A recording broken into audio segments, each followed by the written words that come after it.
Bippity boppity boop. And we're back. We're back from the piss. I beat Graeme at challenge pissing. My piss was longer and stronger. It definitely was longer. Although, it might be because Ewan washes his hands longer. Yeah, well, that's true. Actually, yeah. Do I really win at challenge pissing if half my piss time is... No, let's say 4/5 of my piss time is taken up by me washing my hands. 4/5. I love having OCD and autism and ADHD and all of those little things. They make me special and they make me myself. Yes, they do. And they've also done permanent moisture damage to my hands. Yes. So what we got to right at the end that gave us such a fucking piss that made us instantly piss our pants. We had to. Was Love Lies Bleeding. Love Lies Bleeding. Kristen Stewart and Katie O'Brien. Rising Star. I really like Rising Star. This was a really wacky movie. It was, wasn't it? It was really cool and engaging, but it just maybe wasn't all the way for us. Right. Which obviously, perhaps, and I didn't quite see the ending happening. Yeah, the ending just was like really weird and confusing, and I didn't get it. And it actually was so odd to me that it took me out a wee bit, and I was a bit like, oh, okay, I think there was a point that I completely missed. Somewhere in there, yeah. Like, I was really with it until a point, and I just was like, oh, hang on, no, I've completely disconnected now. Yeah, I was with all the, like, weird crime gangster dad stuff. Ed Harris was in this movie. Ed Harris is in this movie. And then, like, it lost me at the end. Yeah, pretty much. That's pretty much where we were, though. I don't think it's bad in any way. In fact, I still give it 4 stars on Letterboxd, and I would probably keep to that. I'd maybe push it to 3.5, maybe. But the visuals were really good. It really was just really nice. Yeah, it was like really well shot. Colours were great. It was like Challengers. It was sweaty. It was gay, very sweaty. But this time it was women instead of men. And Katie O'Brien was like being Miss Olympia Katie or whatever. O'Brien was huge and jacked and really hot. She was. But she wasn't for me in this movie. And I think I came out of this movie and I'm like, I'm so happy lesbians and other women-loving women have this movie. Yeah. Like, good on them. You're well done for this movie. Good on you. So yeah, I don't even have anything against it. Like I say, I just sort of, the ending really confused me. I was disconnected, but everything up to that point was I was with it. Yeah, was fun and interesting and deep and emotional. It had a bit of a sense of humour, I believe. I remember it did occasionally hit you with like a proper yuck. This movie reminds me of Anora, which we'll talk about later. Right. No, we won't. We might touch on it because it's stuff we've seen up to now. But it reminds me of Anora. No, right. I better not, because that'll be next year. There's a hint for next year's summer. It reminds me of Anora. It's like occasionally dips into the most heartbreaking shit you've ever seen, and then jumps back into like the funniest offhanded comment you've ever seen. Right. But Anora was more than of that. This was less than that, but it was still again, it still kept me going. I thought it was a great time at the movies. Also, I'm really grateful for this movie because it was originally going to be you, me, and Natasha going to see it. Yeah. And then Natasha fell ill, and they weren't able to refund my ticket, but they were able to give me a free ticket, which means I don't have to pay any money to go see Captain America 4. It's Brave New true. World. And I think that's the best thing about this movie for me. Honestly, it's worth an extra like star. So, do you know what? Let's put it up to 5. Why not? Let's get it up to 5, purely for that reason. Oh man. Now let me consult my list because I think it's a bit of you talk time. It's a bit of me, Ewan. There is actually one thing, so you take one, then I'll do one. Okay, for both of us. Well, I'll double bill you here because these two are of a set, if you will. Well, okay, if you want, because the thing after that is for both of us. True. And so the thing before that I've got is for both of us. Yes, aye. Oh yes, yeah. It's a TV show I've got. Yeah. So you go double bill. Let's hit us. So this one, Rise of the Planet of the Apes. Oh my god, he's talking about the monkeys. And Dawn of the Planet of the Apes. Man, fucking watch the Planet of the Apes. Ape Together Strong. I forgot you went all in on this, actually. I did. We never fully went because we've not seen War and we've not seen Kingdom of the Planet of the Apes. I thought the whole reason you were watching these fucking films was to go see Kingdom. Was to get to Kingdom. We were, yes. But we never got there. So the first one, James Franco. Scientist. I've actually seen this one, believe it or not. I've actually seen Rise of the Planet of the Apes. It's a great movie, I think, man. I actually remember thinking it was really good. I think it's really good. It's a long time ago, but I actually really liked it back then. You know, animal testing. It does exist in the world. That sucks. At least in this movie. Animal testing is real, and that sucks, and that sucks, man. It's like fucking just found out about racism, you know? Like, bro, don't commit animal testing. You're so sexy. Bro. I can't say that about James Franco, actually, these days. Nah, he would be the type of guy that said that. He would do some testing. He would do some animal testing. But he's tested. He's a scientist. He's got funding for testing on the apes to try and cure dementia for his father, which is like really heartwarming. Yeah, do you know what? Especially in the scenes with him. You're saying that and you're reminding me. Who plays the dad again? Bro, guess who plays the dad? For the some fucking reason, Trinity Killer. I was going to say that! Oh my god, my fucking brain was like, you said that, I'm like, was it the fucking Trinity Killer? Bro, you know it was. You fucking know it was the Trinity Killer. Do you know he's getting a spin-off? Bro, yes. And he fucking John Lithgow's voicing the fucking inner monologue. Yes. Oh, bro. John Lithgow, right, appears later in this list. Fantastic. Bro, he's just another one of these guys, bro. What do you want me to fucking say? He's Old him, fucking man. men just keep popping up and being really good at acting. Bro, it's facts. I don't know how or why, but here we are. Experienced, seasoned veterans of the industry. That's it. John Lithgow. Yeah, he's really good in this. Fucking obviously, how can you speak about this and not speak about Andy Serkis? Oh, aye. The goat. This fucking movie really is like the fucking definer for CGI stuff, innit? Like Gollum is one thing, but like... Well, you see this and like... You see like Avatar and you're like, man, that's crazy. They do like the whole fucking movie. And like it looks really realistic and it sells it. Then you see this and it's like, right, how's it going to work with like a CGI ape the whole time? Interacting with like real people in real environments, and it's just fucking seamless. It just looks exactly like a real ape would look in this situation. Genuinely. And of course, like the emotion played through Andy Serkis, I don't know how he fucking does it.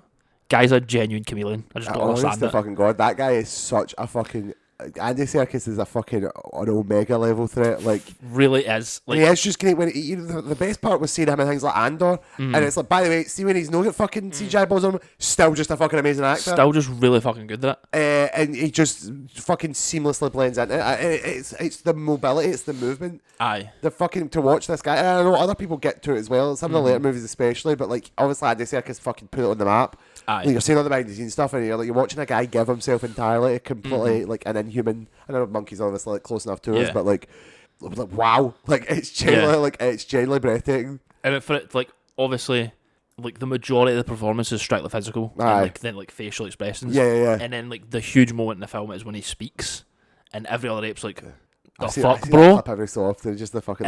No! It's really powerful. It's a really good moment in the movie. It's also the way that like these fucking emotions and facial stuff are being acted out, and then the power of the technology to translation it seamlessly. Yeah. It doesn't look like a fucking like a robot ape going like, oh, pog. Yeah, no, it's slight. It's like little tiny... They must spend like... There's fucking human actors that can't develop an emotion that well. Exactly. It must take so long for them to get the little tiny inflections on like maybe their eyebrow twitches or something. It's that small. But what is that team cooking with that they can do that so well? I have no fucking idea. Like Disney, how can Disney not have the power and the money to make that happen so well?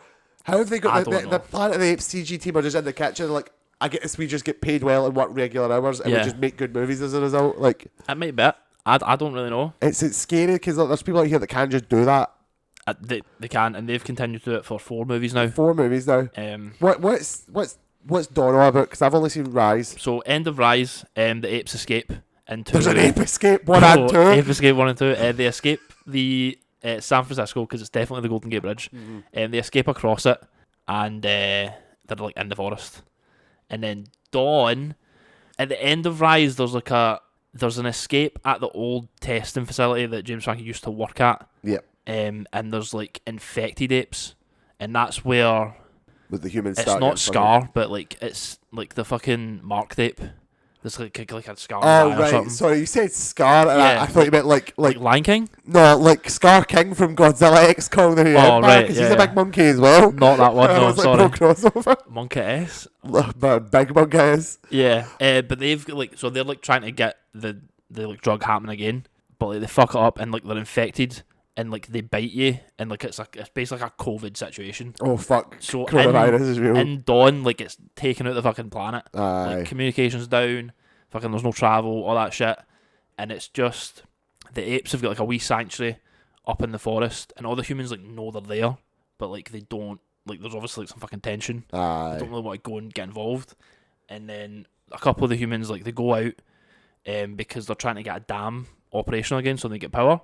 And they try and build relationships, and obviously like Caesar's like, I'm fucking like wary of you because you're fucking humans. Yeah, you're bad. Fucking humans. You've got guns. So that's kind of like the underlying like tension of the film. The human characters are really good in that one. Who is the guy in that one again? It's the bad guy for Oppenheimer. Yes, that yes, isn't Oppenheimer. Surprisingly, it's the nuclear fucking interrogation guy. Jason Clarke. I remember seeing him a lot in that. And Kerry Russell, great Kerry Russell. Is Kerry Russell in that movie? Kerry Russell's in it. She's You great. cannot bash Kerry Russell. Facts, man. Always an 8 out of 10. Always. But that one, it's just them like kind of reintegrating with apes, and in the apes, like there's like a fucking political subterfuge from like a fucking other ape that's like trying to throw Caesar off so he can like become king of the apes, and there's like some shit goes down there. He mobilizes the apes, bro. like gets their guns, Holy attacks shit. the humans. Apes are armed. That's it. Apes together strong. And then Caesar's like, when they band together with the humans, fucking take down this clown because he lied to Caesar. I didn't like let the humans like fuck us up. That's great, man. That's so good. Logistics. They're just like us. They are just like us a little bit, and that's the scary bit. Bro, it turns out the real most dangerous game was man. Well, that's it. And then Pause, War, obviously, Woody Harrelson. That's when like a message gets out to like another part of the human like civilization that's alive. That like the apes are fucking ready to go. War is coming for us. And then in War, they're like just attacking the apes, trying to like. Is Woody Harrelson not just like full apocalypse now in War? He's just like, I'm the fucking villain. Like, I'm here to kill you. Have you seen that one at all? Nah. Okay, right. But I think was 2. Yeah, 2 is Matt Reeves as well. Yeah. Oh, So fucking 2 Matt and 3, Reeves. 2 and 3 are Matt Reeves.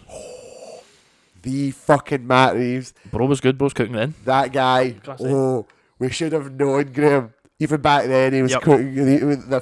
He got the hibachi and he was fucking. Well, War must have been as good because that's how he got Batman. Like, who did Kingdom? It was Rupert Wyatt. I don't know who that is. I do not know. Not heard but of apparently, this. Kingdom was good. Oh, Kingdom. Sorry, that was Rise. Sorry, I don't know who done Kingdom. Apparently, Kingdom was good as well, even if it isn't Reeves. I think Reeves is a producer on that, but I don't think he's director. Right. I mean, I heard it was good. I've just not. Yeah, that's what I was going to ask. You just not really had the time to get to it. Yeah, like obviously still need to do War and stuff. Yeah, but as a franchise, like I've really enjoyed it.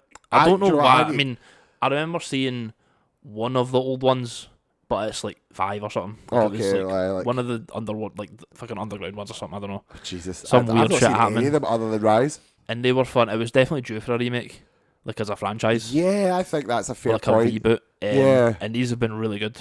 Understated, like you don't hear like a lot of buzz or like when out, the next one's happening sort of thing. They get like an 8 out of 10. Aye, maybe a 7. They make good money. Aye, they do. Somehow, I don't know how much the production budget is for all the CG, but apparently they always just make their money. Yeah, and then they just do the next one. Fine with that, man, because it's working. I remember when Kingdom was getting a bunch of big marketing, and I was like, oh god, why are we still at this? And then I started to look into it and then listen to the people who are in my life who are like enjoy it and will watch it, and I was like, fuck, do you know what? Do you know what? Maybe alright then. Aye, man. Keep making them. Absolutely. Fuck it. There's something there. Good movies, man. There's maybe something to be said about like the quality of the craft of like hyper realistic monkeys, but also just going through it's sort human of like experiences. Yeah, it's kind of like going full circle. It's like they're kind of like us. We're at odds now because like we're basically in the same level playing field. Yeah. Then we're having a war now, and then it's like reverse now. Where they're on top and we are the fucking. Yeah, Kingdom's literally like fucking the humans are the slaves type. Exactly. Yeah. That's really cool. I just wonder where they go for here, essentially. That is, I guess, the ultimate question. Apes in space. Could be. When the monkeys go to space. Could be, bro. We could have like a fucking Isaac Newton Einstein I've just type ape. looked at your list, by the way, and see the fucking gap between the movie that's next after Apes for You and then see the movie on the bottom right. Yeah. Like, for me, that's a gap of like 2 movies. Oh, bro, I've seen some films, man. You fucking Graeme was watching films in the summertime. I saw some movie times. But do you know what I was doing? I was watching television. So, fuck, man. Because you know what I've got, Graeme, that's not on our little letterbox list? You'll never fucking guess. It's only X-Men 97. Oh, peak. Literally probably one of the best things Marvel's done in the past like fucking 5-10 years. It's definitely in that conversation. I think genuinely what we're talking about up there with Daredevil.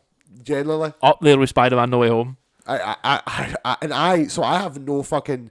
This is really fun for both of us. Right, I think we've talked about it on and off, It's fun for me to see you get there. Yes. I think the biggest thing that's interesting about it is you're so into X-Men and just love the energy. Whereas I've always, and I'm sure I've said this in a previous episode, that I've been an outlier. Like, you've been my gateway to X-Men. And I mean, I've watched the old Fox ones, but they obviously had their issues. But this is the best possible version of X-Men.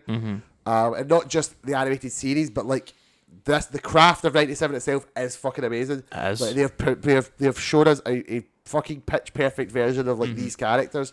So for me to be like, oh oh, I get it now. Right, yeah. I get it. I get the appeal of X-Men. I get the Right. joy of it. I get He's why in. these characters are cool. He's I in. get why they should all be fucking each other as well. They are kind of into that. I get like the allegories. I get the logistics. I get the seriousness. I get it was so good. Oh my god, it was genuinely incredible. I'm obsessed with it. It was just full of really rich fucking text and just really cool animation. I was really convinced the animation would be fucky because it was that like 3D CG, Right, but yeah. it's supposed to look like 2D, but in motion it actually looks great. Yeah, I had no issues with the animation. Incredible. And just all the characters are just fundamentally great versions of themselves. Yeah. Like fucking Scott's going through this little Scott shit. Like we're getting like fucking Inferno, we're getting adaptations like Madeline Pryor. I guess the biggest issue with the season was probably that they went too fast through Inferno. Like one episode it was like Madeline Pryor's here, Yeah. and that's resolved. Yes, I know she came aye. back, technically they did make it better. But like I've heard a lot of people, and when it first happened, you yourself said, okay, I wish they did that a bit longer. Yeah. But I mean, they to jump for that to like Genosha and Gambit, like Bro, that fucking episode is insane. Is genuinely again probably one of the best episodes of television ever. It's fucking some episode of TV. Let me tell you, it's so good, so impactful. And I think the only problem I have is I need to know what happens next in terms of they built up a lot of character stuff towards the end about the relationship between mutants and humans, and like Magneto and Xavier's like opposing things, and then they were a bit like, we just need to fight Bastion though, and we're not going to talk about it. Right. Like, essentially, we've definitely talked about this. I'm sure we've talked about it in the podcast that like at the end of '97 they're all stranded in time. We've got fucking Rachel Summers, we've got Apocalypse. Aye. And we're clearly just going to do Age of Apocalypse. We're doing something weird. But like that, they didn't really fully address the up and down tension of the modern age. Right. Like, I know they can't ever fully address it because that's the perpetual struggle of mutants, but they were doing really good at the start, and then there was this like manufactured hate campaign, right? And like they never concretely resolved it in a way that I felt the show could have, because it's a very strong show that addresses shit. So that's why I'm like, they probably will go back to it because they very distinctly didn't do anything with it at the end. Right. And I don't want to say it felt like it was going nowhere. It just feels like there's a lot of stuff left unsaid. And they're a bit like, okay, but we're going to do Apocalypse now. So I just very passionately wait for the next seasons. It's obviously, there's a situation with the showrunner. So I can't speak to the quality. I'd like to believe that the quality is not entirely based on him. Initially, when he get kicked off, we were maybe a bit like, well, what happened there? Yeah. I'm now starting to think he's a fuck-ass cunt who deserved it. Like, he's just out here saying weird shit. Like, I read the original script for Doctor Strange 2 and it was fucking a million times better. Or like, I could believe that take. I watched. I was gonna say the other thing he said, you might agree with me, when it was like, I watched What If season 3 and it was piss shit awful. Bro, people hate What If, man. I don't get it. Bro, I feel like you're gonna watch it, but like, I get why people wouldn't like it, but I still like it. That's fine. Do you get what I mean? I might get it's that. It's gonna be one of those ones because I'm the same. We'll get to that for me, maybe. But like, I watched What If and I'm like, this is really good. It's probably really shit to some people, but I personally love it. That's fine. Yeah, 97 is a fucking masterclass of X-Men content. It got me right in. I'm like a full X-Men guy. I want to fucking purchase toys. I'm happy you're in. That's the purpose of the show coming out now, to get you ready. It's to get you ready. I'm saying, right, let's go. MCU X-Men, let's go. Yes, but the thing is, I also now get like preconceived things because 97 is so good at it that I'm a bit like, right. Like, if it's not at least as good as this, I'm upset. Not just that, but more just how they portray the characters. Like, I need whoever is storming the MCU to be like literally like fucking like, I summon the winds at my command. I am the goddess. And she's like, fucking, I'm doing the pose of it, man, shut up. Like, she can't be like Halle Berry, like understated. Nah, I don't think so. Like, I think we're gonna get definitely more comic accurate. There than was the literally well. Yesterday, this like Cynthia Erivo said she'd like to play her, and I know some people are like, you can't just like say I want this and get it. I genuinely think Cynthia Erivo actually could do a good Storm though. Could do. I think there probably is better choices. I don't know who those choices are. Probably, yeah. Cynthia Erivo's like a bit in between. Like, like she's not like. There's a level of understatement to Halle Berry's version. Right, yeah. And Cynthia Erivo's like has that in her. I think after seeing Wicked and watching her like fucking literally like belt it out, or, like just don't sing that. Just be up in the sky waving your cape, but you're not singing. You're shouting like fiery flames of hell, like beseech my command, storms of the eastern seas. I think she could do it, but there could. I mean, this is a conversation we often have with adaptational characters, when it's like sometimes you see a cast and you're like, I bet you there's a better person out here for this. I bet not who that person is, but because you're just different enough from my ideal version of the character, I'm sure there's a different person out there for it. Right. So let's not just immediately put it in it, but Well, we're teeing up things that are interesting. I think like how Hollywood works, Cynthia Erivo's probably on a shortlist now for it because that's how it happens. Like you have a big performance, you get notoriety, and then you appear in these things. Dead ass. I also think like there's a conversation to be had, probably not by me, a white guy, about like specific casting. Like for example, Sunspot in the show isn't like dark black. He's like light black. Do you get me?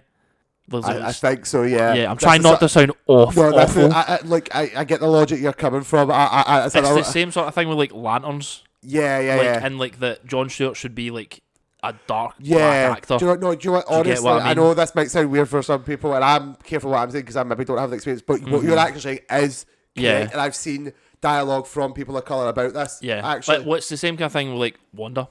Oh yeah, Romani exactly should be a certain kind of way, and maybe it isn't portrayed that way, and it's a cause like certainly on like comic Twitter that I see is that people like are incensed or like upset that a lot of just white people, and that's obviously like, white people suck, don't they? Ooh.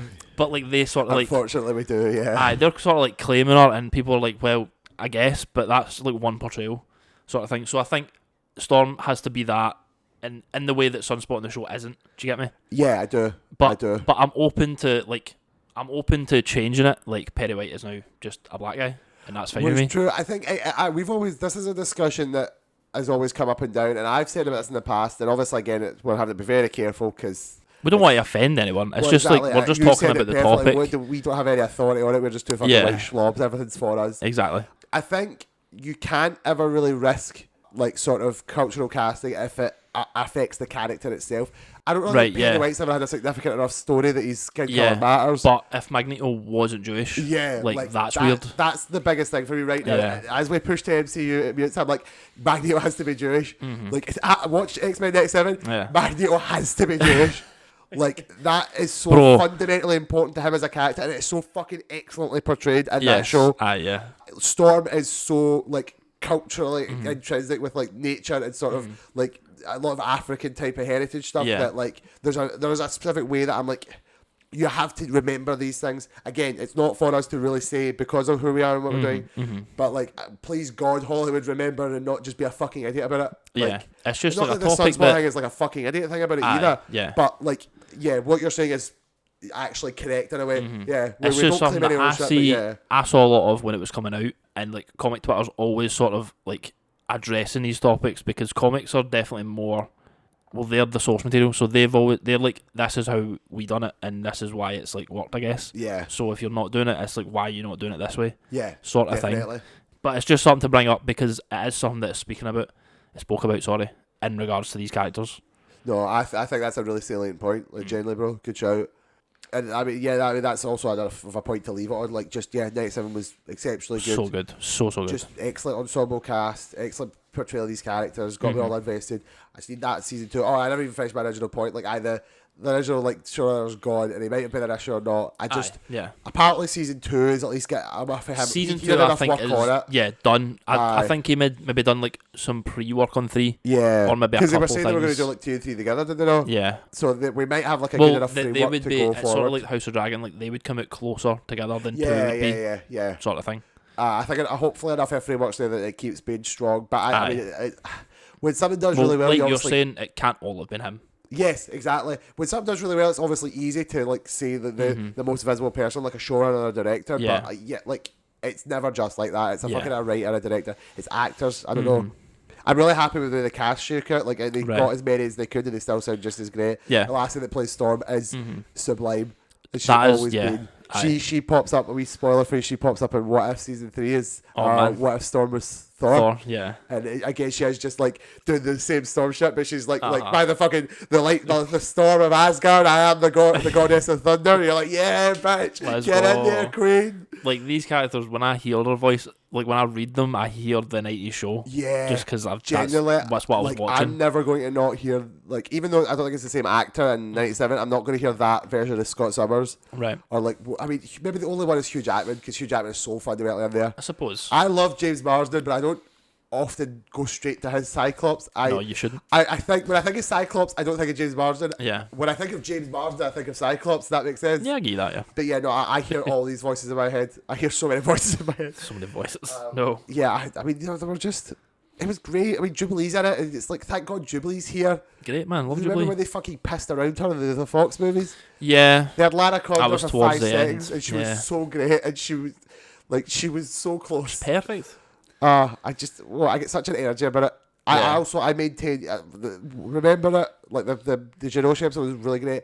That might be the best episode on the show. It's so good. Probably very nearly there, yeah. I really want to fight for the second episode, the Trial of Magneto, though. That's the one where the pure raises up Another other good people, one. and it has that amazing fucking speech. Yeah. You know, like fucking don't make me let you down. Like, oh, it was like so fucking powerful. Yeah. It was also really like direct for like a Disney Plus show. It was really cool to see like a pure MCU like Disney era show, but they're like Magneto in season 2 is like, bro, I'm a fucking Holocaust survivor. Yeah. You people are fascists and bigots. Yeah. And it's like, all right, okay, oh god, okay, like, Whoa. I thought Disney would Bro, pure, chill. like downplay shit like that, Oh, no, and they no, might man. still in the long run, but like, Well, true. Well, like the only thing is, like, I hope that because it's on Disney Plus, they feel like they've got a license to do that seriousness. Whereas, like the movies, I hope they feel they can do it as well. well, yeah, I think they would be idiots if they didn't notice that people are fucking responding to that. Like they put out a reboot of an old cartoon that was also a bit wacky with its continuity compared to the comics. Yeah. But they so fundamentally honed in on the important parts of it to craft such a good story, and people are like, yes,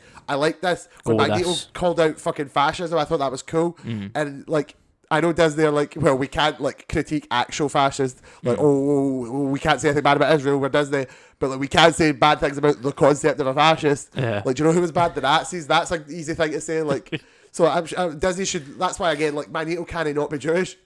Like, Exactly, yeah. Plus, it's safe enough for Disney to go like, yeah, we can say Nazis are bad. Like, Nazis that are won't bad, affect yeah. any of the shareholders. Yeah, But like.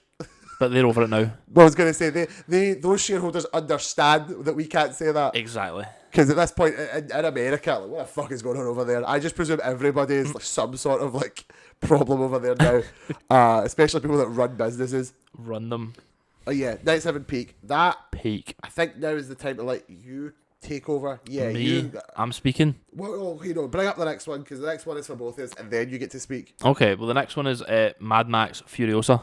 Mad fucking schmacks, Fury fucking Osa. It is, and I enjoyed it, but maybe not as much as I thought I would or wanted to.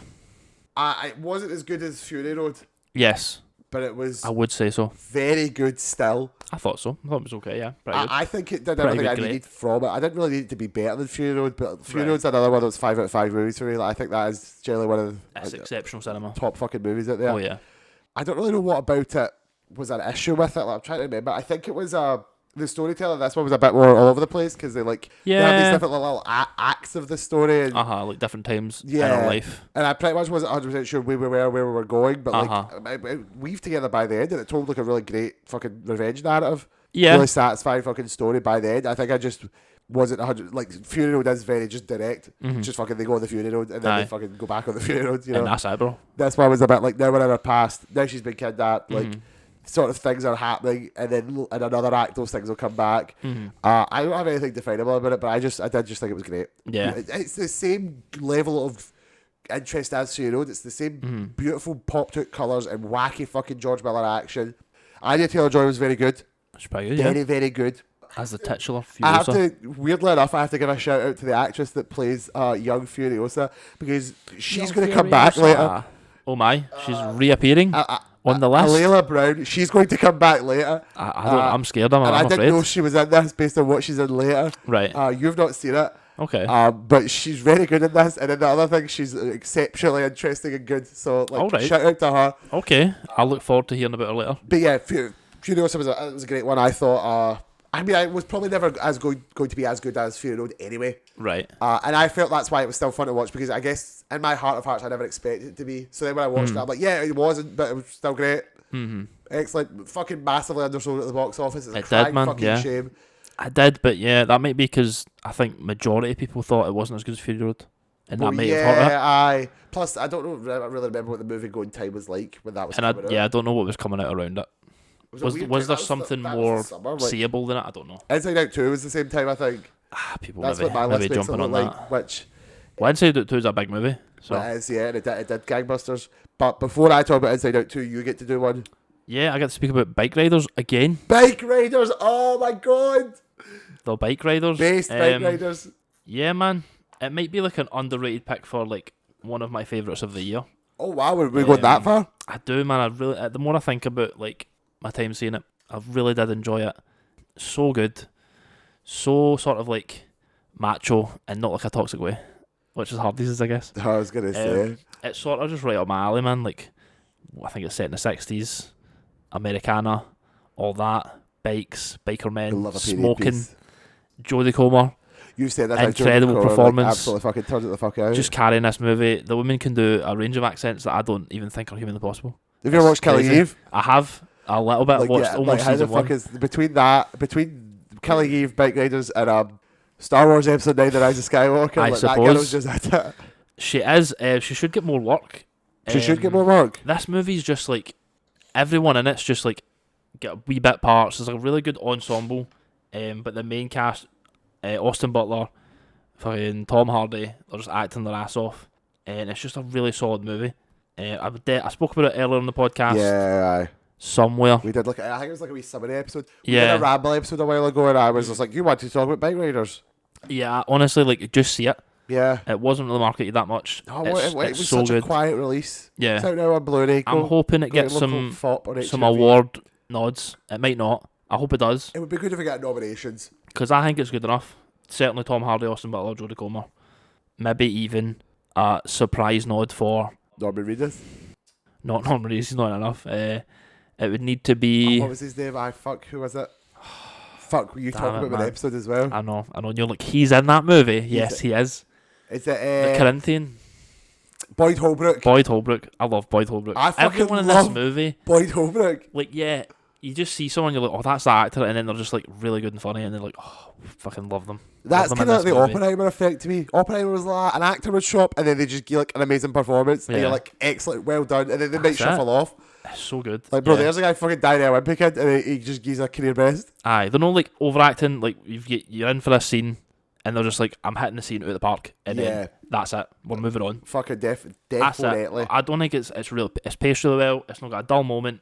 The like plot, the story, everything it's trying to say about the gangs, like giving something of your life, like committing to something, and how that works out. It's really good. I just love it. I loved it, man. It was a great movie. I'm really happy. I should probably go back around and watch it because Absolutely. we weren't able to watch it together because of I had a thing that night. Now my list technically I would have something before this, but I'm going to drop the first thing then. Okay. I wasn't able to go see Bike Riders with you because it was airing. You were going on the same night of the Doctor Who finale. The Doctor Who Of finale. The new Doctor Who. Okay, ladies and gentlemen, The third strap series in. one. Strap in for the Doctor Who chat. Oh no, that's a full episode. I know, This I know, is not yeah. a Doctor Who. Well, okay, I've made no, because I actually also talked about it before when You you were did. talking about Bike Riders. Yes.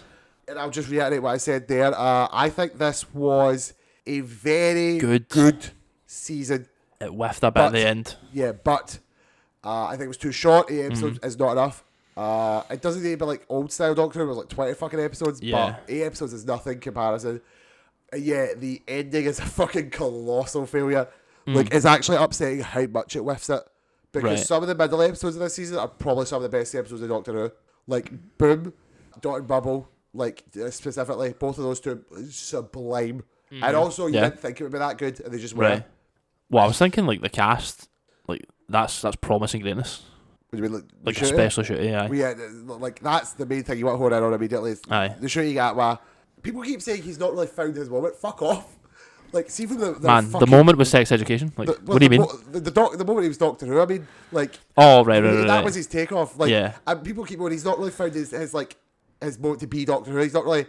People, in fairness, he was filming the last season of Sex Education, so Right. he kind of keeps stepping in and out of some of the episodes. Okay. I'll quickly mention the Christmas special this year, which was Mm-hmm. also good, but not as good as other Christmas specials. Right. But one of the best parts of this year's Christmas special is that there's no other obligations. The show he just films the entire episode, so Mm-hmm. he's actually in it more than probably any other episode of his full season. Right. But he's great in it. It's just you get to see more of him being good. Well, I'd say like how good are first Doctor seasons, relatively speaking? Like, is David Tennant's the best? Is Peter Capaldi's best? Is Matt Smith's the best season? The first season. So that's actually I think you can always debate upon. I think Matt Smith's best season is his first season. Right. I think Peter Capaldi's best season is his last season. I think David Tennant's best season is his last season. That's about Medora.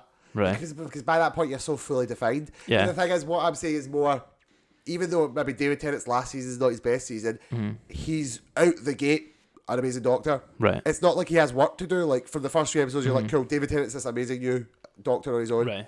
Actually, I said Matt Smith's best season is his first one. I did really like his second one, actually. I suppose it's harder for me to judge. I've obviously only seen Jodie Whittaker's, and I thought Jodie Whittaker was a fine Doctor, but I have like very little to compare that to.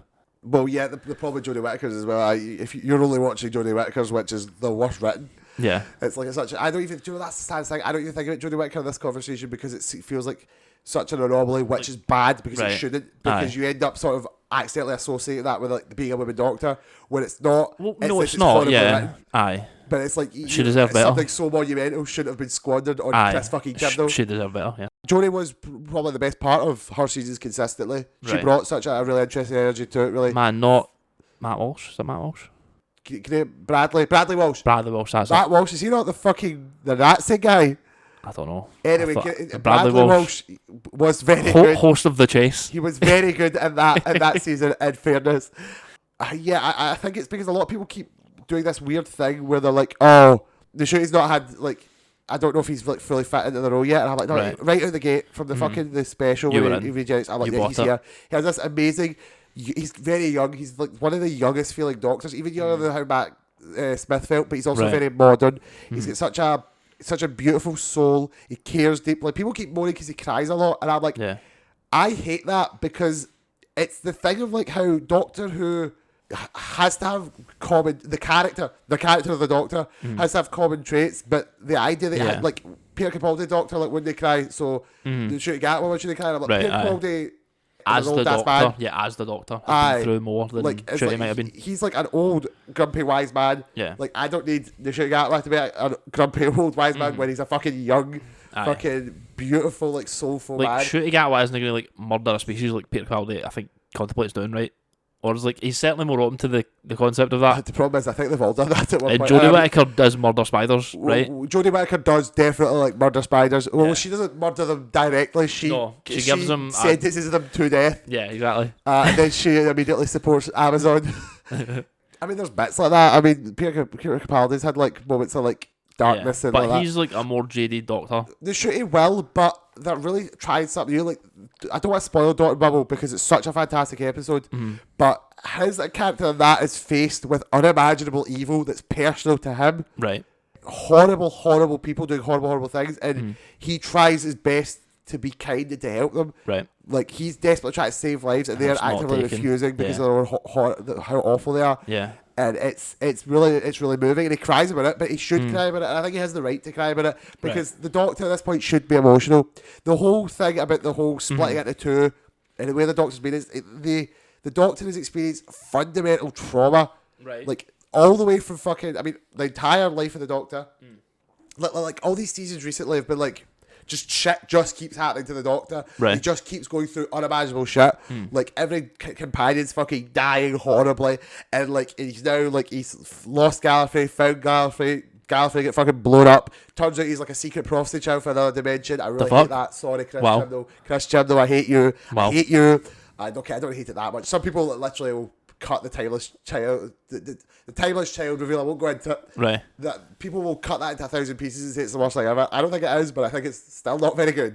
Okay. Anyway, he's gone through insurmountable trauma, Right. and that's the essential push with the Shooty's Doctor is he's the Doctor who's allowed to feel.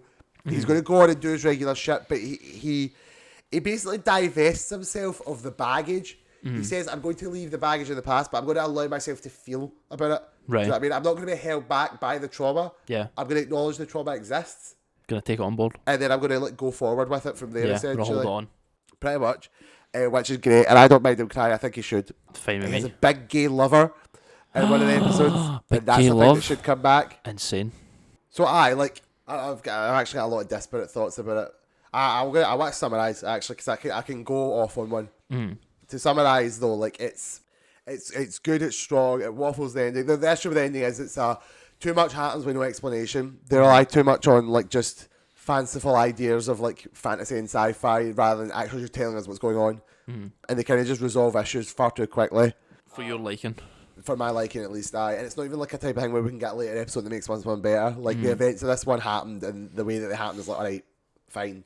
To be honest, the way that the ending of this happened, I have no idea what actually happens in a way to prevent the bad stuff and defeat the enemy. Right. Like the way they kill the enemy, I was pretty sure was how they killed him the first time, because he's an old Doctor Who villain. Right. And they just kill him in the same way again, I thought. Man, didn't he learn?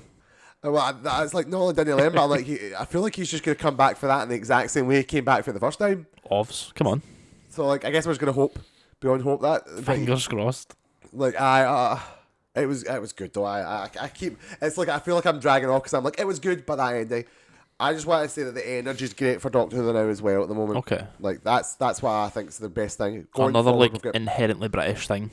Oh yeah, it's like, good to have like the stalwart, one of the stalwarts of British culture back and on good form. You know, being interesting. Yeah. And like fucking popping off a wee bit and doing something new as well, getting more people involved. It's a Disney show now. You know, Disney Plus in America, like funneling money in. That's crazy, man. We'll see how that goes. Maybe they can get more episodes. Fucking bro, it's a Disney Plus show. So that's exactly why it's no get. I suppose I feel like they might have like lost some confidence why they don't give it like 20 episodes now. But also the format of TV shows. I was going to say, because Jodie Whittaker's seasons were getting about 10, 12 episodes. Yeah. So it's just how TV is now, which is bad. Just a changed scenario, I guess. You hate to see it. You do hate. Right, so we've got one for you now. One for me, Ewan. It is Richard Linklater's Hitman. My God. Richard Linklater's Hitman. Listen, featuring Glenn Powell. For me, this is the year of Glenn Powell, right? You know, there was a moment on the Twisters red carpet in which Glenn Powell, holding a popcorn bucket with Twisters marketing emblazoned upon it, and his man Tom Cruise stood next to him, gently twisted the popcorn bucket to show the name of the movie. And I was like, that's the passing of the torch right there. So for me, Glenn Powell is now him. Tom Cruise is after fucking Final Reckoning. That's it for Tom. That's now it. It's Glenn. Definitely. I really like Glenn Powell. You really like Glenn Powell. I do. You seem very passionate about this. I'm looking at you in the new world now. Absolutely. I want to like model myself after Glenn Powell. Oh my God. Okay. As a human being, as an artist, it's beautiful to see. You know that fucky ass smile he does? He's like, hell yes. I don't know what it is. I really like him. I really like his charisma. I find him really engaging. He's a bit like a himbo, I think, Glenn Powell. Maybe. He's a big, broad... Definitely in this movie. ...action man, but he seems to have a lot of joy and love. Definitely. You know, he loves his little dog. And he's picking movies that I'm really enjoying. Yeah, the movie's there's good. Another one here and then another one later on, which I all really enjoyed. Like you're saying there, it does seem to pick movies with like really attractive women that he can kiss. Oh, he does seem to be getting all about that, aye. That's what he's about. In this one, it's based on a true story. Is that? Based on a real guy. So what the plot is, Glenn Powell's character works with the police in like sting operations. Right. But he's like the guy in the van and like the officer's the one doing the sting, right? Right. But one of them gets like kicked off, like sent like sabbatical, and he's like called up to the big leagues. Like he needs to be the guy in the sting now. Right. But he takes it like far too fucking seriously. So he like gets the fucking file on the person, the criminal, and like digs deep into them, and he's like, right, psychologically, like how do I fuck with them? So he dresses up as like an old lady for one. He dresses up as like all these different characters, and like as the person like becomes who they'd want to speak to. It's really weird, but it's really funny. I love that. And it's played for a joke the whole time. But he gets like, and like he's like an introverted character.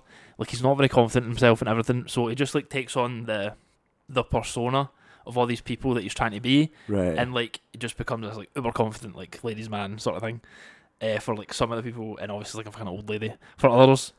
And it's just a really funny like good time, and the plot sort of unfolds from there. He gets into some hijinks. He's like, oh my God, falling in love with one of the criminals.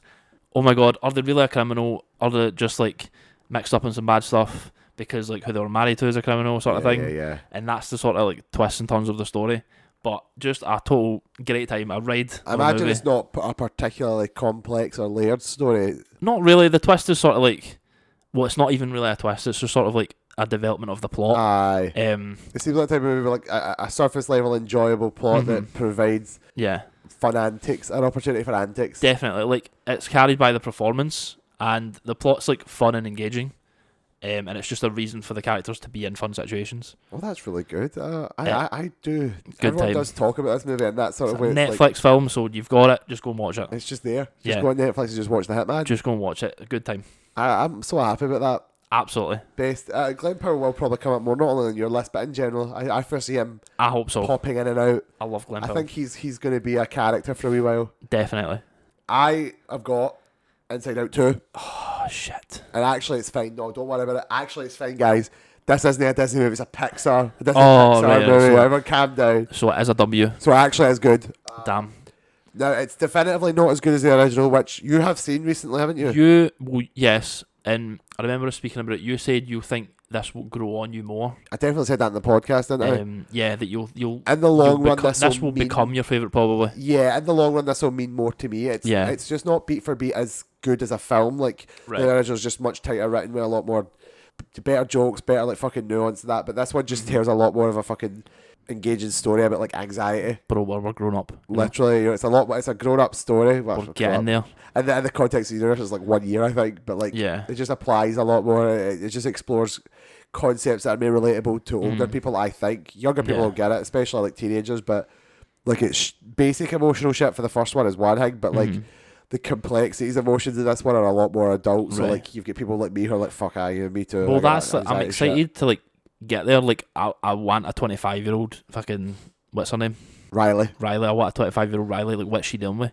I'd like to see that. That's obviously like a fucking hard R, probably. Like at this point, the first Pixar R-rated like, movie. It literally could be something like that. 7, fucking Riley discovers libido. Yeah, like we'll probably never get there, which I think is sad.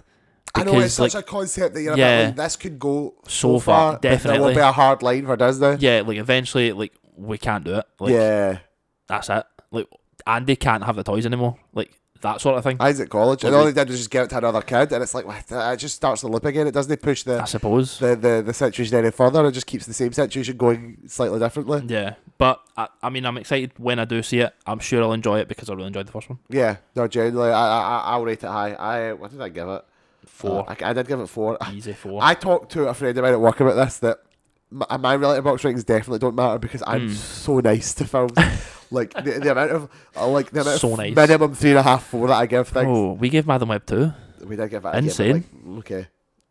What was broke out? We have a movie coming up very soon that's below 4 on your third row there at the far right. Wow, that is true. But I say it to Paul. Go see it. Go see it. Watch Disney Plus. It's on Disney Plus. Yeah.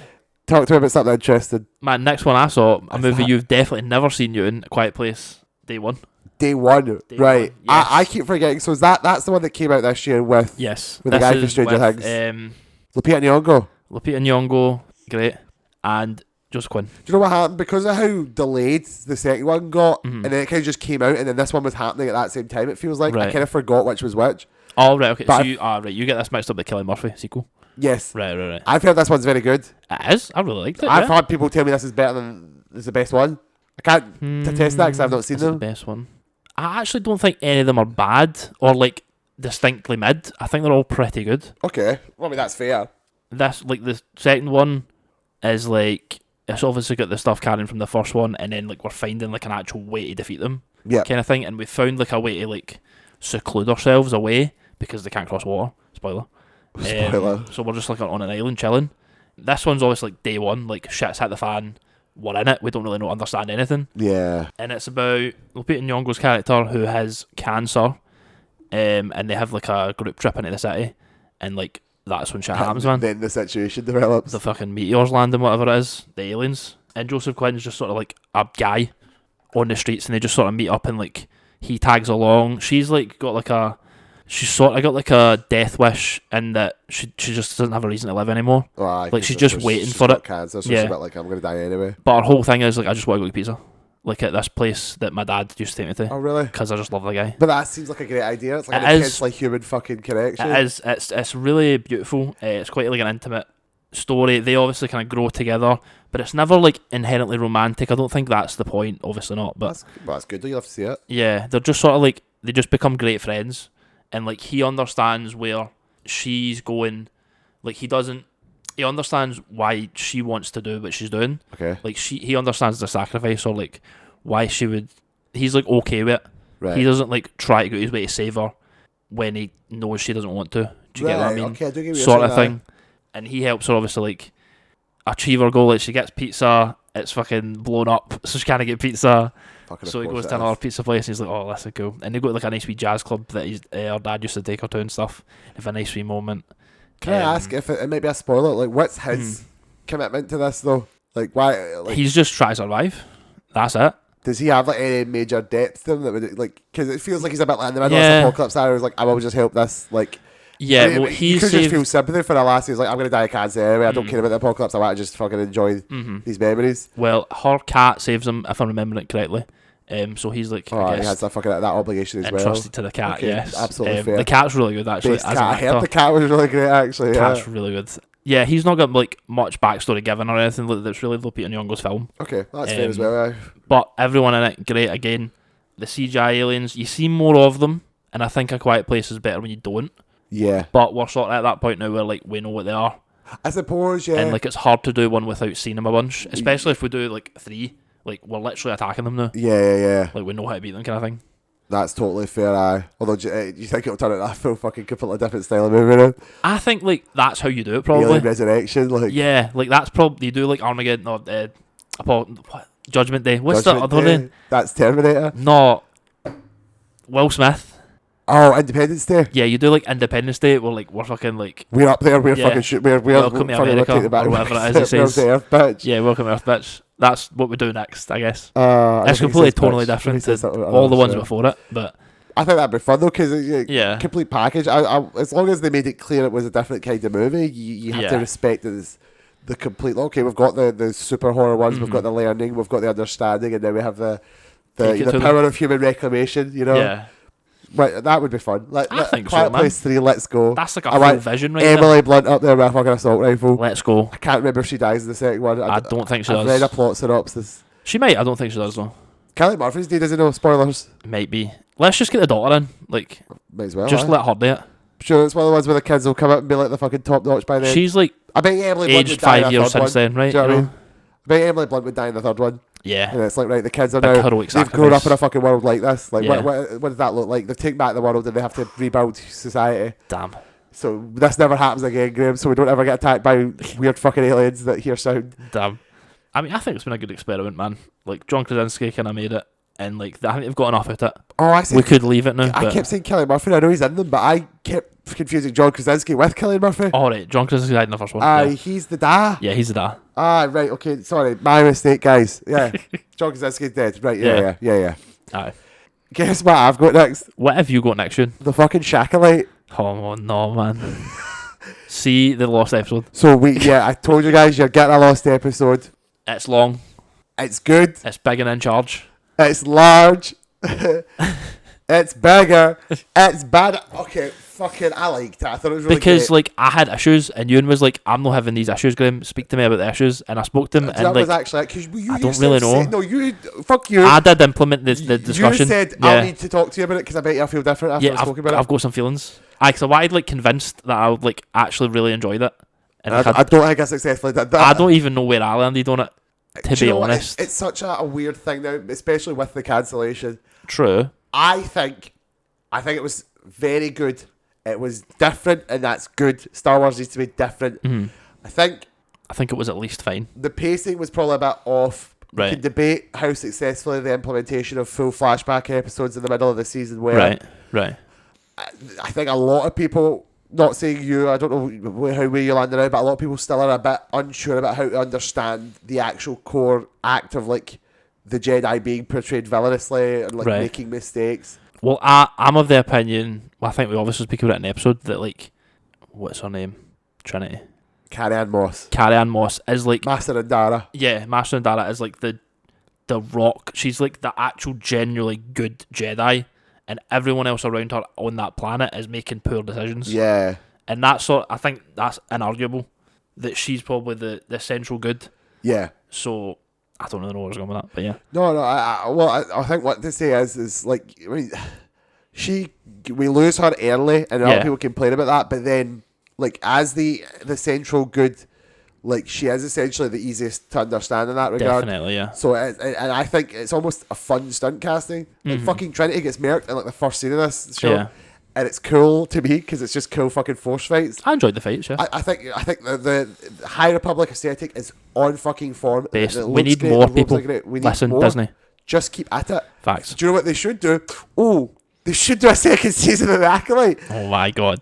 The fight was great. The whole fucking like we don't use lightsabers because we're evolved beyond that now. You know, we're not always taking weapons into fucking we're peacekeepers. situations. Okay. Perfect comparison. I mean, this is such a great lead-in to that scenario of like how did we go to like having the Jedi be in that prequel era like state. Too politically entrenched. We're keepers of the peace, not soldiers, but we're carrying webs about. We're gonna like fucking one man the Chancellor, like a fucking peacekeeper, like I say peacekeeper squad, like a fucking death squad. We're like, how they sort of become that, the startings of it. Yeah, that's probably the bit I enjoyed the most of the show. Yeah, is like seeing Coruscant and whoever it was again, can't remember her name. What played Yoda.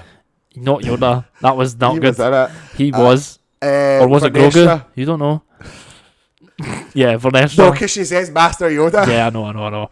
Vernestra, yeah, seeing all that was cool. And she's obviously like she's not a good Jedi, I'd say. She's like obviously too politically involved. At this point. Yeah. That's actually a problem for people like me who are much more in terms with the books than you are. I really want to get into it, but right now I know more than you. And like Vernestra's actually kind of weirdly different in the show than she is in the books. So like we really need to be told how she's going to get there. Although the most recent book with Vernestra does actually start to give her a development, and it's a good convincing development. So you're like, like you're starting to go that way, and I can now see the vision. There's a sign actually on the road now, and I know what direction you're actually going in. Right. I think Star Wars normally struggles with that, like because I don't think the movies, TV shows have ever necessarily played well with the books, and that's partly because the extended universe was so fucking like Wild West go nuts for a while. They've reined it in now, but it's still not like there's fully also the timing like merged. Like the extended universe was really always just filling in gaps. Like the first one comes out and the people are like, let's just do like comics and books about what we think about the next one. And George's like, well, I'm just going to do the next one anyway. So like, why don't you all come and watch the next one?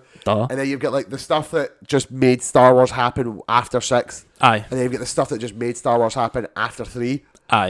And George Lucas famously was always against it. He's like, it's not my shit. Yeah, like, I don't give a fuck. You can do it, but it's not like, I don't feel the need to put my agenda in a movie. If you like something, they might fuck about with it. Like, Thrawn's cool. I actually had something with Thrawn, or don't like the use on Vong, but I like the concept of this. I might make a reference. Of like this weird, like Clone Wars cancelled episode. We may have just acknowledged it just for a laugh. But yeah, at this time, it's particularly fascinating because it's the High Republic is such an endeavour as well. Like, this is not just like a reference to a book, it's a fucking fundamental initiative. Like the Acolyte is the far end point of a series of books, mangas, audio dramas, comics, and it's really fun to watch it, play with it, especially because it does show that commitment to the push of a wider exploration of the universe. I'm here for it. I love the High Republic. I think it's so interesting. Again, it's like an era of Star Wars that we've never seen. We have seen, but not canonised now, I guess. Well, pretty much. I think I can't remember if the EU ever did this sort of timeline, which is like. But I mean, just like before one. But yeah, exactly. Yeah, no. Anything pre that. Isn't the Old Republic? It's always just been like Old Republic stuff anyway. It's always blended together. But I mean, it is a fresh new endeavour, no matter what, regardless of how Legends or whatever treated it. It's just a fresh new endeavour, and it's been a rousing success, I think. I think so. When will we ever get a movie like James Mangold? Probably not. I don't know. Will the game ever come out? Probably not. I don't know. The game? Yeah, the game from fucking David Cage. Oh fuck! Do you not remember that? Do you not remember that game, Ewan? Oh, because they were like, it's made by David Cage, and I'm like, oh fucking never mind. Dead. I suppose, yeah. Star Wars, David Eclipse, Star Wars Eclipse. That's it, yeah. That was like Old Republic, High Republic era. See that one? Just soft cancel that one. Just do that. But it would have been. But I still get what you're saying though. Like I don't know. But this is the infinite Star Wars issue. Nothing ever gets made. Daisy Ridley coming back for a movie? Good. I don't know. Bro, see if it's not Grogu in it, it's just not going to happen. That's honestly what it feels like sometimes. Like, Skeleton Crew's insane to me that it came out, but then the problem is Dave Filoni's got his fucking wriggly wee tentacle in that. You know he does, bro. Like, man, seeing my fucking movie, the Skeleton Crew kids will just probably be in it, and I'm like, base, let's get Neil in there.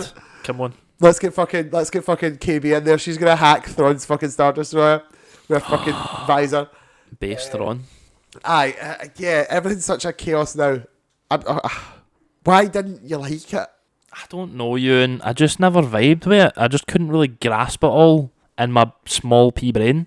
I think, like, I enjoyed bits of it.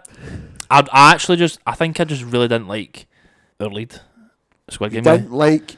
Oh, you're like Lee Jun Jae. Yeah, like, I think his character, like, it was fucking me a wee bit or something. And I remember not liking the turn from one of the sisters at one point. I don't remember, bro. They turned like 3 times.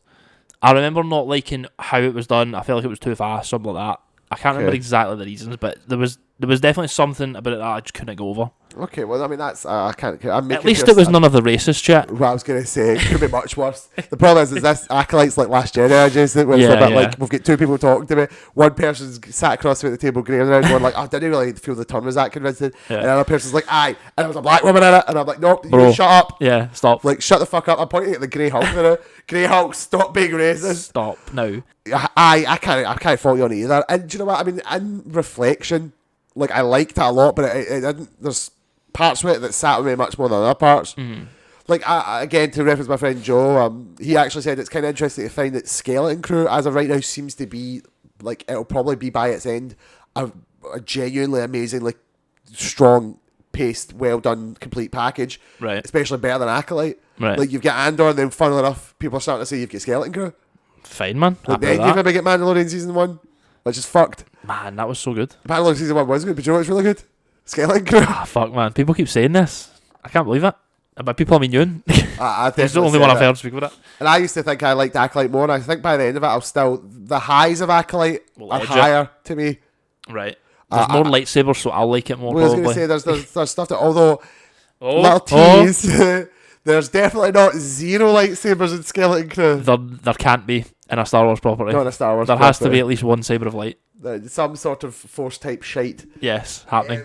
I guess to me that's the takeaway, is that there's higher highs and there's lower lows, but I don't really know what the lower lows were to me, but to others they exist, and that's fine. It's I guess it was one of those shows that, because it had that Last Jedi response where people were like complaining about shit that didn't matter because they couldn't just outwardly say I'm a racist. Right. Like, you had people who were like, Plo Koon had a cameo in this show, but in a Legends book he wasn't this old. And it was like, man, chill. Calm the fuck down, bro. Bro, chill. Like, what who cares? Why you have to be mad? Like, oh, how come she bleeds a lightsaber crystal in the finale? Like, Anakin didn't bleed a crystal, and I'm like, yeah, because you need to fucking put negative energy into it. Anakin didn't do that. Read a fucking book, read a comic, use your brain, use your brain. But the problem is, that's what I'm saying, it's like Last Jedi. People were mining that and pedantic shit because they also didn't really have any good arguments that weren't just, I'm a racist. Fair. And then when people like you come along, it's like, who like fair, just can't judge it or like can't vibe with it, or like who just actively, here's my actual critiques. It's a bit like, well, I don't really know how I'm feeling at the moment because I've been so mired in the worst type of stuff. But then that's why I've been far enough away from it. I'm getting really far from the mic to show. It's been away out for long enough that I'm like, okay, just upon reflection, I don't particularly know what I didn't like about it because I was so resilient to the people telling me dumb shit. Right. I don't think I've had enough time to really think about what was actually bad about it at the time. Right. Yeah. But I remember what I liked about it, at least. That's fine. I thought the character situation was great. I thought the core plot of like the fucking Jedis make mistakes and, you know, finding out where those mistakes came from. You know, they weren't just inherently evil. There was foolish nature in there. There was trying to be good. Yeah, it was like a will to be good, but there was a will to be good, possibly in the wrong way. Over eager. Yeah. Like, one guy's over eager. One guy is like a bit selfish and wants to go home. Like, it's like, listen, like we're at the whims of the Force, but I'm sort of pushing you in a way. Yeah, you're, so like I'm wanting my will to be done. It's like, it's not dark side, but it's essentially like I'm imposing my own will upon it for reasons that are ultimately selfish, but they're not. They're grounded in things that aren't inherently bad, but it's the little things, it's the little mistakes, and I love the villain. Love the villain. I love the stranger. His little shitty ass mask. He's fucking gorgeous shitty mask. His fucking whack ass lightsaber fight. Again, that's some whack ass fights, man. What people say is like, even to the fucking depth of hell, where they're like, I fucking hated Acolyte, but the lightsaber fight at the middle of the season was fucking exceptional. Had some sauce. That was fucking good. It was, yeah, good stuff. So I'll concede that. I'll take that out with me. I maybe need to rewatch it and figure out, because I know in my heart it wasn't perfect. Like I say, I'm rating it below Andor. Obviously, I'm rating it below Skeleton Crew right now. I think by the end of it, Skeleton Crew was probably just a better package, unless they fucking fumble the finale next week as hard as possible. There's to date the very specifically dating it, the finale Skeleton Crew next week. Yeah, and I think I would put it on average with like maybe Mandalorian season 1, but Mandalorian season 1 was more consistently good, whereas Acolyte to me just had very memorable higher highs. Right. And I'll probably rewatch it. And if you want to know a bit more about, maybe I can talk about it more in the episode. I forgot even what we said in the episode.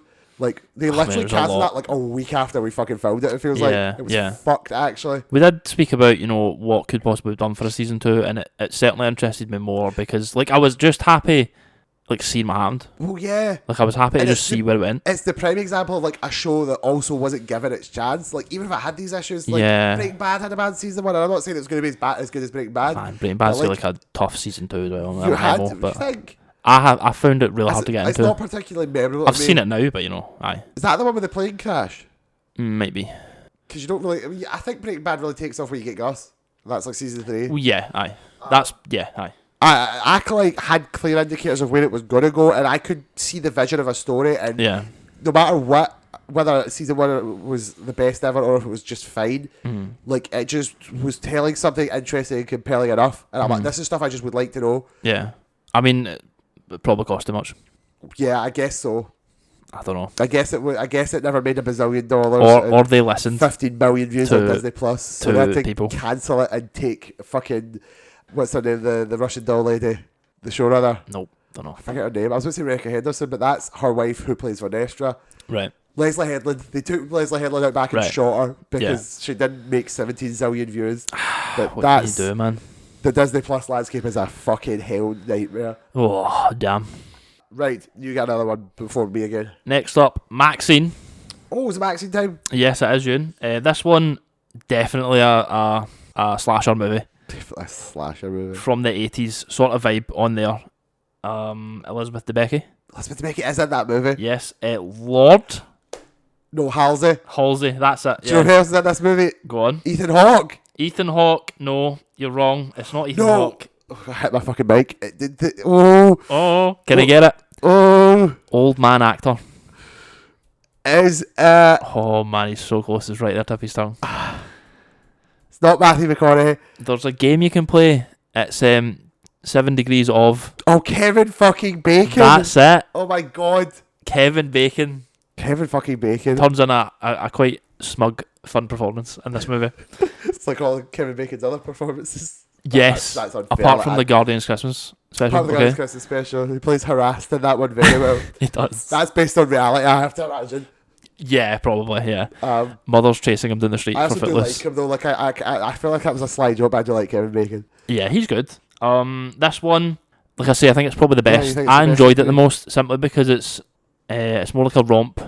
I say that a lot this episode, that's good. You like the word romp this episode? Raucous film, He's having a fucking gale time at the movies. Yeah, the plot is Maxine from X, the first one, has escaped the fucking farm massacre that occurred and flew to Hollywood to become a successful actress. Pursue her dream of becoming an actor. At this stage, she is a successful porn actress trying to break in to the Hollywood movie scene, and she seems to be doing it through a horror movie through what's it called? I think it's The Nun Returns or something. The Nun Returns. Something like that. It's like a gore fest. What's those movies like Slaughterhouse? Well, Grindhouse, like one of those kind of movies. Yeah, stuff films like an actual like murder thing. Yeah, definitely not that.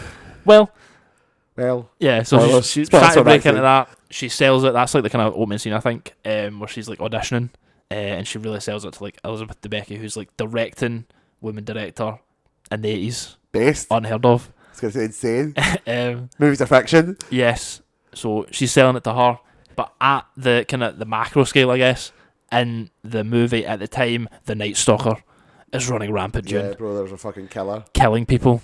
You don't really... That's kind of like a misdirect, to be honest. That's not really like involved in the plot. It's just sort of there, used as kind of a device so that Maxine can like get caught into trouble with the police and like try to escape that. But I don't really want to spoil too much about it, apart from that it's really gory. And it made me very uncomfortable when one scene with some genitalia. What do you mean there's an uncomfortable scene with genitalia? Maxine is caught in an alleyway and there's some man with nefarious intentions, trying to get to her, and she plays the innocent, like, oh, damsel in distress, and then kicks the shit out of him, and then curb stomps his balls with her heel. Oh, ouch! That fucking. And you see too much. You see enough for you to be genuinely uncomfortable. Call me Venom seeing Snake, it. the way I be experiencing phantom pain. Hell yes. Yeah, I was like, oh shit. Like, he does deserve it, but I don't know if I deserve it at this Yeah, moment in time. I don't know if I should have seen like, that. Please, bro. It was a lot. Great film though. Yeah. Now, The really most enjoyable quickly, of them because all. it's probably the best time to mention it here. How are you rating Mia Goth? As an actress, Yeah, what are you feeling about Mia Goth then? I'm a big fan. You're a big horror person. Yeah. You watch Infinity Pool? No, I've not watched it yet. It's on the list to get to at some point. So I'm big on Mia Goth. I'm thinking she's good as well. I've not seen her a lot because she's obviously pretty much all horror at this point. True. I'm trying to figure out if I've actually seen her in anything, but everything I've seen of her looks good. Yeah, man, excited for Blade. What? sorry, man. Sorry. Why did you say that name, bro? Oh man, Mahershala Ali's turning in his grave probably when that comes out. Bro, I was gonna say, like, Mahershala Ali is getting put in a coffin, and he's still getting back up for it. Like, No man. oh man, well that's good to know. Everyone's obviously talking about her, like the new fucking Scream Queen, so it's a bit like Aye, man. Lily Collins great in this movie too. Lily Collins in this. Yeah, man, she is. Fucking best. Small bit part, but she's great. Lily Collins, what a fucking character to pop up at this moment in time. So good. Now, I've got one that you can't talk about that we also just can't talk about. Okay. House of the Dragon Season 2. Oh yeah, I can't speak on that at all. But you're like, you need to watch it, so it's like, I'll quickly say, despite what people online say, I actually really like it. But I Okay. don't think you will as much as I do. Okay. It's a bit like some of the other things in this list where, Well- like Echo and Challengers, where I just Right. find myself suddenly really obsessed with the Like just contrary to the popular opinion sort not of thing. deliberately contrarian, just like That's how you feel. exact dynamic Yeah. that's being presented here, the character interactions and plot that's being presented You're here. loving it. I just personally really seem to be enjoying. Right. I just fuck with it really heavily. It's just doing a lot of things for me personally. Well, is it like the end of season 1? Obviously, we're sort of set up for like war to occur right now. Yes, But so she's like, yeah. I'm ready to get angry about it. Aye. And the problem is, people kind of expect that to mean that the very next episode is going to be like a bloodbath. Well, I'm not And I expecting can't- that, but Can't necessarily yeah. fault them for feeling that way, to be fair. Yeah. Because she essentially gets really angry at the end of season 1, and at the start of season 2 is a bit like, okay, I did calm down a bit, Aye. and we're going to actually try and do something here. Yeah. The problem really is, because it is a bit of a weirdly paced season, mostly because of the strikes. My understanding is, yeah, there's like more posturing than there probably should be. Well, yeah, compared to the book as well. Someone Yeah. pointed out that the House of the Dragon. Well, I know you've got like a book guy Well, yeah, aye. who like breaks that shit down. My Alt Shift X is, And I've was big on recently season 1, big if I remember right. Glidus. Yeah, he was quite passionate about it. And Glidus as well was another guy I get big on, and they're both really great at this. I don't think they've so much as been hating season 2, but they've just yeah. acknowledged that, like, look, season 2, like the House of the Dragon is based on a different type of book. The Game of Thrones is based on fucking novels. Yeah. House of the Dragon is based on a fucking essentially a textbook. Yeah, like a historical record of event. Literally, and Yeah. that historical record encompasses a fuck ton more than what House of the Dragon is showing. Mm-hmm.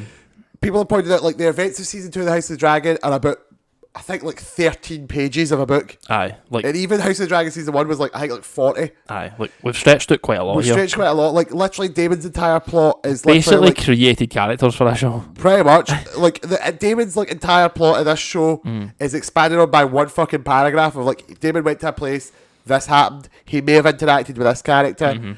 The problem is, everything they've done, I really think is cool and really fun. Well, I'm big into season 1. Like I thought it was gonna be like okay, and it turned out to be like straight flames. Well, yeah, you're coming off the back end of Game of Thrones, and you're like, fuck, well, we're going to do another Game of Thrones thing, like, Aye. really, and then it turned out to be straight flames. Aye. And I don't know, I think season 2 just kept at it. People keep saying, like, oh, why didn't they adapt this for the books? Or, like, why did they do it this way different for the books? I'm like, because it was really boring. Well, Like, yeah, I guess. this one's actually adapting shit. Like, people are acting as if, well, the book says that, like, this person kills this person and then they fight about it, and they're acting as if the show should do that. Right. And I'm like, no, I think the show is fine to take a whole episode to explore how someone feels about this and how this person got for this area and developed this army. And, like, I think they should be giving more emotions and explanation to these concepts. Unfortunately, it falls apart at the end because the writer strikes and all that, or the actor strike. One of the strikes happened and Right. they had to stop filming. Okay. Or they ran out of budget or something. So originally it was going to be a 10 episode season, and it was going to end with I think at least 2 or 3 big battles. Right. The problem is they were cut their budget, and they were like, well, we just can't do any of the big battles then. Right. So the end of season 2 is just, we're going to go to Cliffhanger war bit. now. Yeah. Which was the end of Get season ready. 1. Yeah, aye. I just think now that all the pieces are in place now to actually have these fights. Like the end of season 1 was just, something bad's going to happen because Rhaenyra's angry. Yeah. The end of season 2 is like, all of the people are in the places. The fucking lines are drawn. The swords are grabbed. Characters are fucking on the battlefield. Like, now a war will happen. Right, and they've literally been like, I beg you to know, season 3 will start with like at least 2 or 3 big battles. Right, okay. But as a result, as a unit, season 3 does feel a bit like, Yeah. okay. But I just love that a lot what other people seem to be doing. People are like, Damon's like plot is shit because he just meanders about a castle. And I'm like, he does if you just say that's what happened and you refuse to acknowledge the fact that every single episode has constant challenges that deeply challenge his ego and fracture his worldview and drive him almost insane as he goes through very profound character development, which I think is really cool and pog. I like when characters develop. Right. So Game of Thrones, stop doing that. I keep saying to folk when they're like up at it about this one not going too fast, I'm like, bro, do you want me to go back to Game of Thrones season 8 and everything just keeps happening and nobody talks about it? Right. Because that's what you want, not you personally. That's what you want to happen because you're saying, oh, well, the book was only like a fucking page. Right. Like, yeah, okay. Let it be. We could be much worse. Aye, would you like me to make it much worse? Yeah, we could do a scene and that be it. Bye. I guess the only problem I have otherwise is, while a lot of people are complaining about the adaptation process, the general gist of the book was that both sides were equally as awful as each other. Right. You're not getting that vibe right now. Season 2 is just like season 1 where you kind of just feel like the Greens are still the baddies. Like they're still ultimately doing the bad things. Right. But Rhaenyra's kind of, bad things happen around Rhaenyra that aren't always her fault, but she starts to posture towards that. And by the end of the season, she is a bit more fine with taking risks and doing bad things, and you can see her growing into it. And I think by the end, like, full score was going to break out, by the end, I think it will be like they can't really ever say who was the good guy and who was the bad guy. Right, because they're both just doing awful shit. Pretty much. Each other. In the book, it's written about as if they were always awful all the time. Right. But, like, the book is like a fake historical record as well. It's it would be like coloured by whoever's writing it, I guess. Literally. Like that's literally, it's exactly right. So, like, if you told me, like, here's how these events did happen, the show's quite good at making me think about why people would describe them the way they were described in the book, if that makes sense. Right. So if by the end of this Rhaenyra ends up doing bad things, like the way they've created Rhaenyra as a character in this, it would actually make sense to me for why people would want to act as if she was always a super evil tyrant doing the worst things possible. Right. And like why, like, this thing that Rhaenyra did in the show was actually given to a man in the books. Right. Because Westeros is a horribly patriarchal society based on outdated feudal traditions. So obviously, anytime a woman did a good thing, they wouldn't say that. But anytime she did an emotional bad thing, oh, that emotional woman. Yeah. Same goes for Alicent. Like, the books act as if Alicent's like a fucking evil psycho, and she's just not. She's bad, but she, again, there's shades. Yeah. So yeah, and I think this is another thing that will shake out better when the full vision's realised. Right. Again, they know they're going to do 4 seasons. Like, we have a start, we have an end. Right. Excellent. Game of Thrones never had that. True. Still doesn't have that. I think it will shake out better in the long run. Yeah, that's what I'm sitting on. I think you should still watch it. Tell me what you think. I will, yeah. Because, like I say, I really love what it's doing, but I can recognise the faults with it. I feel like it might even be a bit like Acolyte. I don't think you're going to be as... We're not an anti-Acolyte, but an Acolyte you can clearly say, I just didn't enjoy it or jail that much. I don't think you'll be that bad with House of the Dragon, but I think I'll literally say, Graeme, that was amazing. You'd be like, yeah, but I did have this issue. Okay. So I'm just keen to know your opinion. We'll see how we go. That's what I'm going to leave it at. I mean, I feel like I maybe said too much, honestly. I don't want to spoil anything. Okay. Right, now it's you for a stretch. Me? Yeah. Next up? See that one? Oh my. See yellow and red? Yeah. That's my next one, so... Damn, man. Okay. Well, here we are. Top Gun Maverick. Was that 2024? No, but I just watched it again. God fucking damn it. And do you know what? Fuck this movie. I'm thinking 5 stars. Oh, fuck this movie. I hate this movie. So good. The little movie that saved cinema. Literally. Okay. Tenet came out and was like, nah. This came out and was like, save cinema. Let's go. Fucking Tom Cruise, save cinema. I hate this movie. I think. Why do you hate this movie, Ewan? I just think I'm sick of hearing about it. But it's so fucking good. Everyone just tells me how fucking amazing it is. It is that good. And I'm like, bro, do you like the American military? Do you know what? Sure. And like, bad guy is just faceless bad guy. Like, that's it. But it's like everything else in the movie is like so fun and like a good time. I joke about hating it. I need to watch it. It's just... I'm sure it's good fun. It's another one where like, I've not seen Top Gun. Okay. At all? But yeah, but it's like, it's not necessary. And like, I fully understand the like, the callback stuff. They really tie it in quite easily. And it's, they show you the flashbacks or anything from the first movie that you would need to know. Okay. They let you know that. They just like actually use footage for the first one? Yeah, at some points they definitely do. Okay. So you've got Goose's kid, and you've got Tom Cruise, who's like an instructor, and he's trying to get, well, he's an instructor now. That's like the plot of the movie. He's trying to do like a space.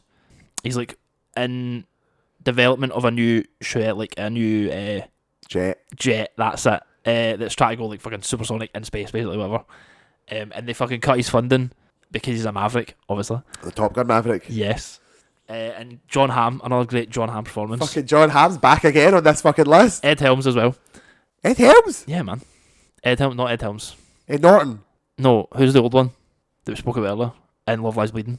Ed Harris. Ed Harris, yes, not Ed Helms. He's the one from The Hangover. Yes. Right. That's Andy for the Office. Ed Harris, him as well.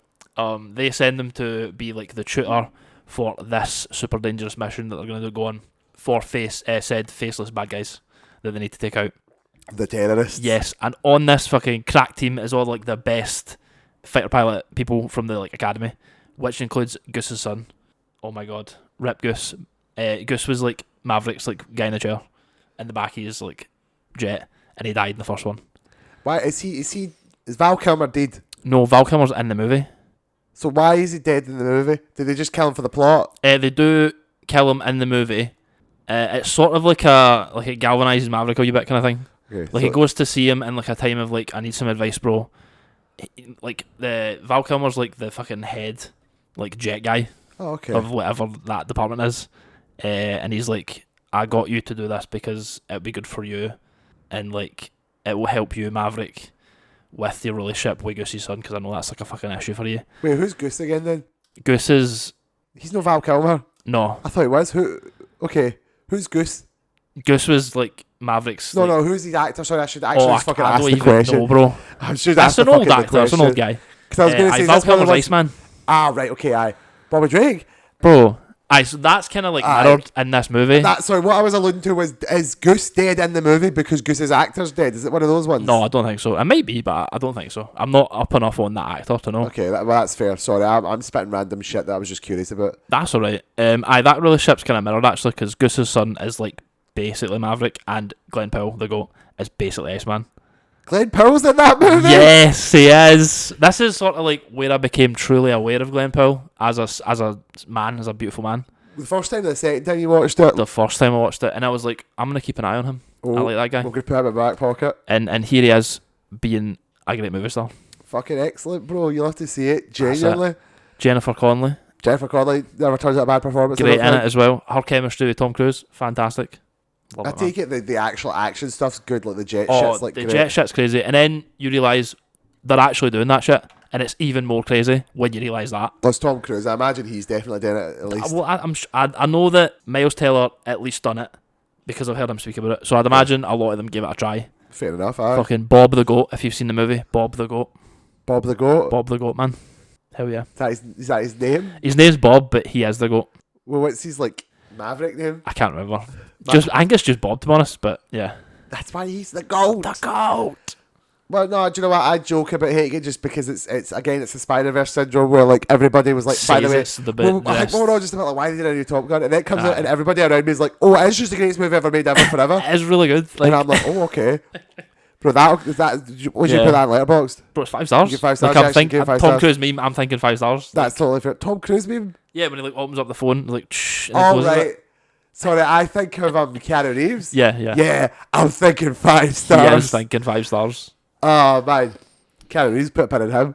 Also, the Okay, then I'll need to sit down and watch it, I think. I probably would watch the original. Man. Yeah. I joke about hating it, but it's just because I'm so confused as to the sudden appearance of 7 million unnamed Top Gun Maverick fans. Like, out of the woodwork. like, oh, okay, apparently people were looking for this movie. Yeah. Although it's Tom Cruise, really. I Their mean, whole life. Tom Cruise, I love Tom Cruise and I hate that I love him. He's just my little guy. Oh, man. I love him. He just loves doing films. He loves getting up to nonsense. Yes. He's really good at making films. And I know the Scientology thing. I get it. He's got problems. I get it. We're looking past it. But you got to give him some credit. Come on. You know? Come on. He does his best. I'm I was thinking excited. about that story where he lands a helicopter on a fucking football pitch and people Yes. come out to like, oh, well, it's Tom Cruise in a helicopter. And he's like, I gotta go, but do you know what? Do you want to take pictures quickly? Hugs, handshakes. Let's go. I'm sorry, I really gotta go. I'll sign that though quickly. And I'm Come like, on. that guy seems to be pretty great. It's just Yeah. occasionally someone will tell you about the horrible things. Yeah. I'm like, don't worry about it. Just, he's grown. You know, it's okay. He's past it. Watched Final Yeah. Reckoning. Like, Definitely. Like, I'm excited for the next era of Tom Cruise because I think he's taking a step back from the action stuff.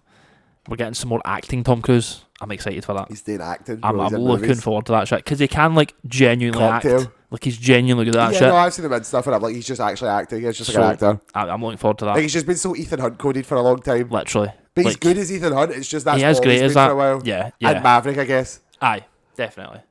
Oh, so good though.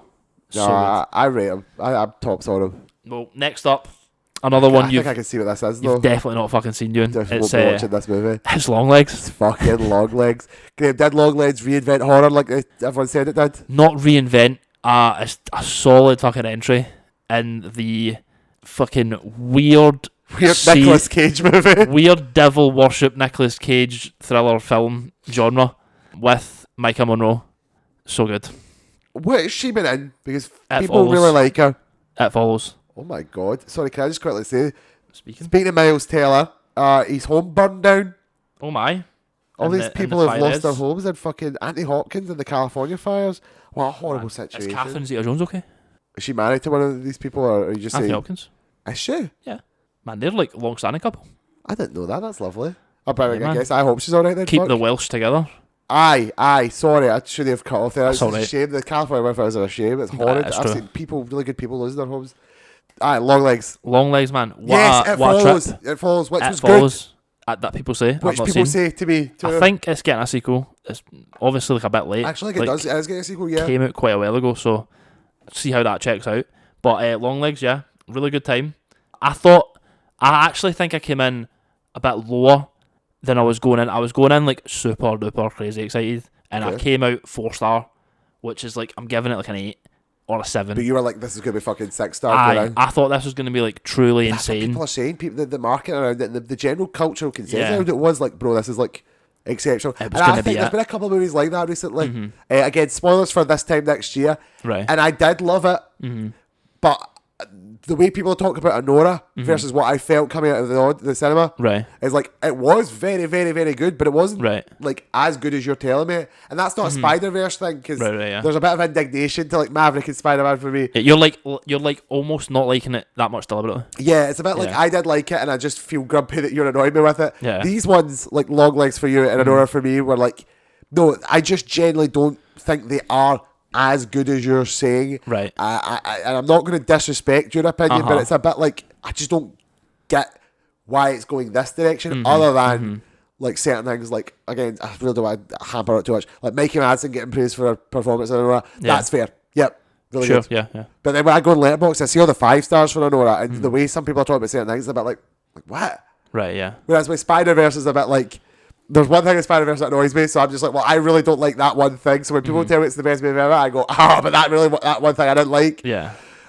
So I imagine with Long Legs, it's a bit like, yeah, this is your experience. Was a bit like, I just don't get why you're saying, I was expecting so good because you promised me so good, and I'm like, Right. I don't get why you were saying that good. Well, I don't know if it's quite that. Would you feel like you connected with it? Yeah, like I understood everything. The subtext was there. I understood that to my knowledge. I think it was more like the marketing. Like I feel like I was maybe Age of Ultron. Well, not even that, because I'm not even. No, not You even had the that. car park cry after it. No, I just felt like that the marketing was so good. I was so hyped and ready for it to be like insanely good. And Well, it was that's just, and it pretty just sort much of what I was was thinking with Age of great, Ultron. which is awesome, obviously. Yeah, But it wasn't as big as I thought it would be. yeah. But it's good that I didn't end up too harsh on it because of that. Almost like Ultron for you. Yeah. I understood was like, alright, well, it's still really fucking good. Would love to see it again. Yeah. But it just wasn't quite what I built up to be. Well, yeah, again, that definitely seems like an Anora experience for me, but it still is just really good and solid. Yeah. It's just, Definitely. I just, Watch the, it the for consensus. For Micah Monroe, her performance, it's really understated, it's really good. All the like weird Everyone wee said things in the that. background that you see, like a fucking picture frame being bigger in one frame than it's bigger in the other, it's really weird. Really? Shit like that, like- just like shit that unsettles you, fucking Yeah. like throws off your perceptions. The fucking head FBI guy, which if my phone loads I'll tell you, was Blair Underwood. Oh, I know that name. Yeah, he has been in some stuff. I can't remember. I think it's like, ooh, it feels like another cop thing he's been in. But he's really good. I really liked him. Obviously, we can't speak about it without speaking about Nicolas Cage. The GOAT. As the capital of long legs. As the long legs. It's John Longlegs. Oh, the best musical performance of the year, Imo.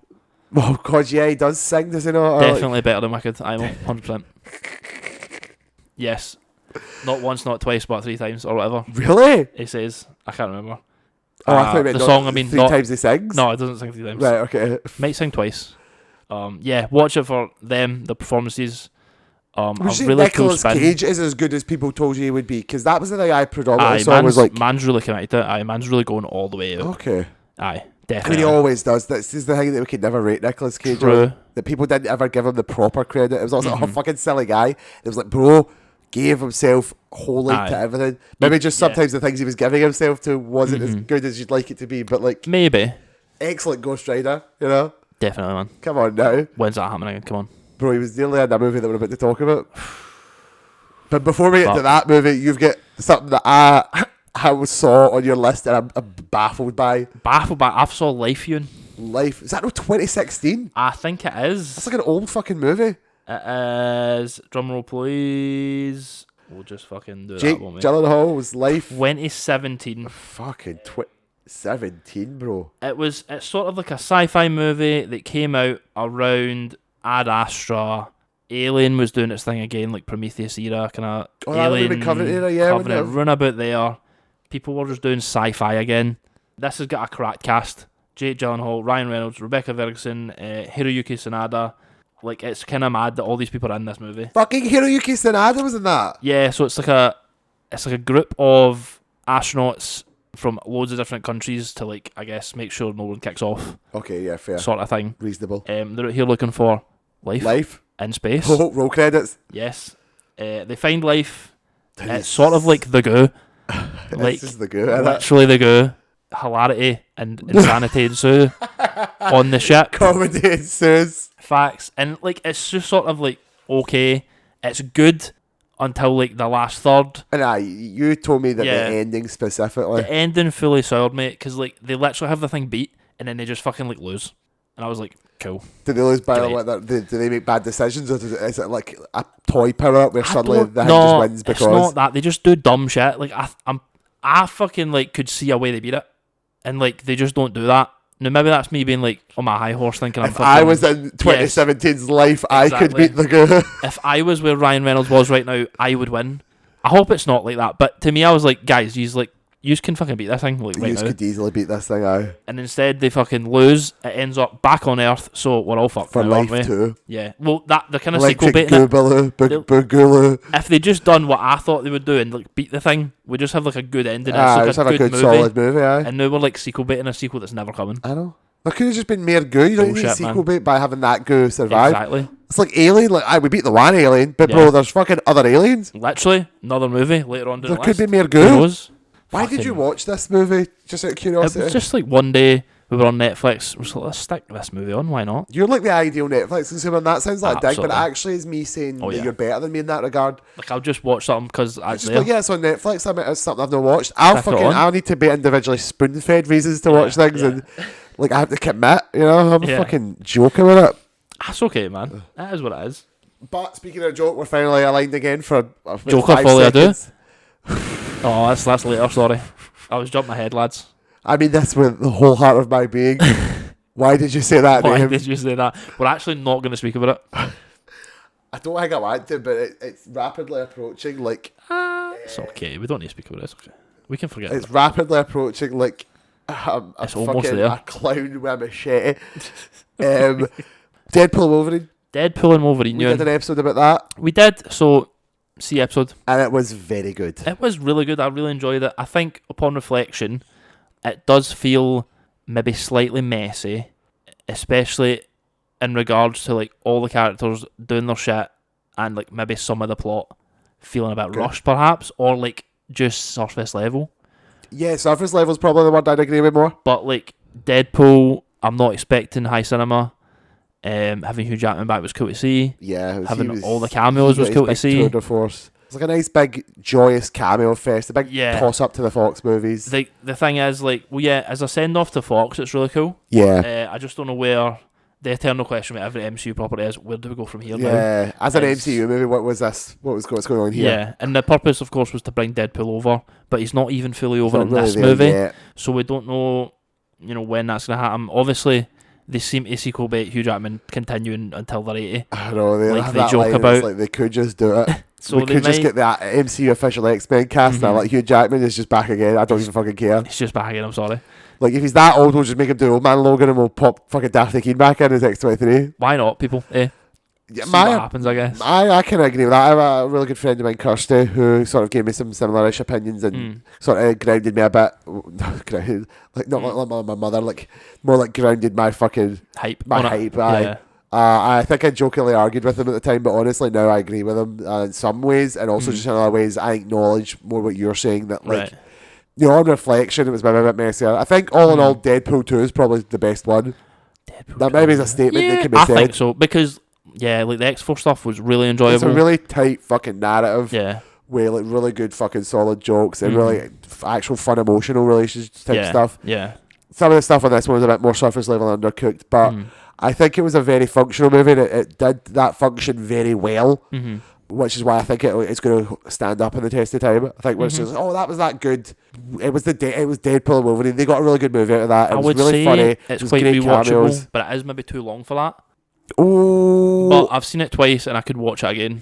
Yeah, I don't think I feel the length on it too much. Not too much, no. I think a good movie that is just full of like fun jokes and cool cameos. You can kind of just, you're going for A to B. Yeah. You're a bit like, okay, now we're going to get the Johnny Storm bit. Oh, now we're going to get like the fucking Elektra and fucking Gambit bit. Oh, now we're going to get the Deadpool bit.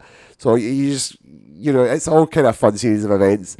And I think by not attaching it too heavily to the MCU, even though it does leave us a bit like, well, how the fuck is Deadpool going to factor in? It at least ended up being able to be fine on its own then. Because even though we ask where we're going to go for here, we're not like, why is there a celestial hand in the ocean that's still been talked about? People aren't going to be asking 100 million questions about the events of this movie in comparison to others. Yeah. Other than just how's Deadpool going to pop back up. But to be honest, they could have completely just not even had a movie about it and just had him show up and he'd be like, yeah, I'm in this universe now. And that would have worked just as well if you think about it. Yeah, because that's just the kind of thing he could do. Literally in fucking Doomsday, he's going to pop on and like they're going to find a way for him to show up in Doomsday and he'll literally look at the camera and he's like, yeah, I'm here now. Like... Disney bought me like everything else. Or do you know what they might do if they hadn't done Deadpool Wolverine, it would literally do like the Don Cheadle thing in Iron Man 2. It's me, I'm here, get used to it. So yeah, and I will say, coming off of this, Ryan Reynolds did say emphatically, like, I do think Deadpool shouldn't be in a solo movie anymore. I think he should be a supporting character now. Which is like wild for a hugely successful business mogul actor like him to say. I think so. I think that shows to me I have a deep respect for Ryan Reynolds saying that, and for him to just be like, and I'm okay, deep respect for the fucking multi-millionaire who's got like who owns the fucking football team and all that. Come on. But like it's nice that it seems like, okay, I've done enough with this that I don't need to fucking milk it. I want to respectfully turn it into something that will keep people happy. Because to be fair, if you're a smart fucking business mogul, like, I think that's the way to go. He's allowed to be a big business mogul because it's appealing to fans in the right way. It means if he turns a supporting role, it means people are going to still like him. They're going to still want to see him. They're going to get fed up with him. He seems to be doing the thing that seems right for the character. Yeah. And as a result, it means he's going to just continually have potential to come back, good public perception, and marketability. Yeah. I'm not going to get oversaturated with Deadpool. I'm not going to get sick of him. Yeah, because I'm not going to see him in small bursts. It's like the opposite of Dwayne The Rock Johnson, like Black Adam. It seems like Ryan Reynolds understands what the character can do and how it can be deployed in a successful way that makes people happy. Yeah, I agree. I hope that is the case. I hope it's not like some sort of market employee where he's like, I'm saying I don't want to do that so that when it happens, you won't think it's my idea. Well, yeah. That could happen. Yeah. Because genuinely having him in small bursts is the only way, I think, to continue to have him appear. Like, there's not much else you could do with Deadpool that hasn't been done in the first 3 movies. Yeah, without it becoming like just treading the same ground again. Just like another silly movie. What I mean? Yeah. And we can't do like if we have him just in the MCU and he's like got to find a family again and he's got to find love again and he's like pal with Wolverine again. Like, it's just the same thing again. Yeah. And I don't think that would be entertaining for Ryan Reynolds even to act it or create it. I know. I definitely agree with that. I hope that it's genuinely true what he's saying there, and I hope that is how it happens. Yeah. Please. I always, I mean, I know I'm not saying he would only do this, but I think one of the safest things for Deadpool is to literally be the new Stan Lee. Well, Literally, I know, yeah. you need to be careful because it might take you out a wee bit depending on how he appears. Like sometimes it should be an out and out like he appears. Sometimes it should just be like an image of Deadpool on like the side of a bus or like graffiti or that. Because it's like, okay, I don't, you know, if they do like something like rated 18 Blade, like that might be silly enough that he could justifiably have some semblance of a pop up. But like in a universe where Secret Invasion was good, it would be weird if Deadpool showed up. Do you know what I mean? Right. But if there's like a fucking billboard with Deadpool's face on it, you're like, oh, well, there's the Deadpool. Yeah. It's a bit like, rather than, the Stan Lee cameo did evolve a bit like that, when it's like, rather than ultimately being like a pronounced moment. Aye, it's like oh, there he is. Yeah. Like, you know, we couldn't get him for the Daredevil Netflix show, but he does appear in this one poster in the police station. It's like, oh, cool, there's the Stan Lee quote. I mean, it's like in Star Wars, it's like someone's always going to say, I have a bad feeling about this. Like, right. A lot of the time people lose arms. Like it's more like a little marker. Yeah. Like, oh, we got that little. It's that like tick. tradition for us to do that. Tradition's actually the best word for it. Yeah. And I think Deadpool would be the best thing for that. But also, I still think he should appear in things to a degree. Yeah. I mean, he definitely has to show up in like Doomsday or Secret Wars. If we do like X-Force, like he probably could be on the team for like a movie. Oh, definitely. That too, actually, as well, yeah. Yeah. There's a lot of things that he could actively be a major part in without being like the main part. Exactly. He is just the comic relief. He could just be the funny man. Yeah. He just works. He's a very excellently easy to deploy tool.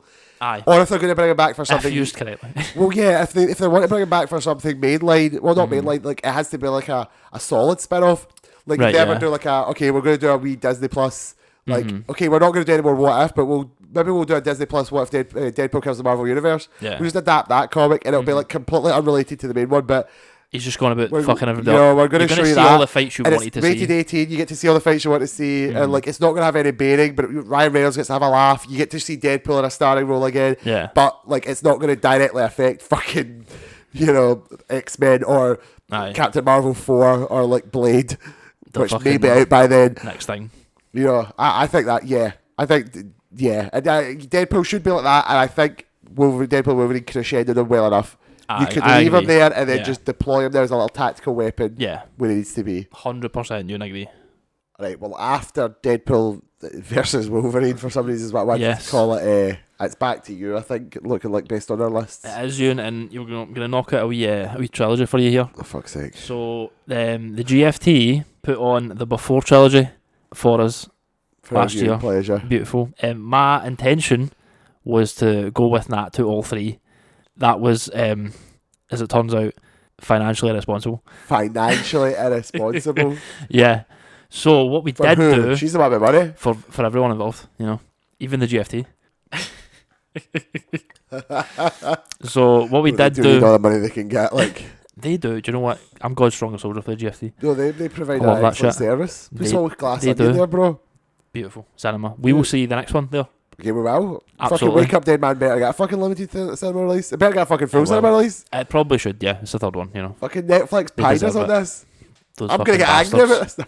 I'm kicking off right now. I'm kicking off right now. Bro, have you watched fucking the show? What show?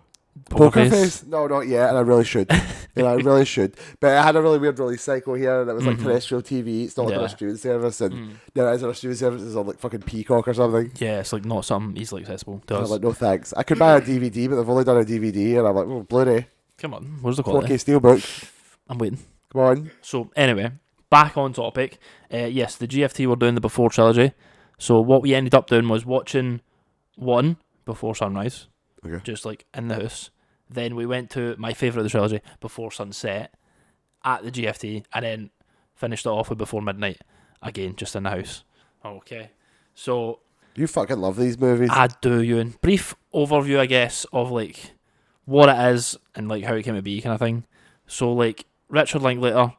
this fucking guy again from The Hitman? That's it.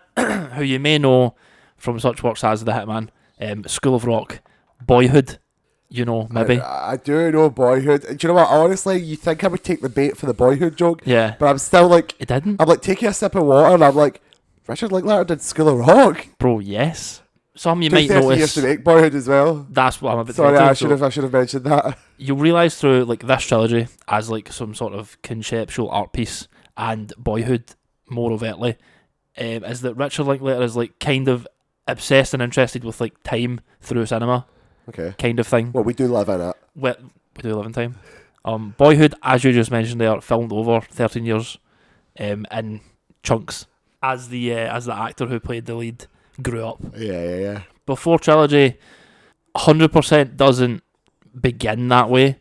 It's Richard Linklater sort of like going through his own life and an experience that he had similar to this, where he like met a woman randomly, and spent this crazy night with her and had like this incredible experience, and then tried to like reconnect later down the line and found out she'd actually passed away. Okay. And the film's like the people, Ethan Hunt and Julie Delpy, just have this like incredible night. They just like are in Prague or whatever it is again. You called him Ethan Hunt there. Ethan Hawke.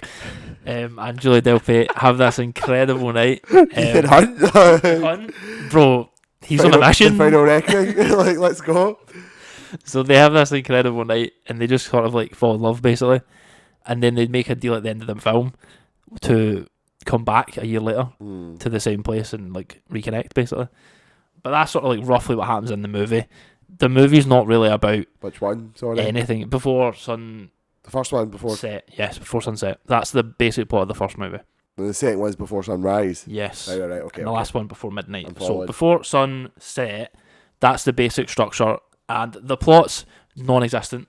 Like the whole thing is, we meet on this train, and they sort of have like a wee discussion. Banter. Yeah, a bit of banter. It's sort of like you can see there's like a bit of an attraction there, but it's not like immediately obvious. It's not like fucking on site for Yeah. love. It's two like strangers just sort of like getting to know each other a wee bit, you know. Yeah. And then Ethan Hawke. Ethan Hunt. I'm gonna call him Ethan Hunt again, I swear. Ethan Hawke, his character comes back because he's about to leave the train. He's like, come back and he's like, listen, I've got this fucking crazy idea, right? We're like in Prague and like I need to leave for a flight, like end of the night, tomorrow morning, and you're just going on the train anyway, so what else have you got going on today? Let's just go off the train and like spend the day together. Let's just spend some time in Prague. And Julie Delpy's like, you're a psycho, you're gonna murder me? And he's like, nah, come on, like Yes. he's like, right now is one of those moments you'll think about in years to come when you're unhappily married, thinking about, oh, what if I'd left the train with that guy? Would my life be different? And she's like, oh, alright, fine. Bro's got bars. Alright, fine. They're fucking alright. And you just follow these two as they go to record shops and they like listen to music very beautifully in this wee booth, and it's like really cute. They're like stealing glances at each other, like he's looking at her and she's looking at him, but they don't really want to catch each other looking at each other. It's really cute. They go to like a graveyard and Julie Delpy's like all morbid and shit. Oh, okay. It's cute. It's cute morbid, but it's like weird. I don't know. They go to like like a graveyard now. That's weird. yeah, they go to like a carnival. They go to a bar, and they just sort of like basically just fall in love with them. That's great. The second one, bro, peak cinema. Okay. So I'm gonna spoil this. Oh. Do you want me to spoil it for you? Fine. I probably watched them down the line, but Listeners, I'm sorry if you don't want it spoiled. I urge you to go and watch these films before I do this. Okay. I like how we've talked about movies that are currently coming out and like the things that have happened like last year, and we're like blasé with spoilers. Oh yeah. When did these movies come out? So before Sunset, before Sunrise 95, 2004 for Sunset, and 2020 I want to say. 2013. Far apart. 2013 for Before Midnight. Okay. It's not that far apart. So before Sunset, the sequel. So if you remember the plot synopsis I just gave you there, they were going to meet up. Do you remember what you said merely a minute ago? Exactly. They were going to meet up a year later. Yeah. This film is not a year later. It's many years later. Okay. And what's happened is Ethan Hawke's character has written a book about the experience. Okay. And the book's finished exactly where they left it. So it leaves in a cliffhanger of will they ever meet again, sort of thing. And he's on the book tour, selling the book in Paris, where Julie Delpy's character's from. Okay. And she appears in the bookstore where he's doing like an interview talk about the book. And it's not immediately told or like obvious that they're together or they're not together. Okay, you don't know sort of thing. What the situation is. You're sort of left behind on it. Yep, and that's obvious. That stays with you for like maybe half of the film, and the film's only 80 minutes long. Oh, okay. Which is and it feels like 20 minutes A lot of it's very long takes, and they're just sort of like just moving through it at great pace, and it's flowing, it's effortless, it's beautiful. It's easily the best of the trilogy in my opinion. Flowing, it's effortless, it's beautiful. It's so good. So yeah, it's not entirely obvious if they were together, if they meet back up, whatever it is, until one of them asks the questions like, so did you like go back? And the other one like doesn't want to answer. Like, did you go back? Like, oh, I don't know what to say. Because if you say yes and they didn't, then it looks pretty bad, doesn't it? Cut to it, ends up that Ethan Hawke, the hopeless romantic, did go back, and Julia Delpy did not go back. Oh, Julia Delpy. Yes. But she's like, oh, my grandma got really sick, I had to go see her. I'm so sorry, you know my grandma, they spoke about it in the first movie. Oh, fair. All that stuff. So he's like, oh, it's fine. But then you find out he's married. Oh, okay. He's got kids now. Fair. We're dealing with that. So they basically, it's like the same movie, but we've like grown up. We're a bit more like mature. We can't be as like carefree as we were in the first one, and we've got like real shit to deal with. So like he's like, my marriage is like fucking crumbling, like it's falling apart. I hate it. I've been on this book tour for like a year, and it's been the best year of my life. Fucking hell. And she's like, I fucking hate men. I'm abstaining from men. French men are arseholes. I hate them. I want what I had before. Shit like that. And they just kind of talk it out, and then they have like this heartbreaking breakdown at the end. And Ethan Hawke's in the car driving her home, and he's like just speaking about how his wife, like they don't get on. Basically, like he wants a reason to leave, but the kid's there, so he can't really do it. And she wants to like reach out and touch him, but she just like pulls away. It's like, oh fuck, heartbreaking, yeah. And she's just sort of like comforting him, and then they speak it out, and then eventually we get to her home. So it's like end of the movie here. Aye. Like he's dropping her off, and she's like, oh, just like walk me up, and he's like, yeah, I'll be the perfect gentleman. Of course, I'll walk you to your apartment. Of course. So they walk through it. It's really slow. It's beautiful. Not very much speaking in that moment. And then they go up. They leave the kind of courtyard they're in. They sit in their apartment, and he just puts like a record on, and he just sits down and sort of relaxes, and she starts like singing him a song, and it's all like sensual and beautiful. My right? God. And the whole movie is like he needs to leave for the airport like by this time. Okay. Because like he's got a fucking book tour to go to. Yeah. So they're always trying to rush him. They're like phoning him and stuff, trying to rush him along. Like, you need to fucking leave now, bro. There you go, bro. Like, and it gets to a point right at the end of the movie. That's like the best fucking end of the movie, right? Like, so it gets to a point. Julie Delpy's like, they're singing, dancing, whatever, and then she's like, oh, "You're gonna miss that plane," and he just says, "I know," and it just fucking ends. It's like the best fucking ending ever. Fuck, bro, that is actually some hot shit. I love that shit. It's so good. It's just, I don't know how. Like, this is like our slice of life. Do you know what I mean? Like, this is very little plot. Yeah. It's just two people, like, speaking about their life and, like, falling in love. Yeah. And it's incredible. So good. That's, like, I'm not going to say it's better than it, but that's probably the same reason why I liked We Live in Time. Maybe. They're not the same, obviously, but again, it's like, I really, like, you connect well with just, like, fucking just real human people just living a fucking broad experience, you know, yes. Fucking, it's just raw emotion. It's just raw, I mean, it's just raw experience. Well, like, this helps because Ethan Hawke, Julie Delpy, and Richard Linklater, they all say in interviews that they were all collaborating, so it wasn't just Richard Linklater. It was like, this is the character's words, this is how we're doing it. Right, a lot of them, they were just like, right, you're developing it as well. And they'd work on the script together, and they'd just come up with ideas, so it really feels like a true collaboration between those people, and they're like the only three people in any of the movies, really. Well, I was going to say, yeah, it's Richard directing Ethan Hawke and Julie Delpy. I imagine it's not a big cast. No, there's some like extras, obviously. I think the third one's the biggest. There's like an actual like cast of people in it. Oh, okay. For like the first chunk, I'd say, first third maybe. There's like a group of people they're staying with. Because the third one, years in the future, fucking hell, after the events of the second one, man, they hooked up. Obviously. They got together, bro. They had two beautiful girls. Oh, right, shit, okay. You know, so and they're in holiday in Greece. You know, lovely country, beautiful. With some friends, and of course, Ethan Hawke. He's wrote another book, hasn't he? About the second movie. Bro, you know what he's going to do? He's going to write a book about that. Yeah, and there's some comments about that. It's quite funny. It's like, oh, did you embellish that? You had like loads of fucking sex when you just like stayed in Paris that time. And he's like, yeah, cool. So there's loads of like fun wee knocks and stuff like that. He's speaking about like another book he wants to write, and it's a fucking weird book, man. It's like perspective changes. So it'd be like 1935, and there's a guy in a movie theatre, and he's watching a movie, and it cuts to like 2010, and there's someone else watching that same movie somewhere else, and it's like weird, whatever. That's just like a funny thing, I guess. It's just Ethan Hawke's book. Yeah, so that's cool. But the third movie is like a lot more, I don't want to say dark, but it's certainly like a lot more serious feeling, because it's dealing with like, it's almost like a look inside the marriage is speaking about in the second movie. Oh God, okay. Not like it's that bad or anything, but like we've got some struggles we're dealing with because we've been married a while, the passion's kind of gone, sort of thing. This is Ethan Hawke and Julie Delpy. Yeah, so they get to a point in the middle of the film where it turns, and they're in this like suite that their friend's giving them, because it's like, you've got a night away with the kids now, go and like have fun, go crazy, and they just have like this fucking blowout argument about their whole relationship, and like, do they even love each other anymore?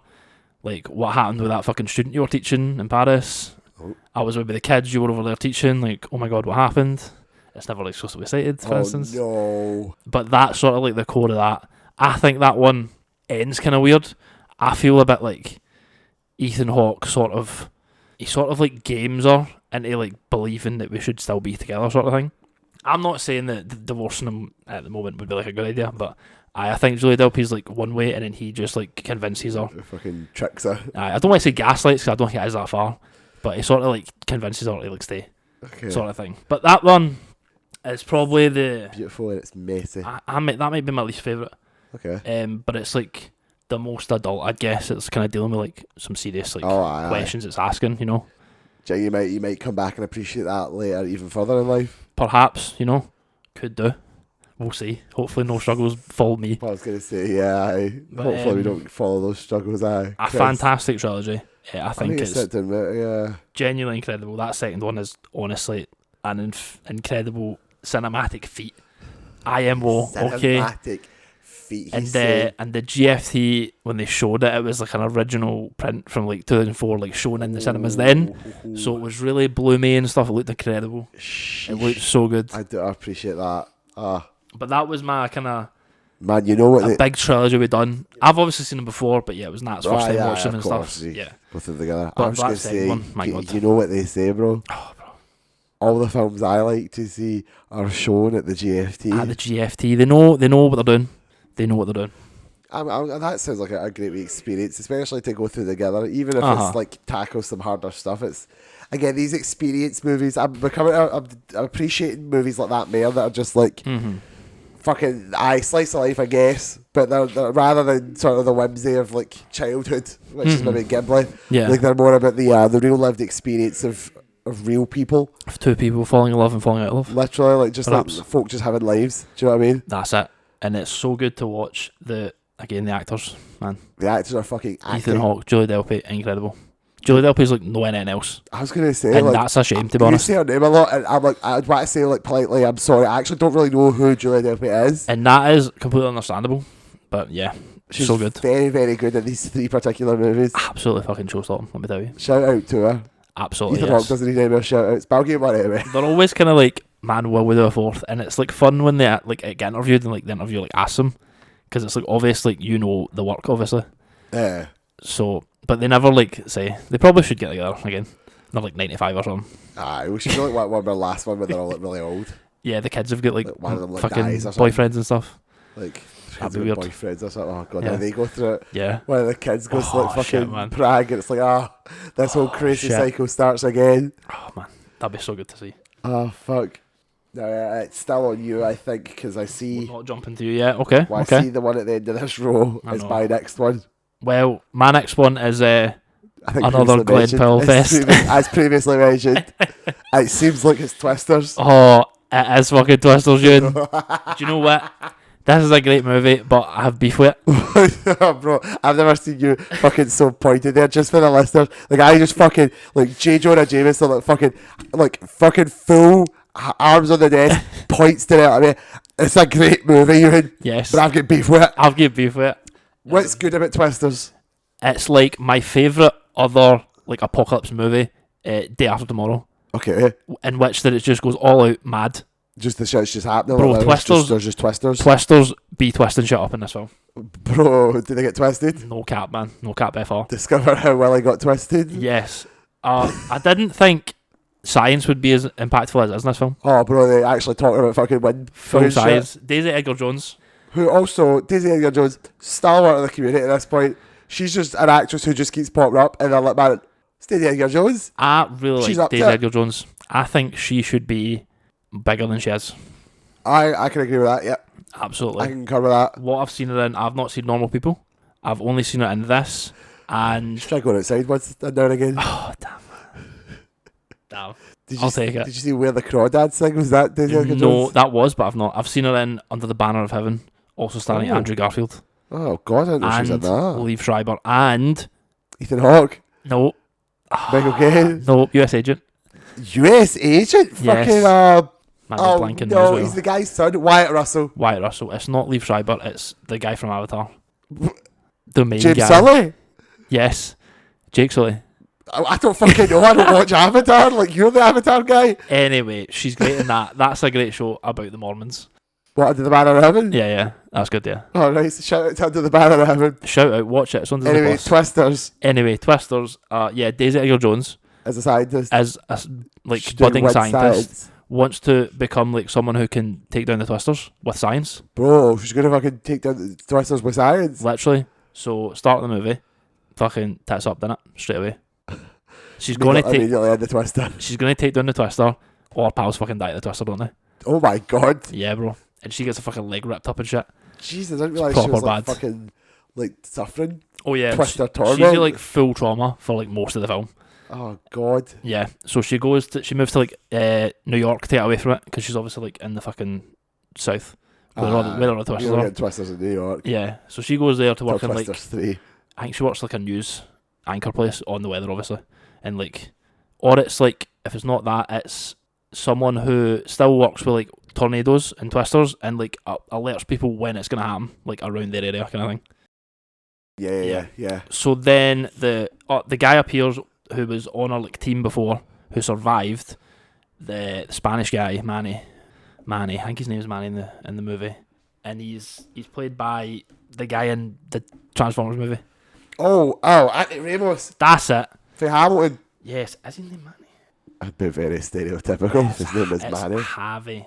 I mean, so- Harvey's not much better. He jumps in, right, because he works for like a tornado firm who gathers information on them by placing little like fucking beacons on like a triangular point of the tornado, right? On the twister, alright. and it beams in and scans it and like gets data on it, right? Scanning tornadoes. Yeah. I'm fucking obsessed with the term tornado firm. Bro. Like law firm. Bro, fact. Does he represent tornadoes or the tornadoes the lawyers? Well, they're not exclusively tornado firm, but they do this because Oh, sorry, do they also share it with blizzards and fucking tsunamis as well? yes, they do this because Tornado and tsunami fucking Oh. partners. plot twist, they're bastards. The tornadoes? Yes, and what they do is they go to tornado-stricken communities and like sell them like fucking insurance or like buy their fucking destroyed house at a cheaper rate Oh, bro. and like sell it later for like huge money, obviously.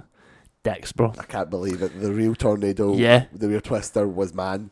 Yes, but this is where the Chad Glenn Powell comes in The Chad Glenville, he just fucking rocks up. because do you know what he is? A tornado chaser.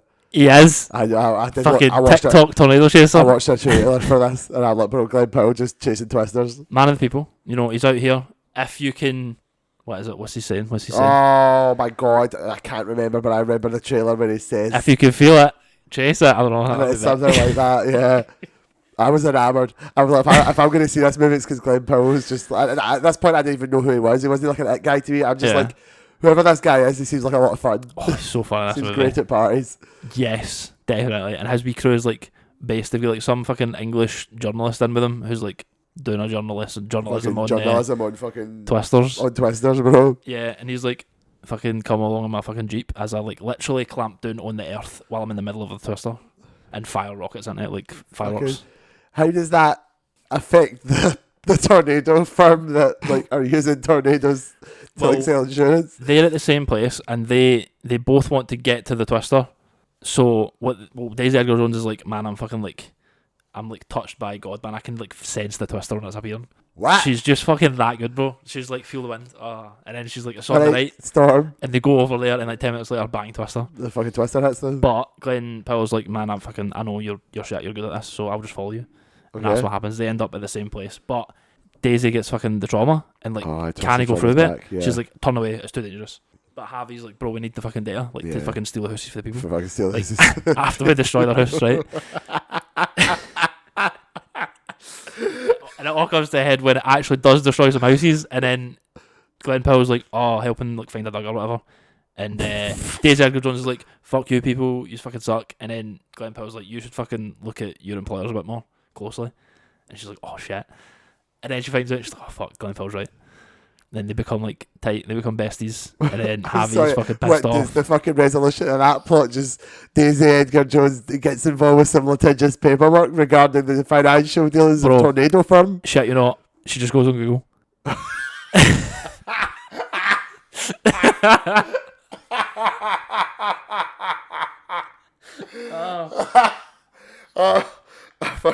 I know you were thinking like, I'm gonna have a cool espionage subplot here. Having it like pushed into the fucking Twister. Like, no, she just Googles and she's like, man, I don't like these guys anymore. I just don't like them, man. Oh, that's an issue. issue. Did they get like stopped? Did they get like arrested, or did they just continue to do their tornado thing? They do, man, because Daisy Jones is just like pissed off. And I can't work with you anymore. I Googled you, you're actually bad bots. She doesn't even like say that. Glenn Powell just appears with a pizza and is like, oh yeah, I thought I'd like check up on you. And then they go to like a fucking hoedown.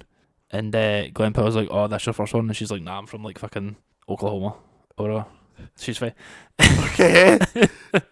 And then a Twister appears. Bro, I shit, you know that's what happens. Oh, okay. I was fucking waiting for it. I'm like, please tell me a Twister appears. Fucking love this movie, man. Bro, was it summoned by the Twister firm? It might have been, bro. I don't know. So they run to a motel and like hide in a pool. And Daisy Jones like, oh man, we need to fucking run, so they hide in this pool. And then that all calms down, and then Javi appears like, oh, where the fuck are you okay? And she's like, fuck off. Like, grabs his truck, runs away, and she goes back home. Fuck off. She goes back home, bro, to learn about the tornadoes, like her roots. She goes back home. Is she related to a character from a... How are you gonna... Is she fucking Patton Oswalt's daughter? No, that's not. Okay. No. I don't think that's from the first movie. I don't think it's even like tied in. They're just happening. Just other folk are with more tornadoes. Twisters are like that happens. In fairness, that's facts. So she goes back and then she's like reliving her past. Like, oh, this is where my fucking lab was, where we like tried to fucking stop the tornadoes, bro. And then Glenn Powell shows up, the goat, and he's like, oh shit, you're like fucking really smart at this, aren't you? This could actually like work. Fucking Twister science. So they do some science, you know. They try to get it to work. It fails, and then they realise like, oh, we just need to like fucking tweak the formula, however. And then fucking back to formula. We fucking got this. Let's go. Let's go with science. So then she teams up with like the fucking TikTok bandits. Fucking TikTok bandits. TikTok Twister bandits. Twister bandits. Yes, and Glenn Powell, and they go and take on the tornado. But man, the tornado, it goes through like some sort of fucking power plant, and it like explodes and then grows bigger and like a fucking super tornado. It's the super tornado. Yes. And then it gets fucking like rammed into this town, and they're like trapped in the fucking cinema, and Daisy Jones is like, oh man, ultimate fucking sacrifice. Like, now I can avenge my friends that were taken by the Twister. I can go out into the super fucking tornado and use the formula. I'm gonna use the formula of the super tornado. I'm gonna fucking... And she does. Defeat this tornado. And she fucking does it. Well done, Daisy. Well done, Daisy. So proud of you. Did she die? No, she's alive. Fuck, bro, she did it. We need a sequel bit, bro, come on. Twisters with a Z. Twisters with a Z. So that happens. Then we're like, oh, cool, based. Happy. Javi's made up because he like tried to help them. So he's like, yo, fuck the fucking Twister firm. Oh, bro. The tornado firm, fuck them. He's also leaving the tornado firm. Exactly. We go back to tornado and Blizzard LLC, like. Because Daisy's going to go back to New York and be like, yo, I fucking done it. I can take out all the Twisters now. We have a way to fight them. We've got a machine that stops the Twisters. Literally. And then they're at the airport and Glenn Powell's like, oh man, I got to go after her. Oh, of course he does. You know. I was like, see when you were like, man, they go out in the pool, I'm like, are they fucking in the pool? No. During the Twister. So he runs after her, and it's like, oh, we're going to have this cute moment, they're going to like make out like hot and heavy, yeah. Oh, wow. And then like something happens in the tannoy, and they're like, oh shit, we need to go back, man. More Twisters. Fucking bro. I don't know, man. But more Twisters. Cinema, would recommend, watch it right fucking now. I feel like I need to watch this movie. This movie. Shit's so good, man. It's fucking hilarious. Everything you've described about this movie makes me fucking cackle with laughter. Hell yes. Now, my beef. I was going to say, you still get beef though? My fucking beef is They filmed the kiss. It exists, but they cut it. But I thought you said they make it out. No, they were going to. That was like the vibe. It was like Glenn Powell's going to get the hero kiss. But then they were From like, Daisy. nah, bro, there's twisters. Filmed it. It's on a fucking drive somewhere, but it's not in the movie, and that's what counts. Who's got the drive? Who's got the footage? It's fucked up, man. Who's got the footage? Who's got the footage? I don't know. The kiss cut. Maybe it was Fuck like the twisters. it was the Uber villain from the Tornado film. Do you know who that is? Who? David Cornswet. You've got to be fucking joking me, No, bro. Superman is in the movie. Superman's the leader of the twister firm. Just saying that Twister, twice- Twister and twice David Cornswet's been in Hurricane this roundup, and twice he's been like a CD wee bastard. It's just to be bastard, it's true. And then this one, he fucking uses tornadoes to hurt poor people. Yes, he's happy making the ching ching, the money. He's all over the coinage. There you go, bro. I can't believe we're going to get Twisters with Z, Threesters. And fucking David Cornswet's going to like shoot a fucking tornado. I'll be And there. it'll be a better movie than James Gunn's Superman. Hopefully not. We'll see. What a fucking... But that was me, man. I love Film. that. Anything Glenn Powell's in, I'm in. Do you know what, honestly, if this is the quality of the content that we're getting, I'm now in. Yes. I'm like, is this what a Glenn Powell movie's like? Because I need to get on this train as Bro. soon as. There's room on the train. But yeah, bro, I feel like I'm beside myself. I'm sorry. No, I Didn't mean just, to like, attack you with oh, like but it's sensory just like, overload. so many things happening. I'm fucking obsessed with like you were talking about going like a hold down. And I'm like, is the movie just done? And you're like, and then a twist on it. So I'm like, oh, fucking scenes, bro. That's the thing with natural disasters, man. Like, act of God, it can just appear. It just happens, bro. It just Watch happens. out, there's twisters. At what point does it become two twisters? Is that this part of the super twister? Two twisters do appear. Because Like a I remember duel. that in the trailers, and I'm like, bro, this is fucked. There's actually not one twister now, but there's actually two twisters. Two entirely different I'm twisters. like, fuck, bro, there's a second Shit. twister has hit the fucking Guys, the TikTok run. twister bandits. I love them, man. Live streaming twisters. Fuck me, bro. It's fucking His wee gang, Glenn Powell's wee gang's great, man. They're just like fucking vibes. a wee gang of fucking TikTok twister bandits. Thing he's in it. Oh my, Love Lies Bleeding. Kate O'Brien. Katie O'Brien. She's in twisters. Yeah, aye. Is she part of the TikTok Twitter band? Hell TikTok yeah, twister hell yeah, bandits? she is. Yeah, Hell yeah, she is. hell yeah, she If is. you can feel it, you can dream it. If you can feel it. I don't- Chase, I don't know. That's gorgeous. That's gorgeous. Oh, what a fucking cinema. I think it done serious gangbusters as well. I did actually like do it really made well. bank. It did really well at the box office. Yeah. Yeah, no, that's exactly right. It did fucking really good at the box office. I'll tell you what didn't do good at the box office. What's that, Ewan? It's the next movie on our list. Oh, It's a little film called Bonerlands. Bonerlands. Borderlands. Oh, okay. Oh, Do we need Jesus. A Fuck film yeah. that was not enough. In every sense of the word, it was not enough Borderlands. It was not enough good movie. Yeah, it definitely was not a good movie. Yeah, Like, I don't really know.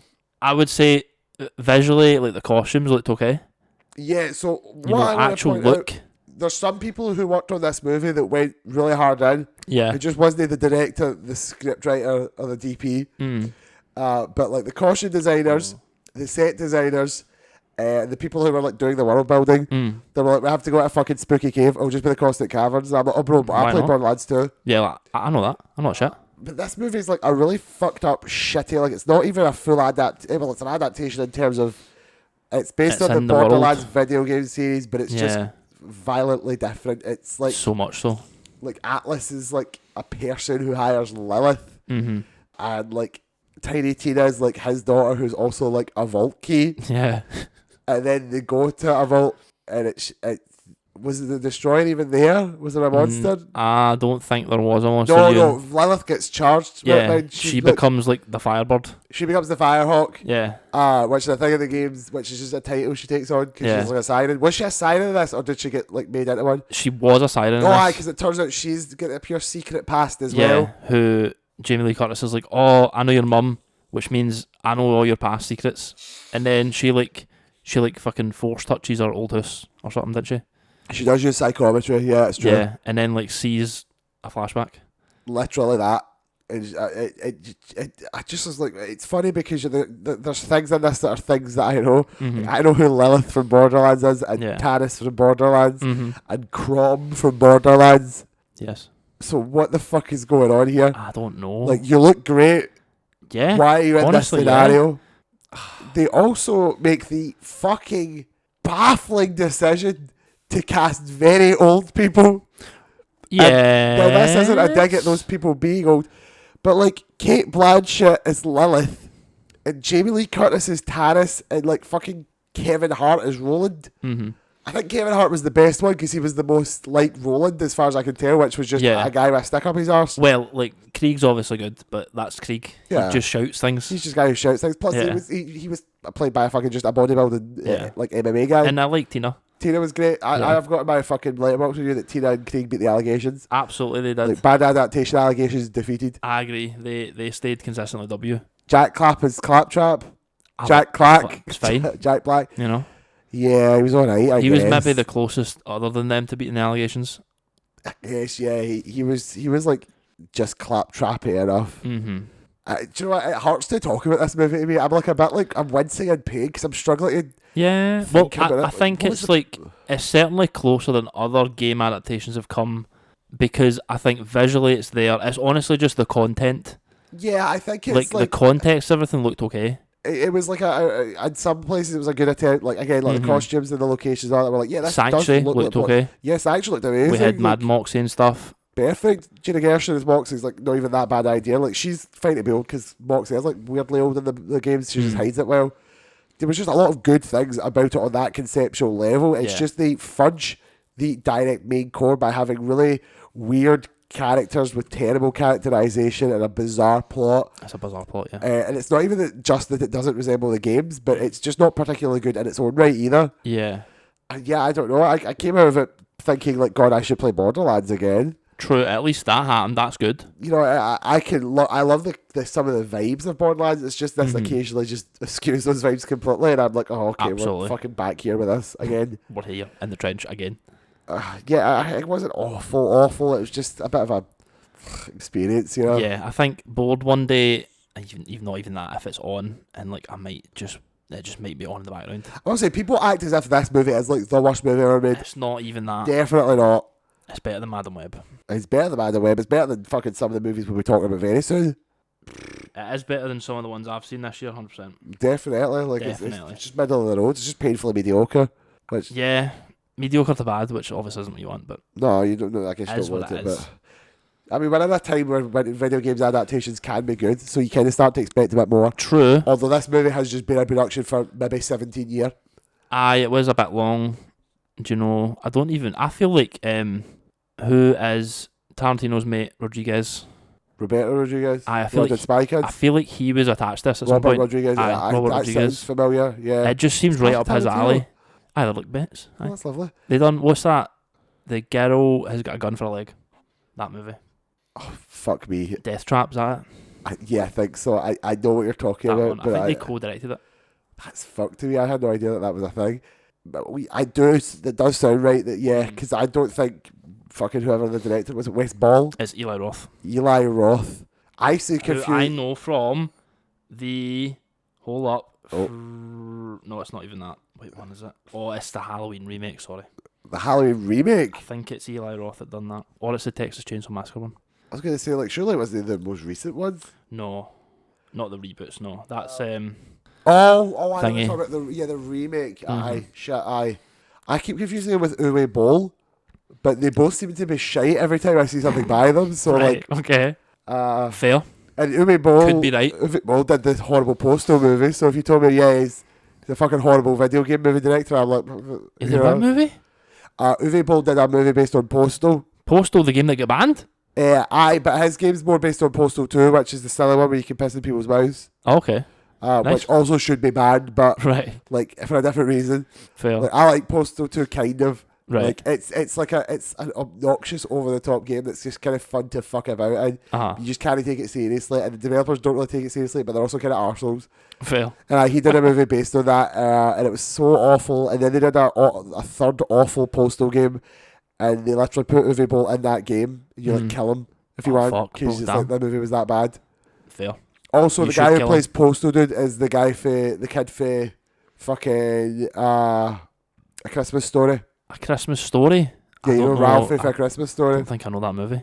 Or maybe it's the bully for a Christmas movie. The guy who plays the postal dude in the postal movie Is that guy? was a kid for a Christmas movie. Weird choice, but okay. Man's trying to break out, the box they put him in. I mean, credit to him. He's actually, they put him in a DLC for Postal 2 because essentially Postal 3 comes out and it's awful.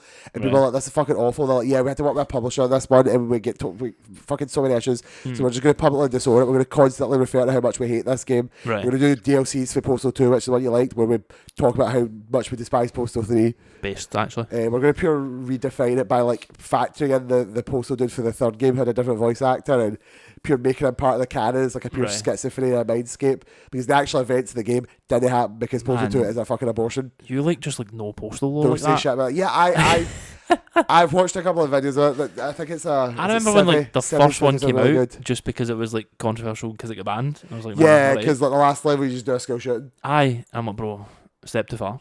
Well, it is a bit like that. Being the end is a bit like fucked. Aye. Like it's a bit like that. Hatred. Do you remember Hatred? Yeah, that's a game where you just run about shooting people. That seems to be based on the original Postal, but just like without the, without the problem of like, shooting a school should we do a school shooting? That Hatred's like, bro, school shooting's a tutorial. I just hate everything. Like, let's go. Bro, I just what he fucking what he says. He says some like the intro cuts. He's just like, I fucking hate human beings. I'm gonna kill all the humans. Oh my. Oh right, so we've got another crux point where I can see you've got a couple of eggs before we get back together. You've got 3 films, and I can already see what the first film is. Bro, you already know Alien Romulus. Alien fucking Romulus. It's a chef kiss moment. Legacy sequels, June, have been a thing in the cinemas. Actually, movies do come out. Do you know what I mean? And like Twisters. Some of them, Twister's a good one. Some of them are ass. Yeah. This one, it's not one of them. It's not one of those. This movies. One's fire. Straight flames, my guy. Everybody I've talked to that likes Alien likes that a lot. Bro, this is just bare bones. We're doing the fucking like structure, everything with like no works. We're just doing that again. It's just a fucking alien on a ship. Alien on a ship, cool characters. They act really well together. The sort of like stakes of the thing, amazing. Big into it. We've got a time frame. We've got like a fucking limit here. We can only be here so long. Fucking just so tight. Great, love it. But then it's like an expansion as well though, because it isn't just like a fucking we're going to do Alien again, because it has like shit for Prometheus in it. It does canonise some shit. So the plot is the Wayland Corporation gather the Nostromo remains and capture the alien that was blown out into space and then like cut it open and do like experiments on it. But it fucking like escaped. Fucking of course and, it did. Mercs them straight away. But they've got enough from that alien to like experiment and like grow fucking eggs on the Romulus ship. Okay. And like start experimenting and shit. And on this mining fucking planet that our main characters are, which is Kaylee Spaney, and the guy David Johnson, who plays Andy, the android, who's amazing. Those two and their fucking ragtag mates decide that they're going to jump up to the Romulus ship who's floating above their planet and appears to be like defunct and dead because the aliens have got it. Yeah, because that's dead. Facts. Ever get eaten by the alien. So they're going to bounce up there and fucking escape the planet because Weyland-Yutani's like fucking never letting them go from the fucking corporation grip. Oh, okay, yeah. Do you know what I'm saying? Yeah. So that's their master plan. El Clasico. They get up there, fucking get it online, shit happens, man. Aliens escape, fucking goes tits up straight away. Fucking bro. And then they just need to fucking work out a way to beat the aliens and escape, and it's just fucking, that's what you need, man. That's all you need. Aye. Cinema. Fucking trapped in the spaceship. There's an alien there. In space, the work you scream again. That's it. So good. So good, man. The legacy cameo we could speak about, you know. I've heard about this. Having like fucking AI, a guy back in. Young android. I can't remember the actor's name. He's dead in the real world. That's yes. like I know. Yeah, so having him pop back up, I guess it makes sense because he's like the android from that time. Aye. Do you know what I mean? So they all would have looked like that. Or similar maybe to that, I guess. because the other guy's an android. Aye, but he's like, that's like later on. Oh, I suppose I you guess. Know, he's a older model. Yeah. Do you know what I mean? No, you're right there. But like, essential plot point, obviously, the androids have like one goal to fucking action the Weyland-Yutani task. It's a fucking all glory to the Weyland-Yutani agenda. Like. And Andy seems to be like on the fritz a bit, so Kaylee needs to like fucking reset him now and again, and take his chip out. But his chip gets swapped to the fucking super duper Hitler android, didn't it? And he's like, No wit. See you, Kaylee. You're like my best mate. You're my fucking sister. I love you. No, my only task is like fucking secure the fucking eggs. Like get them to fucking Wayland. Like get the goo. Get the goo. Save the goo. The goo for life's in this. That's Cameo it. for the goo for life. So that's the kind of Prometheus shit. In the bowels of the ship, they're like doing experiments with the goo because they're trying to like they view the xenomorph as like the perfect organism. Yes. Organism. Perfect orgasm. Perfect orgasm because it can like survive in the vacuum of space. It's like get acid for blood. Perfect defense mechanism. All that. So they're trying to like Apex fuse it predator, with humans and like make the fucking uber perfect Fucking uber mensch. specimen. Literally actual literal like Literally the actual mensch. little Hitler, little Nazis in it. Fucking Yes. Christ. Wolfenstein. Wolfenstein. They're like So that's like fully canonized, and it's like a pod from Covenant, which, well, they're in Prometheus, I guess, so it's the same goo, yeah. which is like interesting that they canonized it because I think Ridley Scott was like, man, I'd love to like go back and do that. Well, he wanted to do that third one, did you know what I mean? He wanted to do a third one, which was basically like David on a fucking like random planet, and it was basically going to be where the Nostromo goes in Alien 1, where all the eggs are. Yeah. And that was going to be the planet they were on. Yeah. And like everything that happened there basically. But they never got to do that. They might go back and do it one day, I guess, if they give him enough money. Or if he writes a good script, I guess, I don't know. I was going to say that. It's up to him. Yes, but this movie is just, it's cool. It ends with Kaylee and Andy seemingly escaping to like a colonised planet. Like where they actually like escaped Wayland kind of thing. So they do get out of the way. Because the team all dies, I know that, because one of them gives birth to a fucking monstrous. That shit's fucked up, man. That's worse than like Resurrection with like Winona Ryder and like the fucking weird baby alien. I know, because this one's like a full mutation. Like I've seen the behind the scenes stuff where it's less scary because it's out of context, but it's like they got a basketball player play this fucked up because she's having a baby, but she gets injured and they inject her with a goo. Do they know? Yeah. Because they're like, I guess this will fix you. Aye, and it's because it looks more like an engineer. Because it's the goo. Yeah, it's not like the facehugger, which is like the evolved form. That's why it looks a bit fucking giant and weird. Aye, so it's like an alien human hybrid that's just this big fuck off like weirdo monster. Shit. It's gross, but I love it actually. It does. It looks like great and like an interesting evolution of all of a unified concept. You know. Yeah. I like the through line that they seem to be like. Obviously, the reception to Prometheus was mixed. I think it's great. I think Covenant's good too, but everyone seems to like. Be like, it's okay that it happened. We're actually just like fine continuing that shit as long as we're like a bit further than like we're just dealing with like the goo. We don't have, like, you went aliens. too far away from just like what the base alien was. Aye. The problem just bring it back to like classic Alien. Yeah, like the problem Ridley Scott has with Covenant is that everybody would be pissed off at him because he didn't have a xenomorph in it and he had to make one for the second one. Aye. So he was like felt pressure to do it, but he just really wanted to do like a fucking Android versus God thing. Yeah. You know? Android versus God thing. Guys just get ideas, bro. Guys just spin a wee bit. It seems like if you let them... Bro is. You know? I think he cooked. Maybe we should let him get him back on the mic. I do want to say, like, this winning and Prey, which wasn't on the list, you know, I've seen it before that, but is a win for, like, franchises that I genuinely love. Yeah, like bro. Predator and Alien. Alien and Predator are back and they're good. They are doing, and I'm so excited. Predator's getting another movie this year. Two movies, bro. An animated movie based. Alien, this is getting a sequel. I don't know if it's a direct sequel, but this is getting another thing. There's definitely another Alien movie the coming. Alien TV show. Oh yeah, Alien Earth by Noah Hawley. Might be shite. Don't know. Noah Hawley's good. Legion was good. True. Not seen it. Me neither. Aubrey Plaza's in it. Rip her, unfortunately. No, not Rip her. Yeah, Rip her dad. Her husband. Her husband. Not her dad. Her husband. Moving swiftly on. That's a horrible thing that happened as well. Like, Jesus Christ.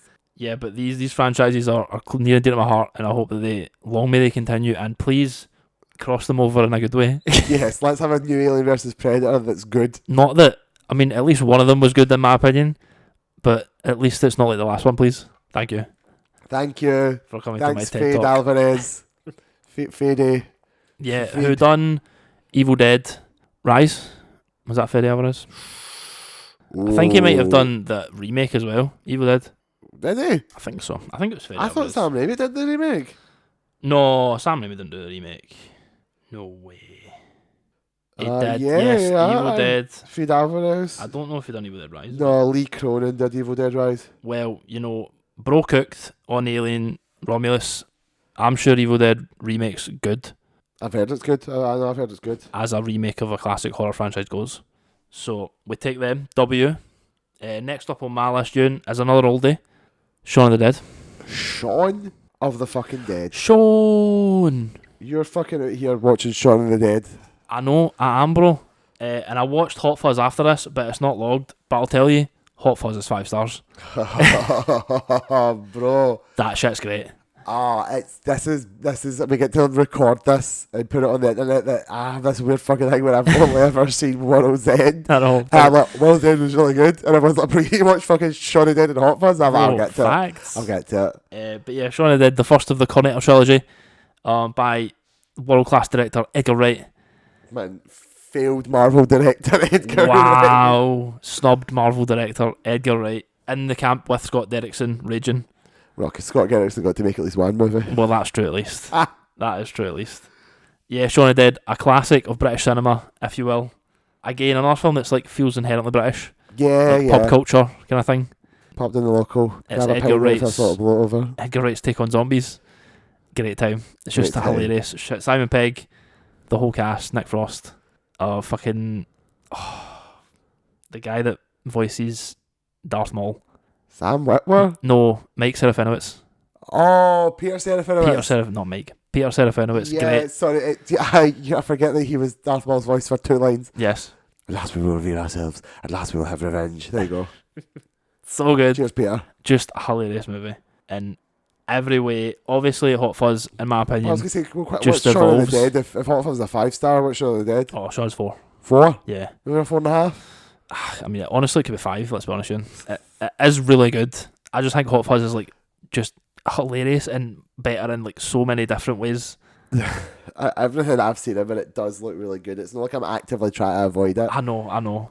I get folk in my fucking sphere constantly, not just you, that reference it every single day. It's so good. It's endlessly referential of itself, and then like obviously we get like Shaun of the Dead. Sorry, Hot Fuzz references bits of it. World's End's just doing the both as well. Like, yeah. Let's get the aliens, and then it's obviously like fucking about it. I think there's Edgar Wright's referencing like everything in these movies.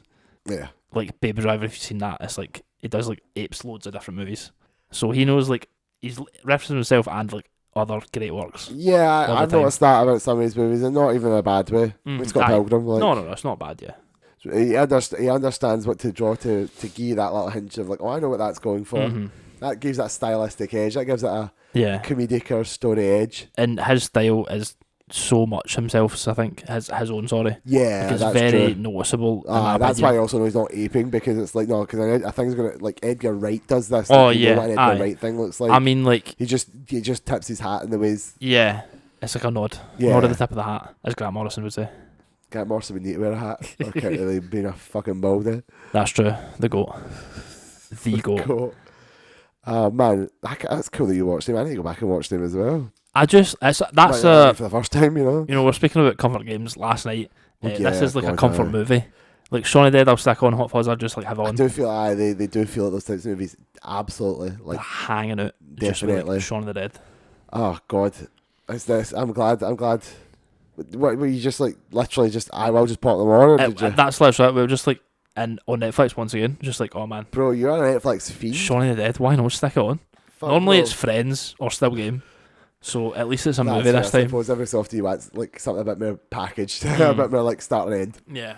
Oh, like, man. let's sit down and watch something actually. Yeah, no, I really like World's End, and that it's just like everyone's like, yeah, it's just like the worst one though. That's like the bad one. Aye, but like it's still good. I'm like, bro, if this is a the good worst movie. one, like fucking what are these other two like? Literally, that's what we're saying. Oh man, what's next up? So we've both got it next. We've got a wee duology. Double team of Beetlejuice. 3 Beetlejuices? Well, that Beetlejuice. Beetlegeese? Colon. Sure. Semicolon. Beetlejuice, comma Beetlejuice. Yes. There we are. We watched Beetlejuice 1 and then we watched Beetlejuice 2. Yes. Was it your first time seeing Beetlejuice 1? Yes. It was. All the way through, at least. Right. I feel like I've had interactions with it in the past, but I know for a fact that was the first time I watched it from start to finish. Right. Were you surprised at the amount of Beetlejuice in Beetlejuice 1? No, yes. Yeah. Yes, actually, no, yes, because he is the most fundamentally, like, fucking big deal thing about the whole thing. And he is a bit like, oh God, there is just a lot of time without Beetlejuice. I think he's in it like 10 minutes or something. Literally, like, can't be more than 15, 20 minutes. Yeah. Also, Go on. Man, you've wrote something here. I didn't Have you said? like love these movies in the way that everyone else does. It's not love. I think they're certainly of a time. I've rated them both the same, 3.5. Me too. Yeah.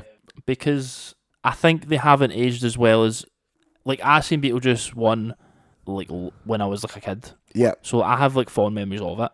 So I guess it would be rated higher in my estimation than most people because I've got like a memory of it, like a nostalgia for it. Whereas you seen it for the first time is like, oh man, that's like a cool movie. It's trying some cool things. Yeah, exactly that. Look, my review here is there's loads of Harry Belafonte. Oh, I mean, Harry Belafonte is great. I still think of it fucking the fucking jump on the line, get your rock your body in time. I believe you.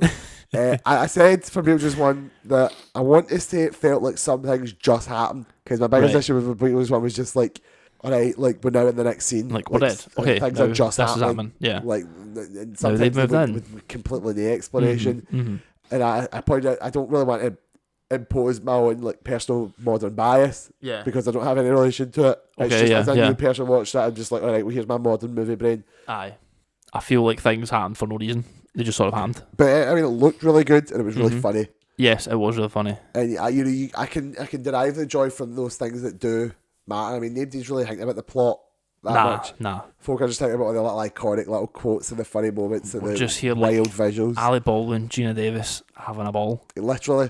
That's it. Literally. I still to this day, you remember, mate, I was so fucking beyond myself that it was Alec Baldwin. You were like, that is not him. And I'm like, bro, like, what are you talking about? Alec Baldwin in this movie? That's him. not him. You can't tell me the truth. You can't be serious. I love it. I watched the movie, I've done it, it's like fucking, that was Alec Baldwin. That was fucking Alec Baldwin, bro. It was good. I think it's a shame they couldn't come back for the sequel, but yeah, I wonder what happened there. What it is. I wonder if they cost too much money or they couldn't get Alec Baldwin away for the trial. True. Although, that's fine. He's okay. Don't worry. Yeah, he did get exonerated, which I don't even know why that even went to trial. Like, yeah, it seems like just an accident anyway. So like, of all the people I blame, I really don't like, he was the one that should have got blamed. Yeah, definitely not. It's funny, I think Beetlejuice 2 was actually kind of the same. Like, I guess it just felt more, well, it certainly felt more modern. It did feel more modern. Definitely. I think it was sort of, that had like two plots happening. Yeah. Whereas Beetlejuice 1 had like just one thing going on. One series of loose events. Yeah. But 2's got like the villain chasing Beetlejuice, and it's got like Winona Ryder's daughter like fucking hating her mum. Yeah, and then like Winona Ryder's daughter like going out with a boy who's like a demon dead killer man. Winona Ryder's mum's like, oh my god, my husband died. We need to plan the massive funeral at the house. So this one's also kind of just a lot of silly events just keep happening. And I remember a bunch of times just being sat watching these things occur, just kind of being like, like, yeah, the fucking sequence at the end where she envisions us, like, I have to watch fucking Jenna Ortega give birth to a baby Beetlejuice. That was crazy, yeah. That was crazy sequel bit. And I was just like, what? Yeah. Yeah. Like, that happened. And also, you said about the villages in Beetlejuice. I did write in my review. Also, Monica Bellucci allegedly was featured in this movie. Yeah, I think Tim Burton was like, my girlfriend is really hot, and she's Monica Bellucci, and like, and he's not wrong. And she could just be in my movie, couldn't she? He's not wrong. And Monica Bellucci was like, "Yes, darling, I will be in your movie." I was putting makeup and walk about. This was just a lot of like disconnected, like. And Willem Dafoe was in it for no discernible reason, really. Yes, that was it. Willem Dafoe shows up and contributes absolutely nothing. I would say but like he Willem gives Dafoe a fucking does. all-timer performance. Yeah, like he shows up in things and he's always great. And sometimes it's for no reason, but sometimes it's for very good reasons. Well, this was definitely one of the times where I'm just like, why is he here? Who are these characters and what are they doing here? Yes, yeah. Like, what? He's but great, they were very funny. He's great. Yeah. Like, Willem Dafoe, I'm like, if I removed you completely from this movie, it would be thankfully shorter. Yes. But significantly less soulful. Definitely. Like, it felt like fucking Max Payne, Alex Casey from like Alan Wake. Yes, literally.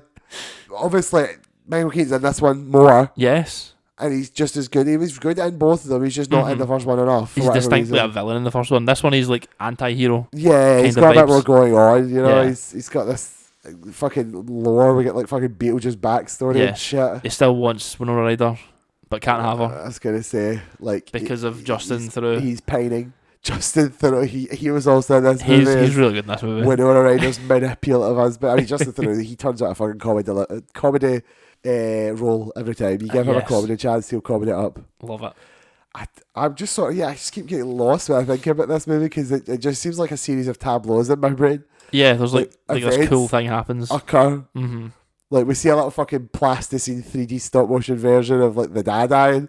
Yeah. Because they couldn't show the actual dad because the actor's like a full real life paedophile. Yeah, so like that's it now. Like we had him fucking brutally murdered by sharks on He's screen. like half a torso now. Like, well, there was that. They keep cutting back to the fucking guy who you can't see his face, in and the then fucking waiting room. They reveal at the end that it's the dad the whole time, and I'm like, that's like a good bit as well. Yeah, that is funny. It's a very funny movie. It's got great practical effects for this time of the world. It is good. Beetlejuice obviously came out at a time where that was a thing they were doing, but true. For this one to be coming out in 2024 and being made that way, a fun dance number as well. You know, very fun dance number as well.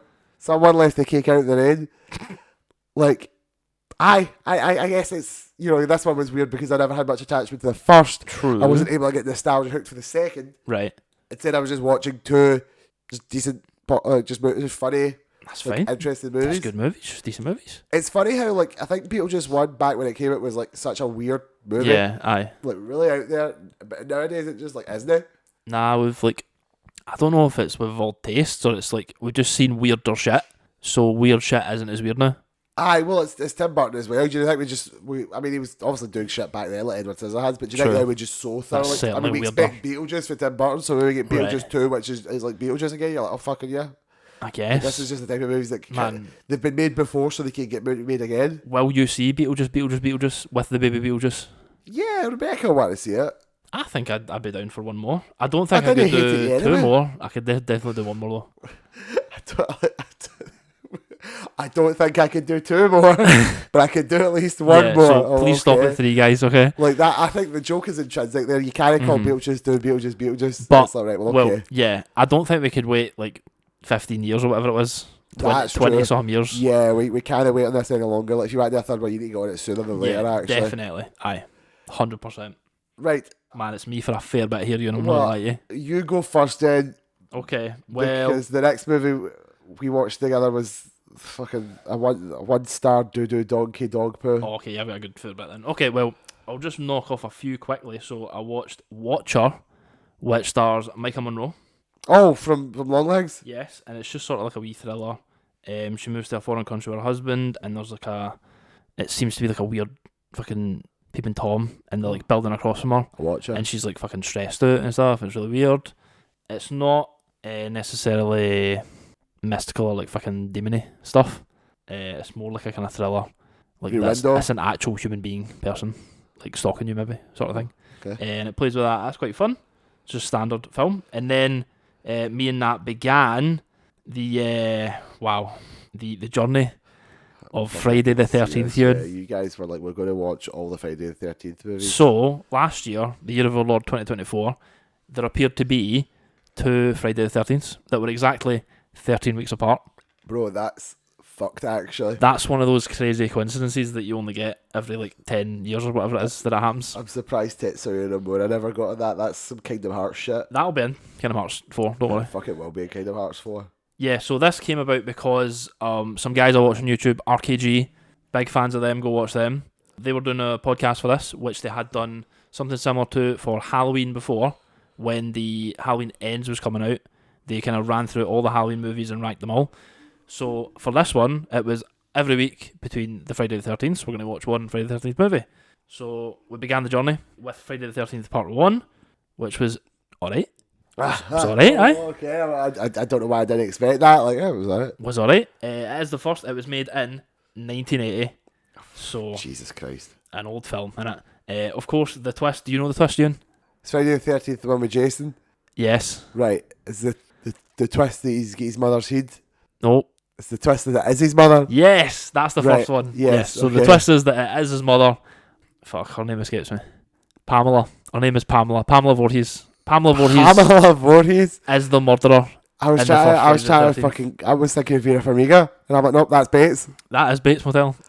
Yeah, so she's the murderer in that one. There's some cool kills in that one. Kevin Bacon's in the first one. Fuck off. Yeah, Kevin Bacon gets a cool kill. He gets stabbed through the neck. under a bed, like with a fucking arrow. Yeah. It's really, and this is of course like practical effects. So his neck's like rubber fucking blood. Oh spitting god, out everywhere. aye. Oh, it's so good. That's this is back. I mean, Friday the 13th is part of that fucking pantheon back then. Absolutely, Fucking, yes. You're getting like Halloween. You're getting fucking Nightmare on Elm Street. You're getting fucking Friday the 13th. Yes. Like, Well, Ewan, there was 13 weeks to fill, and like there was a movie every week basically. I go. So, this is the one where There's like at least 13. it's the one where got like space in the hat. Spoilers. Bro, Jason X, yes. We'll get to that. So Friday the 13th 2, a standard sequel in many ways, except Pamela in the first one fucking beheaded, bro. Aye. On the beach of fucking Camp Crystal Lake. Was that the end of the first one? Yes, fully right. fucking decapitated with a machete. Jesus. So in the second one, Jason has returned from being drowned in the lake as a child. Where has he been all this time?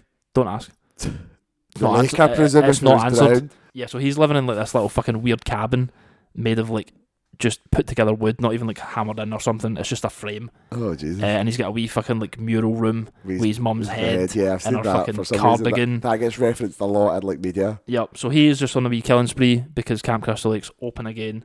Obviously. What was the motivation? So did Jason get drowned by like folk for the camp, and the mum kills folk in revenge? So not intentionally drowned. So the camp counsellors were fucking about shagging or like not paying attention, and Jason drowned just because he was in the water. Right, He wasn't okay. like killed Wasn't intentionally. killed, Like that. the criminal negligence. Yeah, and Pamela, obviously, she worked at the camp. I think it was like as a dinner lady or something like Yeah, that. I think she was the cook. And she's like, obviously blames the counsellors because of their negligence and hates them. But she's still, in the first one, she works for the family that owns the camp. And that's how she like stays in the know that like, oh, we're going to reopen the camp and we're going to like get the new fucking counsellors in. And she's like, oh, I'm fucking on it. I'm going to murder those bitches. Okay, so open I it always thought again. they went straight to full Jason, but actually Nah, the whole bro. first movie is just like a woman. It's a woman fucking killing folk. Aye, it's like an actual like good film. Like that's like a solid plot. Okay, I mean, I know, I suppose. And then I guess the because second, it's so like, mad from in then the on- Jason iconography that it's weird to think about how there's a whole first movie that's really just not even that. He's literally not in it, like, Aye. at all. Like he's fucking dead. He's drowned in the lake, bro. That's it. Yeah. So like the first one's actually like a seriously like good film. Like you could argue that's like maybe the best. Oh god, it's all You downhill for you. certainly could. It's not for me, but so the second one, Jason's actually in it, but he's not Jason Maskman yet, obviously, because we've not got that nailed down yet. The iconography. He's Christ. just in a boiler suit and a fucking bag. What was the mother dressed up? I thought she was the bag. Oh, she was just like in her fucking clothes, like just Pam. Well, she's just a woman running about killing folk. Aye, Fuck me, okay. bro, just Pam.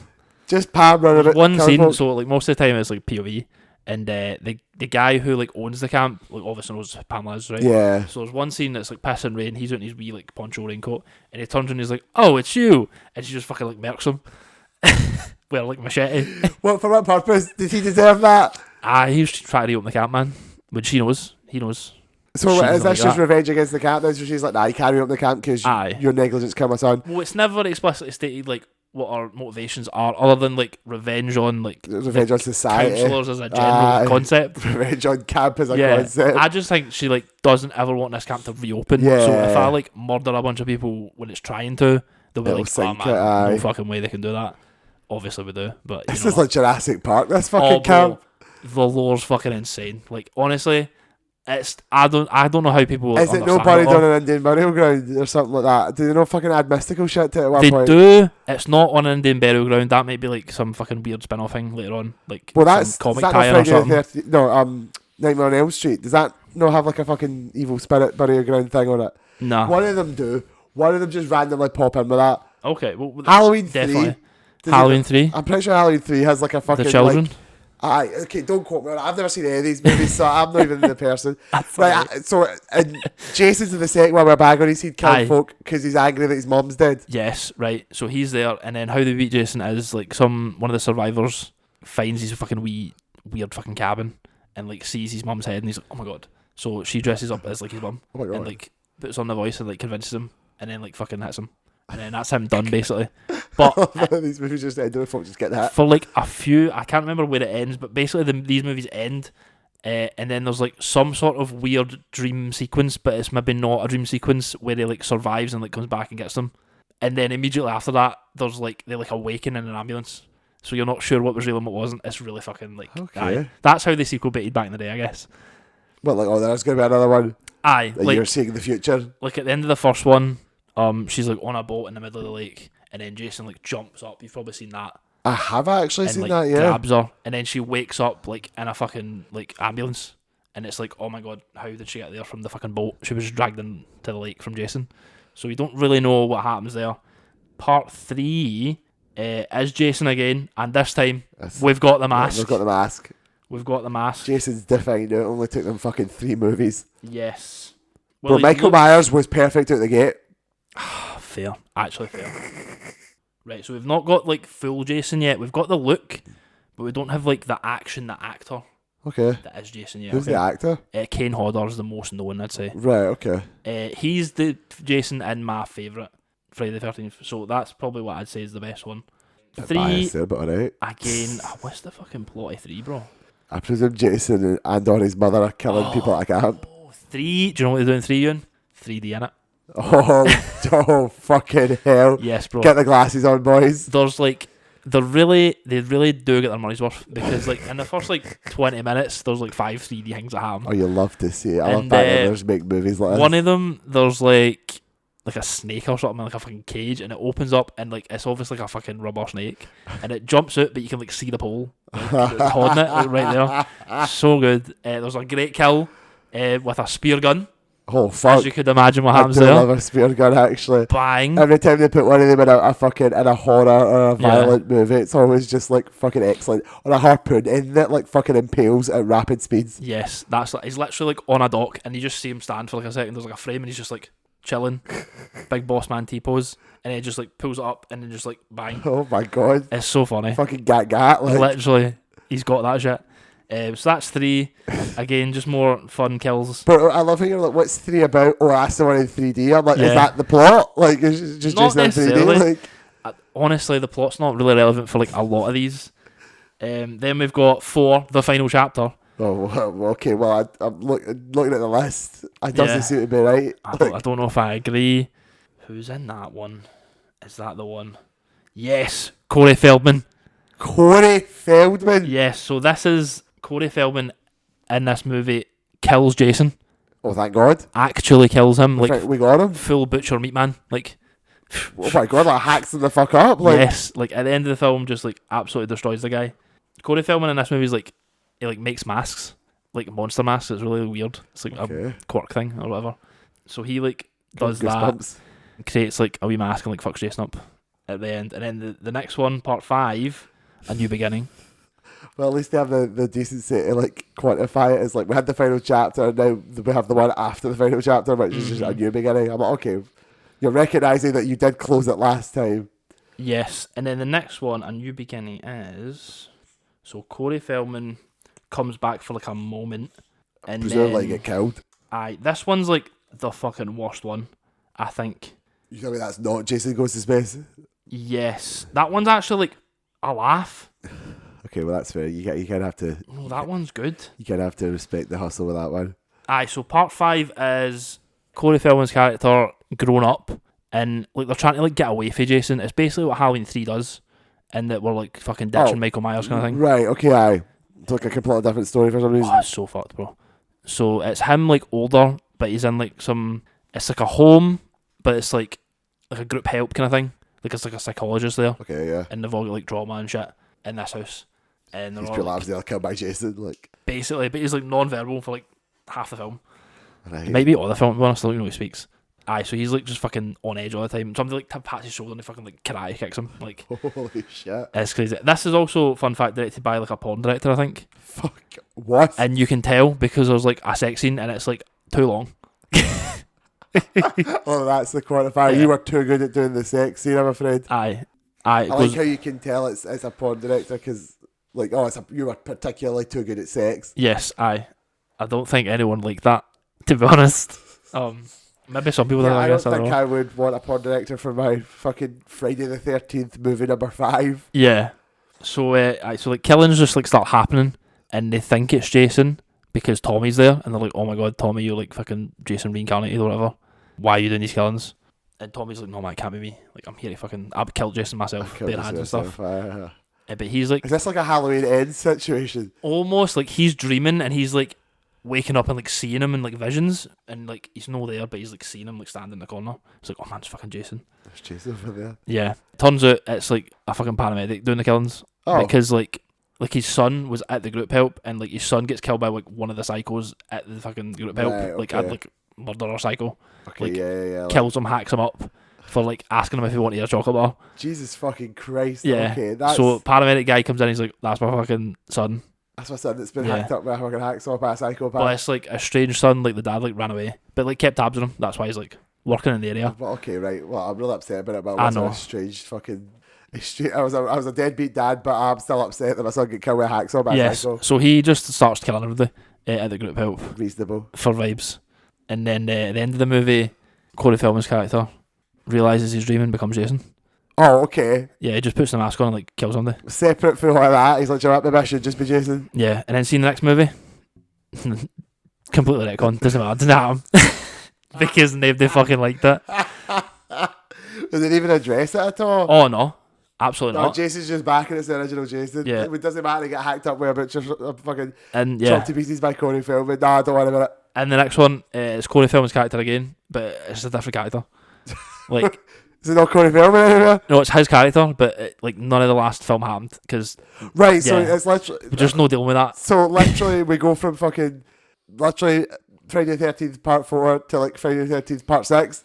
But Basically. it's like, this is now part 5 again. Basically, and you know what? Part 6 is the best one Oh, fucking of course that is. because they realise like what it is. Do you know what I mean? Like, Okay. it's just a laugh. This movie, innit? Like, Right. we're just okay. here to like see some people get killed and like have a bit of a laugh, and that's just what this film is. Well, we like that. We like laughs. So I like part laughs. 6. If you're gonna watch one, I'd say watch part 6. Honestly, you don't need to watch them for the plot. So I just watch part 6. We're fully disconnected for that, I think. Part 7, The New Blood. What the hell happens in this one? Oh yeah, telekinesis. Fuck off. For a shite, not. Jason's dead telekinesis? No, he's getting, because he's so powerful now that like, how else can we beat him? We need a sidekick. Superpowers. That's what you need. We need to get the X-Men on this. So plot of this one: young girl who lives on Crystal Lake. I'm guessing Crystal Lake is like a big lake kind of thing. It's not just like the camp, obviously. Yeah, Somewhere yeah, else on yeah. the lake, there's like more of- houses. aye. So she's living on Crystal Lake, and her dad's like an abusive drunk. So she like runs out the house one night, and he's like chasing after her, and he like is on the fucking boardwalk, the wee like pier bit, and she fucking telekinesis psychically crushes the boardwalk and he dies. Fucking And she's got like actually. mad trauma guilt about this. Oh, okay. So later on, when she's in like institution, the doctor's like, you know what, we need to go back We go back to Crystal Lake. to the fucking source, back to Crystal Lake. So gets the mum, gets the daughter, hops back over to Crystal Lake, and he's like, you know what, we've been training so long for these psychic powers to work. It's time to like fucking get in and activate. So I'm sitting you down at this table, move the fucking pen. And she's like, no, I can't move the pen. And he starts screaming at her, and then she moves the pen. He's like, oh, it's fucking like stress and like aggression, like heightened emotions that makes the psychic powers like activate. So that's his whole thing, is to get that to happen, to make millions off her. Bro, is he Jason? No, Jason's actually in the movie. Oh, so Jason's there. Yeah, because in part 6, he is trapped at the bottom of the lake. Okay. After Corey Feldman chops him into pieces with a butcher's knife. No, that's part 4. Aye, but then part 5 never happened, so Corey Feldman is the Jason. Yeah, we revive Jason in part 6, like for the Aye. grave, like lightning strike, back at heart, beating heart alive. That's literally how they do it. Based, actually. So based. But this is at the bottom of the lake, or is he trapped No, at the he's bottom, he's in like a grave in part 5. In part 6, sorry, he's like in a grave, like actual grave. So how does he get to the lake? In part 6, they kill him in the lake.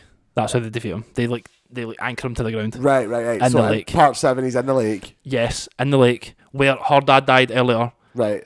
Important to remember that. Oh, fuck. Put a pin in that. Yep. So dad Jason? He's at the bottom of the lake. She's all stressed out. She's like, oh my god, I can't believe this fucking scientist like experimenting on it just for like his own gain. Oh, and then like psychically like revives him for the lake. Fucking bro. Because she's like, she thinks she like hears her dad, and she's like, oh dad. She like reaches Bring out, him back. I can face my bang, trauma. and because she doesn't like release the weight of the anchor. It's like she just like restarts his heart with like psychic energies She's fucking alright. or whatever. Just resurrects him, like fucking just gets the blood flowing again. So Jason's just like, oh, I'm about it now, and he's just like fucking killing. and then we need to As beat him. it does. And we need to psychically beat him. So That's that's a what bit we do. unfair. I feel like if he's killing, is he killing the folk in at the houses? Like, Oh yeah, I thought your problem was the camp, mate. bro's on a spree. He doesn't care anymore. Fucking That's bro's past it. Then we move to. No, we don't move to it. Oh, How does you've that got get some more resolved? questions. I can't actually remember how we beat that one. There's a fucking psychic lass and she has the next Jason.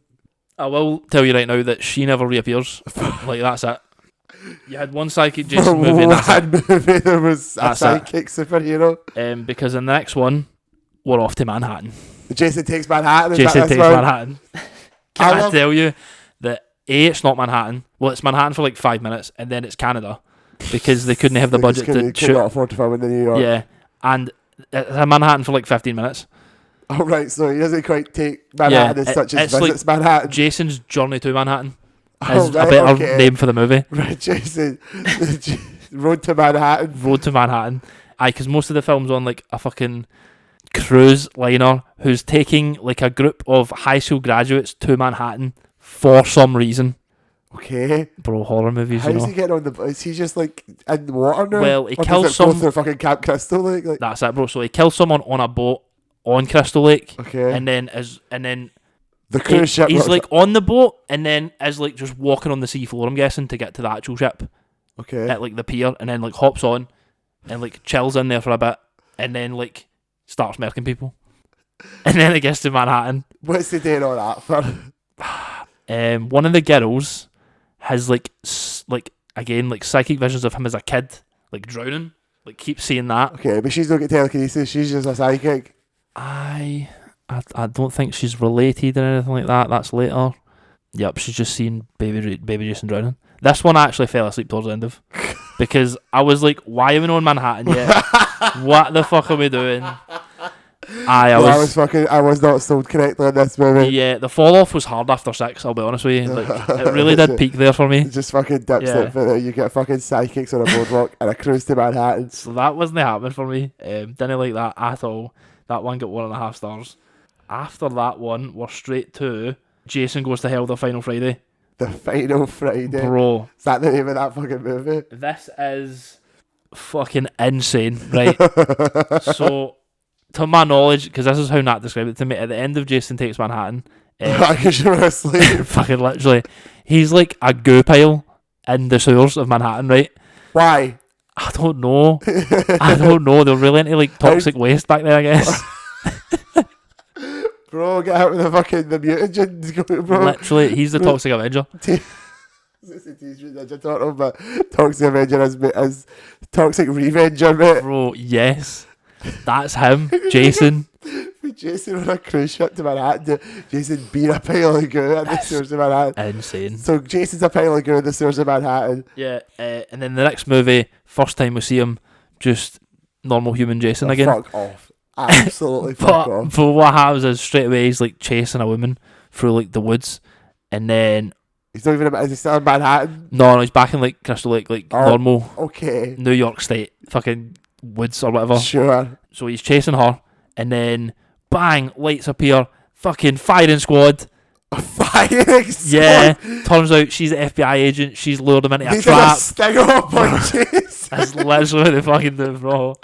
Like Bill's the hitman. Nah, man, they light his shit up. They throw grenades. They fucking RPG the boy. Bro is in literal bits. Do you know what I mean? This isn't even the wildest bit. I promise it isn't. I guarantee it isn't. So But I'm just fucking imagining. I mean, like, Jason's like a guy with a machete killing fucking kids in a camp, and then, like, 7 movies later, they're all like, bro, shoot me a tank. fucking literally blow him up, man. Just like, grenade, RPG, get the fucking guy, liquefy the fucker. Even though he was liquid, Man. he was goo, but that's fine. When we get to Jason X, man, like, yes. Oh my god. Right, okay, so he gets hit with a fucking literally Kylo Ren. yeah. I want every gun to have to fire on that man. They nuke that boy up, They right? literally fucking evaporate him. And they get him to like some fucking HQ like autopsy guy, right? They take him there, and he's okay. like, "Alright, I'm doing the autopsy on fucking Cutting up Jason. Voorhees, like Jason." And then like Jason starts like fucking spelling him, like doing some ooh, and he gets like fucking possessed by like the spirit of Jason.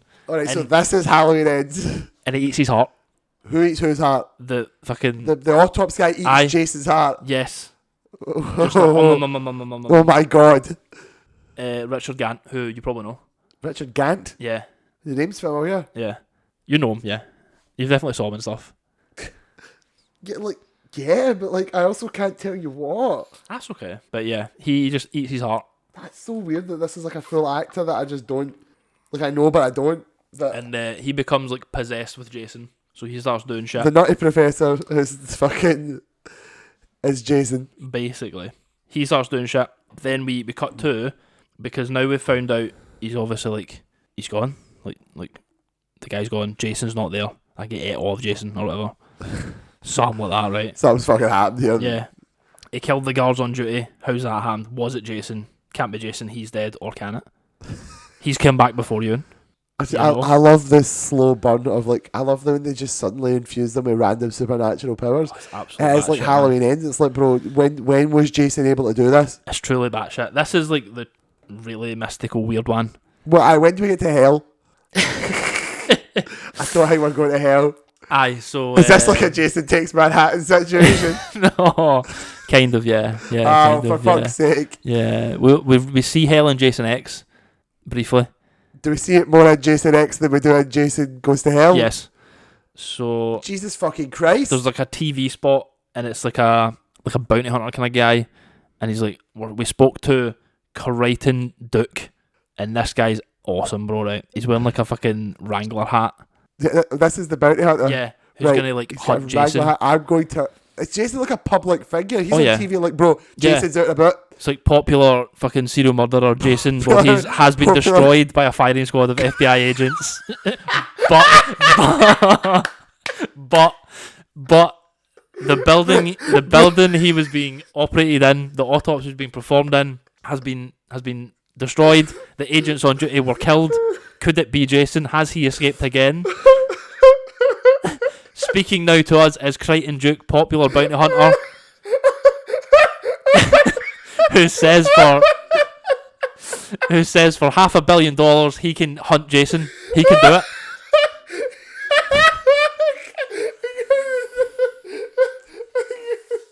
I did it, ladies and gentlemen. I've killed Ewan. I've killed him.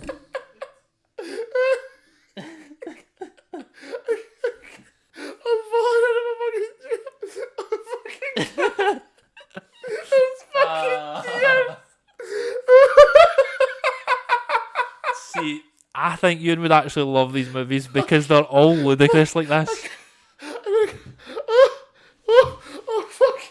Fucking trousers fucking falling off. I'm possessed by Jason. I didn't. Okay. Right, okay. So walk me through it, Ewan, yeah. I think it's like, ask your questions. I'm fucking obsessed with that. Like, I didn't realise Jason just becomes like a celebrity. Yeah. Like, but breaking news. Breaking news, ladies and gentlemen. The FBI blew up Jason. Yeah. Do you remember the popular guru pile serial murderer Jason was blown up today by the... They say the sting operation has been in the works for months. Successfully fucking happened. And Glenn Powell on the scene. Ladies and gentlemen, we got him.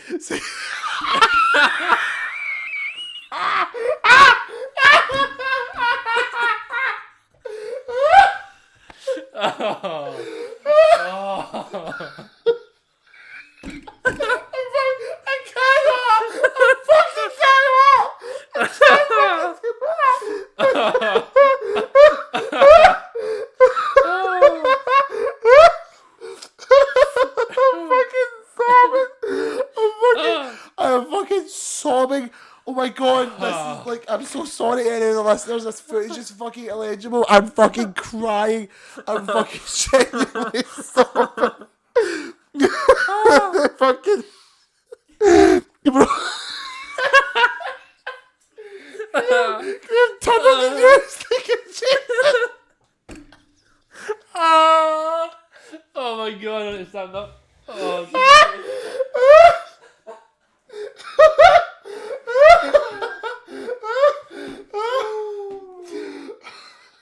oh shit. Fuck. Oh my god, we're not even at hell yet. face yet. Oh shit.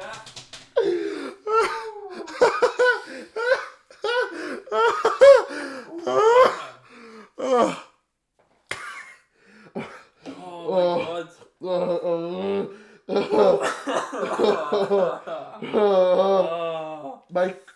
My god. I've laughed so hard I've cured my blocked nose. We should have skipped Friday the 13th, bro. Like, bro, no, wait, this is... I needed to have heard this. This needs to be fucking recorded for the annals of history. I can't fucking believe this. I'm fucking sobbing. I've not cried this hard for non-anxiety related reasons in so long. I'm glad I could give you this, Ewan. I'm fucking obsessed. I think I have to watch this movie, actually. Bro, it's insane. Like, I love it. So, right, so, like, you know, ladies and gentlemen, we got him. Jason's been blown up by the FBI.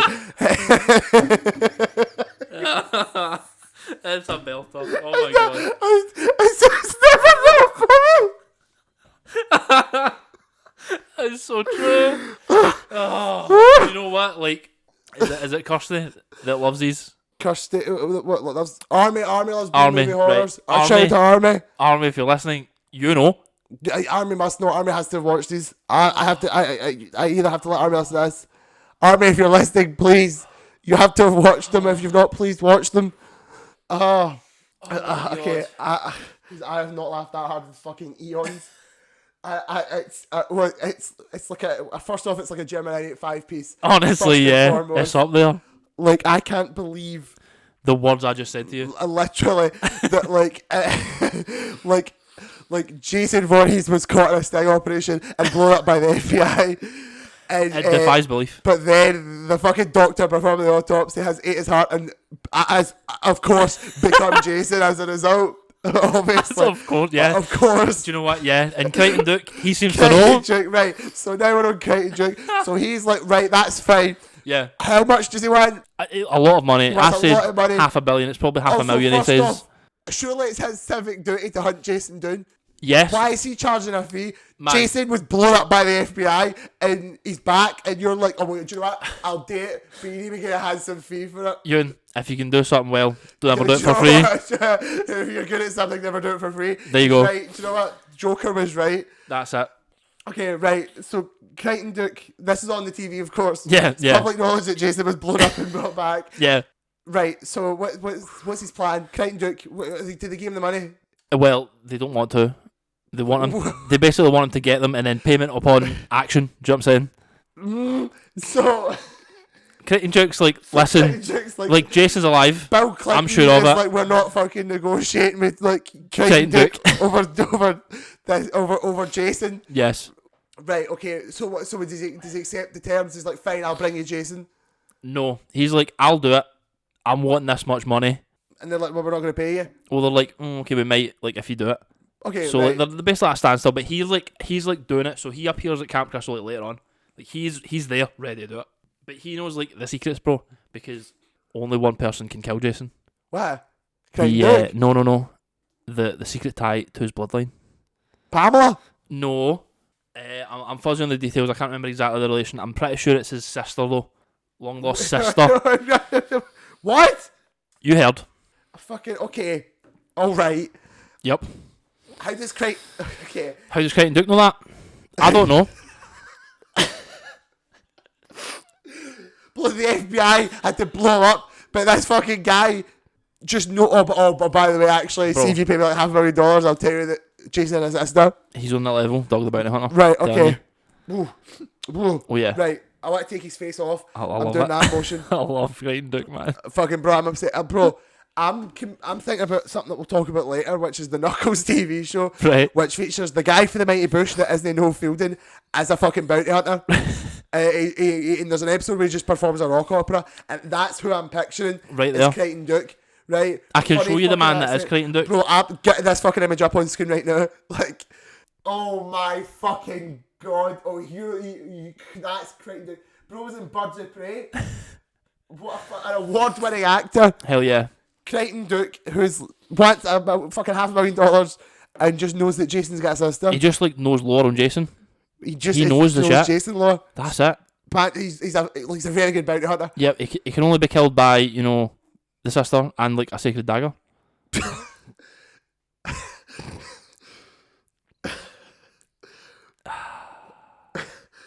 What's the sacred dagger? I don't know, bro. But there's a sacred dagger that he's stabbing with. Alright. Okay. There you go, man. He's kind of got the dagger. No, I think it's in the old house. Old Vorty's house. The Mods was. I think it is. I can't remember exactly. Right, okay.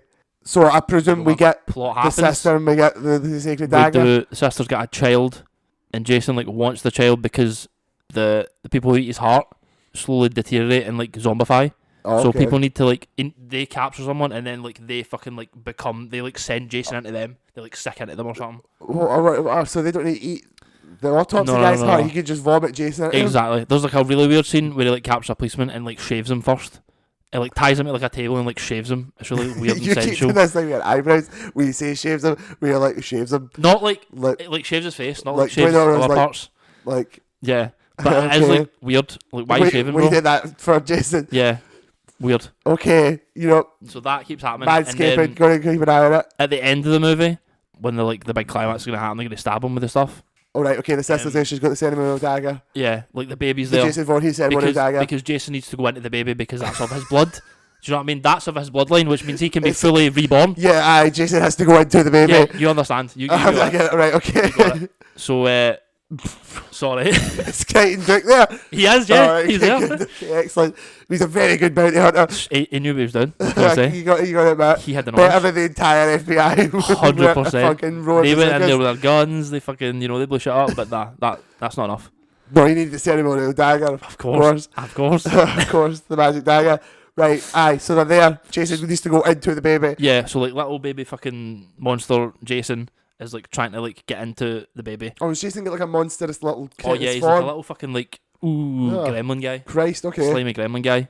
So he's trying to like find the baby to like fucking jump into, Right. become the host, right? Become Jason again. But they stop that. They fucking grab the baby. It's fine. But earlier in the film, they killed the sister's mother. Who's not Pamela? Yes, and she's like in the basement. What? She's like in the basement, which means Why is she in the basement? because they killed her in that house earlier. She's like in the Who basement. killed her? I can't remember. It's not Clayton Duke, don't worry. You only read my face there because you said that and I was on the cusp of fucking moments away from saying, did Kate Dick do it? You know he didn't, bro. Clayton Duke's a great guy. He would never. Fucking bro just sounds like the fucking He protagonist. does do something ludicrous earlier on in the film where like the good guy of the movie is like trying to like get info for him, and he's like Clayton Duke's like, listen, I'll tell you, but it's gonna cost you something. And he's like, oh my god, like I've got no money, and he's like, give me a hand, and he like breaks a finger and like tells him something, and he's like, I'll tell you the next bit of information, but it's gonna cost you something. And he just breaks another finger. Kate Dick, what you did that for? I fucking don't know, bro. What you did that? You're the He's got some sort of weird breaking finger kink, I guess. bro, that's the something. You can't just be an imperatively good bounty hunter.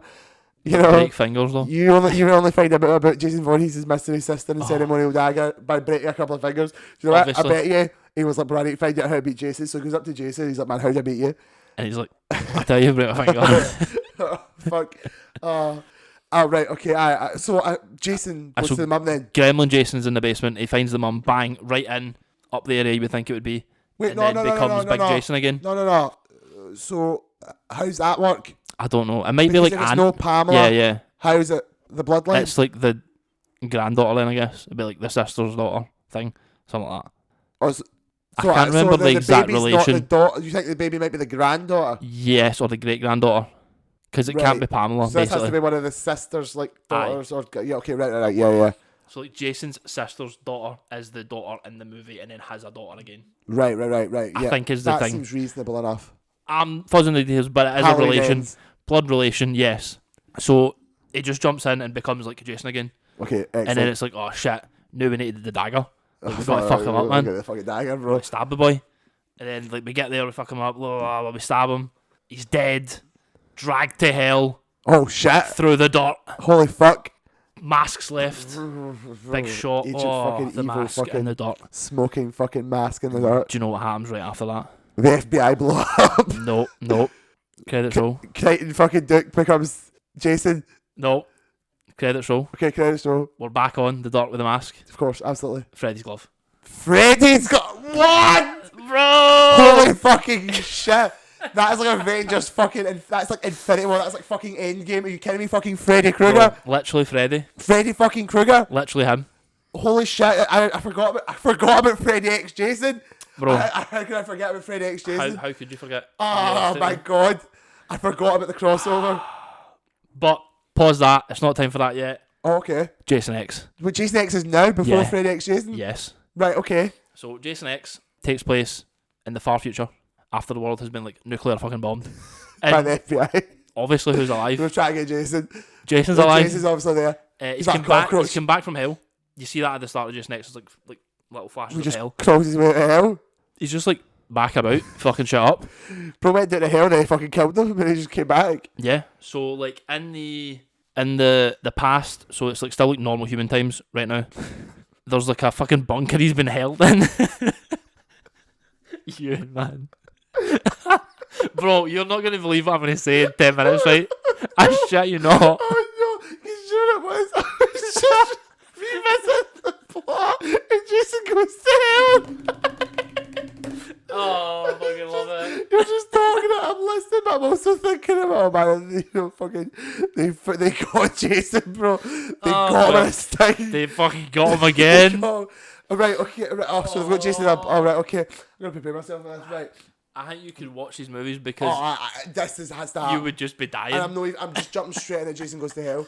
Not ironically, maybe I'll watch the one with the psychic lassie to start me. Like you say, they go downhill after 6. Yeah. I think that's my jumping on point. Absolutely fine with that. Right, okay. Aye, so Jason's in a fucking bunker. Yeah, so he's in a bunker. He's been held by like some government stooge guys, and then David Cronenberg shows up. Famous horror director David Cronenberg. Yeah, he shows up and he's like, listen, I got some fucking paperwork. We're moving, Jason. Like, Okay. here you go. He's got the fucking paperwork. Yep, but Jason's escaped. Oh, fuck off, obviously. Kills everybody. Yep. Murders David Cronenberg right in front of your face. Oh no, not famous horror director David Cronenberg. I'm afraid so, Ewan. And then a survivor, a woman running away from Jason, leads him to a cryo chamber Okay. and traps him inside. Dude, Futurama. Literally. Right, okay. Traps him inside, Excellent. activates the cryo chamber. Good job. Jason frozen. Frozen, Then- much like a caveman. Nuclear I'm war. glad he's frozen in there that we're out here. Yeah. Nuclear war happens. Of course, yeah. Hellscape. We're in the future now. People in space. They come to Earth doing historical archaeological digs. Literally. Like students. Like literally. This is fucking insane. Actual space students They- coming into space archaeology. They discover the bunker Jason was held they in. found Jason's final resting place. And they find the cryo chamber and the woman on the floor. But Jason like stabbed the cryo chamber. okay. So like the room's the cryo chamber now. Oh, So okay. she's like actually preserved enough to like survive basically. Oh, okay. So that's what they do. They get her on the board and they bring Jason in. Obviously. And they reanimate her because they've got like nanomachines son. And they reanimate. Well, they don't. Well, they like test Jason, but they're like, he's not going to survive. He's like fucking. What's going on in there? Like, He's out cold. Surely you're like, can they see inside the cryo chamber? Is Jason like there visible? He's like, Right, okay. Because they surely had to be looking at it and going like, what is that? yeah, yes. Right. So I'm assuming they get the woman back. She's like, don't unleash Jason. They're like, what the fuck happened to the cryo chamber? I'm like, you mean the guy? And they're like, yeah, that guy. And they're like, man, he's in the next room. I'm like, what? Excuse me? Kill him, throw him out, the airlock right now. Straight out the airlock, bro. Like, straight Send away. it back to the fucking blown up Earth. Please, right now. They don't do that because, you know, why would bro, they? we got to science. they're like, don't Got my worry, he'll be fucking fine. thesis, bro. We've got So- advanced future technology here. So they cam her down, right? And then the teacher, like the leader of the expedition's like on the phone to like the fucking broker or whatever. Of course. He's like, I've got this fucking guy that I found in this like fucking cryo chamber bunker. Do you know who he is? And they're like, it'll be fucking Jason Voorhees.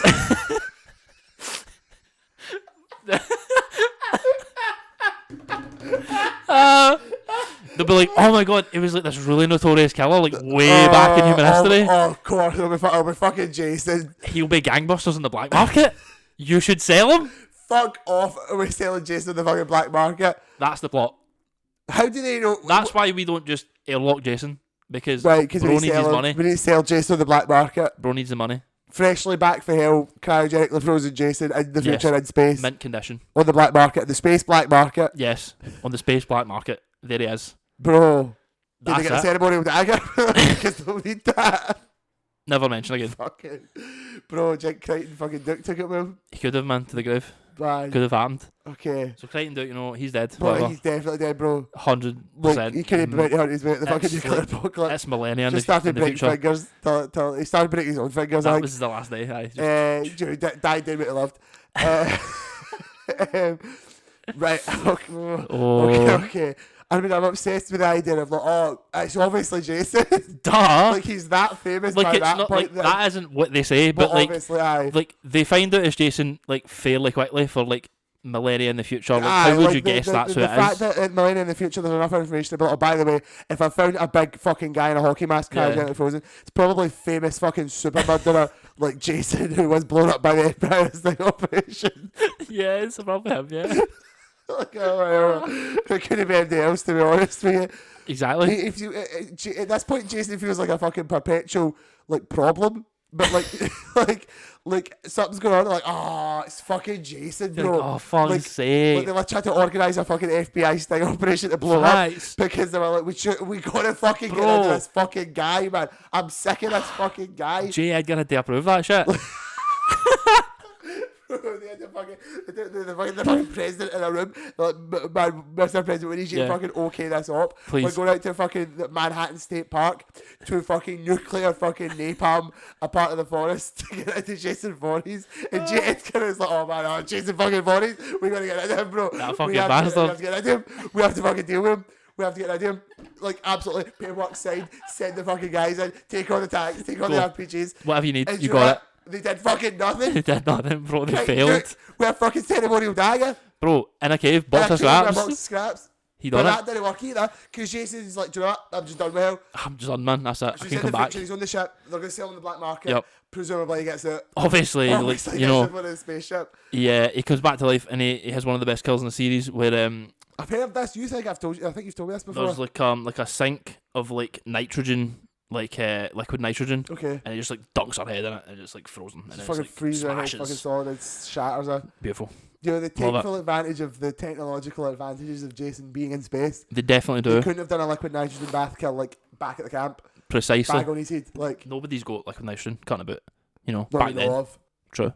Crichton Duke probably. Okay. Crichton Duke definitely had a fucking turbo nitrogen. He's got everything he needs, Easily. man. Do you know what? my FBI should God. have brought that. Man, that would have worked probably. Possibly. I don't know. Unless he fucking just reassembles himself. True. Like the fucking little shattered Jason elements just like shake the other like that. Well, yeah. Jason was good in the Manhattan sewers. Possible spoiler for the future of this film. He definitely does just do that. He definitely does just reassemble. I'm not going to say he doesn't reassemble. Oh, fuck my asshole. You know, in a Clean way. open. Yeah. Right, so he's on the ship, he's killing folk. Yeah, we're killing people. We've got like some Marines on there. We kill a few of them. We're like, oh shit, man, we need to like lock our shit down. Right, we're going to like hang out in a room. There's like an android who gets like fucked up and is like got a weird like flirtation with her creator. But that's like obviously the creator's like vibe. Oh, okay. But she's like into it too, I guess. But they like, yeah. Why is it consensual? She was programmed to be like that. Exactly. Oof. Jason X has a lot to say about the nature of fucking man-made machine. Hell yes. So we kick her out. She gets like guns and shit. Fuck me. We're dripping her out. Desert Eagles, whatever. So she goes toe to toe with Jason and fucks his shit up. He's literally in pieces at this point. But I'm afraid you. He reassembles himself. Well, we blew him up in the nanomachine room, didn't we? Oh no, Bro. no. So, you know, he has just become like Jason X Terminator now. He's the fucking T-1000. Is he the T-1000 liquid metal Jason? Yeah, man, that's it. Liquid metal, spiky Jason. I can't fucking believe that's happened. It's beautiful. I love to see it. Bro. And he's now just like an unstoppable killing machine. And the only way they can kill him is that, airlock, you know, that's it. Jets him into fucking space. Well, kind of, they set the thing to blow, the whole ship, and luckily there's another ship that like heard a distress call earlier, and it's like, bro, I'll come get you. So they do that, and then as it blows up, he's like flung into space. End of movie. Bro. Great time. And then do you know what? See, the next movie is just back in Camp Crystal Lake. The next movie, it's Freddy vs. Jason, isn't it? Oh, it's Freddy versus Jason, baby. And that's it. And this is like how he gets out of hell. Oh, okay. So, you it's know, a prequel. exactly. This is before Jason X. This is before Jason X. Don't of worry. course. That's thousands of years in the future after the nuclear war. Yes. So in Freddy vs. Jason, which is meant to happen like way before it actually happens. I think it came out in like 2003 or 4, and Goes to Hell came out in 93. Fucking Christ. But I guess they just couldn't get it to work. Couldn't get it to Possible, happen, kind of thing. It's one of those things, isn't it? Yeah. So Freddy is at this point like kind of defeated. Like no one on Elm Street is like scared of him anymore, and that's like the power. That's how he like resurrects and like comes back basically. Yeah, he's the fear. So he's like, I need to like construct fear in people. How can I do that? Oh yeah, there's this guy, Jason Voorhees, fucking down here with me, ain't he? I can just get him back and just like he can fuck about a wee bit. So that's what we do. We send Jason back. How does Freddy get the power to take Jason out of hell? Bro, he's a Dream Master. Come on, man. You can do it. Oh, of course. Of course, the remaster would have control over fucking the Genesis. He's got powers, man. Is Satan or the devil in any of these properties? Absolutely not. Okay. There's like some demons in like Nightmare on Elm Street, but like they're not like Pazuzu or anything. Like they're just like demon guys. Just sort of various extraneous demons. Yeah, never named. You know, just chill Well, demons. Okay, well I guess Freddy can have dominion over hell. Yep. So Makes that's sense. what happens. Freddy gets Jason in. Jason starts committing some murders on Elm Street. People are like, oh my god, it could be like Freddy. And then it's like the seed's planted now. People are like asking questions like, who the fuck's Freddy? And then it's like, bang, we're back in. Again. He's growing The in power. fear's happening again, bro. They find out that some people were imprisoned. Like everyone that knew about Freddy that wasn't like killed was imprisoned in a psychiatric ward and given like sleep pills that made them not dream. Okay, so that's how he fucking they sucked the life out of him. Aye, so as long as like no one was speaking about him, like it just faded basically. Bye man, don't think it, don't say it. That's it. So they Fucking like reference. notice the murders and they're like, oh my god, that's like my girlfriend's house, so I hope she's okay. So he like escapes and is like goes to see her and she's like, oh my god, it's fucking like Freddy, he's back. He's back. Like I know it's him, it's gotta be him. It has to be him, he's back. And they say that in like a fucking like school like hallway. So everyone knows Freddy's back now. Oh right, okay. So cool. the powers, he's out, man, everyone knows. You guys are the fucking worst at this. Mm-hmm. And Kelly Rowland's there, you know, popular musical artist, Kelly Rowland. Yes. Destiny's Child. Yeah. Yup, she's there. I know who Destiny's Child are, so we're Okay. gonna roll with that. Cool. She's there. She's just part of the scenery. She's like cool and Part chill. of the scenery. Yep, she's just in there. Kelly Rowland's just there. I just wanted to mention like she's in it. She's cool. Shout out to Destiny's Child. Shout out, you know, one of the good ones. Did she die? Yeah, Oh. she gets her nose clipped off by Freddy. Oh fuck. It's quite fun. Hang on, so are these guys fighting each other, or are they just? Well, doing that's the cows? thing. They do have like a little gay romance kind of happening. Oh, okay. A little They bit. love each other, actually. Well, I think that's like subtext. Like I think that's like people's readings of it, and I'm here for it. Freddy's like a bit, you know, a bit Freddy's slay. very fruity. He's very slay. Freddy's is very homosexual. Definitely, it's definitely charged that way. Your Freddy is a twink, and Jason is a twunk. Yes, I would say is Bear. Yeah, I'd say Jason's a bear. Michael Myers is a twunk. Fair. Okay. Where's Chucky? Chucky's like their dad. Okay. Well, he's mad. He's monogamous. You know, he's chilling. He has actually a happy, Yes. a Loving. relatively happily in love with a monogamous heterosexual relationship. But as the Chucky TV show reveals, he does have a gender fluid child. And There you go. He's accepting of that. Beautiful. So he's very woke, actually. Good father, right there. Yeah. All of the guys from Scream are also gay. Probably. Like, that's just part of the text of the movie Scream, so don't worry Absolutely. about it. Yes. Ghostface is gay, as the movie Scream emphatically states. Okay, right, so Freddy just actually love each other. Yeah, I think so. So they're like killing everyone. They're trying to get the sleep drug so that they can sleep and like not dream, so that they can like at least rest and be ready. Because now they need to make the trip to Crystal Lake because they've got a plan. Okay. Plan to like fuck up Jason. Well, how does resting help them though? Because like surely Jason can just kill them anyway. Well, they've managed to tranquilize Jason and he's knocked the fuck out in the back of the truck. Okay. In the back of the weed He's truck. definitely waking up and killing them. Yeah. Basically, so they get to Camp Crystal Lake, Yeah, and it's great like the plan is we're gonna bring Jason the water. You know, that's his weakness, and we're gonna bring Freddy out of the I dream. thought the ceremonial dagger was his weakness. Well, you know, he's also scared of water. You know, because that's his like trauma. So I guess. that's what he fears. That's how Freddy like beats him kind of Okay, that's in actually the dream fair. anyway. Because like Freddy's like he's obviously like in control of the dream, but it's whoever's like dream it is like truly the master of it, right? Yeah. That's how like beat him in one of the movies. So Freddy's like kind of powerful, but it's Jason's dream, so he's still fucking him up basically. Yeah. And then like a pipe bursts and it's like surrounding him in water. Well, It's, hang like, on, why are a wee Freddy baby. and Jason fighting in the dream now? Because Jason's dreaming that because he's tranquilized. But why is Freddy like, oh, well, do you know what? You're my guy, but I'm just going to get in your dream and kill you. Just fuck you up. Just a wee, ooh, like, rumble. We had to get the Freddy versus Jason in there. Okay, so they've got Freddy tracked. Yep. Sorry, you get Jason tracked. Yep, Jason's tracked, and they've got Fred. They know Freddy now that they can pull him out of the dream like they do in the Nightmare on Elm Street movies. They figure that out. Right. So they're like, right, I'm going to go in, put me in sleep. Okay. I'm going to pull him out. We're going to be at Camp Crystal Lake. They're going to fight. And then we're going to just, like, kill the other one. Or they're going to kill each other. We know how to kill both of them. Yeah, or they're going to kill each other. We can very easily kill at least one, so we'll let one of them die and then kill the other. Yes. Okay. It's a solid plan, actually. That's the whole, like, end of the film. Basically, they just have a big bust-up, like, in Camp Crystal Lake. And it's like, oh, a big cool fight. Then they end up in the water. Jason seems to win. Okay. Roll credits. Jason walks out of the lake, holding Freddy's decapitated head. Holy shit. And Freddy winks the camera. Oh, Freddy winks to the camera? Yeah, just winks to the camera. And then that's the end, so then we get Jason X, I guess. I thought they were going to kill Jason. Yeah. Well, he was in the lake. Yeah, they just pieced it. I guess he's dead in there. They were just like, oh, cool. They wouldn't have seen all the other movies where he like walks underwater and it exists in waters and can climb up boats. Okay. Oh, yeah. That's fair. They wouldn't know that. Obviously. Can't blame them. Vibes. I think it's more shocking that Freddy's decapitated but also winking. That's the bigger scare there. Yeah. And we never got a Freddy vs. Jason 2, unfortunately. Oh. What can you say? Did we get any Nightmare on Elm Streets after that? We did. We got the remake. Okay. With Jack Earl Haley. Jack Earl Haley was in the remake? I didn't know that. Yep, he was. But we're not done. We've got the remake of Friday the 13th. Okay. Which was fine. It was alright. Oh, okay. That's it. Well, is it... There's no insane plot in that one. That was just like Jason standard. At camp? Or is it Pamela at Jason camp? at a camp. There's some kids. They turn up because they're like, oh man, got some tea. There's a weed farm here. Holy shit. Gonna steal the goods. Guys are smoking fucking fat doobies. He wrecks them, and then like months later, like one of the girls' brother appears. Like, I'm looking for my sister. She was like here camping a while ago. And they're like, oh man, she'd go away. Jason's here.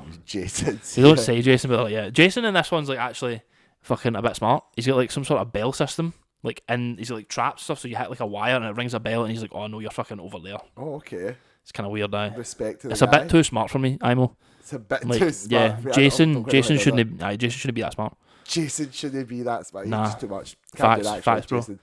It's just sort of like fine. That was alright. Not Yeah, the worst. okay. Not the worst. Not better than 6. Let me tell you. It doesn't sound that. 6 is peak. Doesn't sound any better than Jason Goes to Hell. Man, that is so good, man. It does But sound like that's, probably what could be one of my new favourite movies. That's the end of my Friday the 13th marathon. I'm sorry I took up so much of your time. No, because Ewan you with know that. what? This was one of the most joyous experiences of my I life. did have you literally doubled over dying in front of me. Actual falling off my seat, crying with laughter. Wow. Like, what happened? Why did this happen? How did it get away from them so Yeah. quickly? Well, sort of like DCEU, if you will, Oh, in that there really was no concrete vision. Like I say, they didn't really have the visual identity of Jason figured out till the 3rd movie. that's true, yeah. And I say they didn't really work out what it was till the 6th, and that's like when they work out, like, it's not really serious, we're just here for a laugh, let's just have him kill a few people and have like some fun set piece things. And that's just what that one But is. then you're telling me 6 is like the best, and that's when they really figure it out, and then it immediately starts to go bad. Exactly, like they just change the director, they change the fucking script writer or whatever, and they just fuck it completely up. But then Goes to Hell's like a sleeper hit for me, because I love how mental that is. I love Crichton Duke, bro. Crichton Duke is amazing. Fucking the FBI sting up the public. They've got like a diner that does like the Jason Voorhees burger. Shit, you know what, man? So good. So I'm so happy you never mentioned that at the time, because if you would have dropped died that in the middle of it, I would have pissed myself clean up.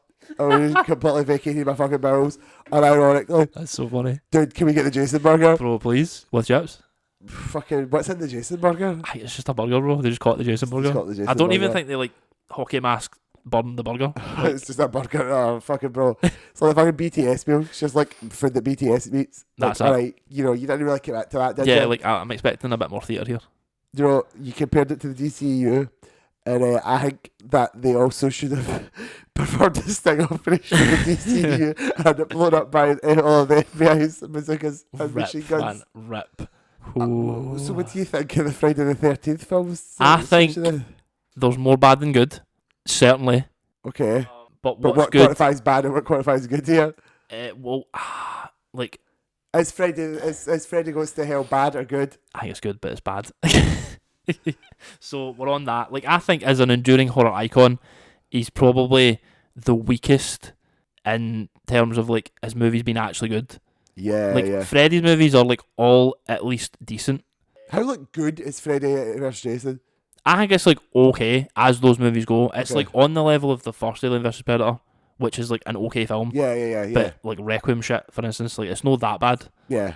It's like an okay film if you like those two like characters. Okay, so I like Freddy's like pretty much all his I'd movies say are at least Freddy's probably the best. good to great. Like Hellraiser's like a separate thing. I'd say I wouldn't really put that in the Yeah, like, icon Hellraiser category. has its own entire. Like mythos and shit. I'm thinking like slashers. Like you think Freddy, Aye. Jason. You think fucking Michael Myers. Michael Myers. You think fucking Scream. Yep, aye, them. So like, I'd say Freddy's probably the best. Well, he's the best to you. That might be nostalgia. Michael Myers might actually be the best, but I've not seen all his films. That's fair. Okay, yeah. But I would say it's Freddy, Michael, probably Scream, then Jason. Like Jason's probably the weakest. Well, yeah, Jason doesn't really seem to get. It's got the most variance. Like 6 is as good as some of the Nightmare ones. Like it's that good. I'd say it's that enjoyable. It's as good as maybe some of the Halloween ones, but I've not It's also seen. got nothing if not diversity. Facts. It's got a fertile pool of ideas. Hell yes, they try some shit. You know, We may not saying it's all good. We may eventually get our fucking Jason TV show, Well, that is happening. allegedly. Yes, I'm like to see it. You know, I hadn't seen like a lot of these movies. I think I'd seen the first 2, and then we watched them all, and I was like, "Holy shit, man! That's like there's some wide range there." I'm just enamored with it. Yeah. Oh, it's crazy, bro. I knew about the existence Mhm. of like Goes to Hell and like X, but I just didn't realise quite how batshit it got. Oh, and how bro, they lose it. they buried the lead. But I respect them for it. We'd fully jumped the shark. You could argue that maybe it should have been good, but at the same time, if you want a good, consistent horror franchise, go watch Friday the 13th. No, go watch Nightmare on Elm Street. Go watch that, yeah. Go watch Halloween. Go watch Halloween. This is Friday the 13th. We clouded this shit. Actually, yeah, and they kind of own it. That's what Like, 6 is. They just own We're that. just complete silly nonsense. Yes, definitely. Shall I continue?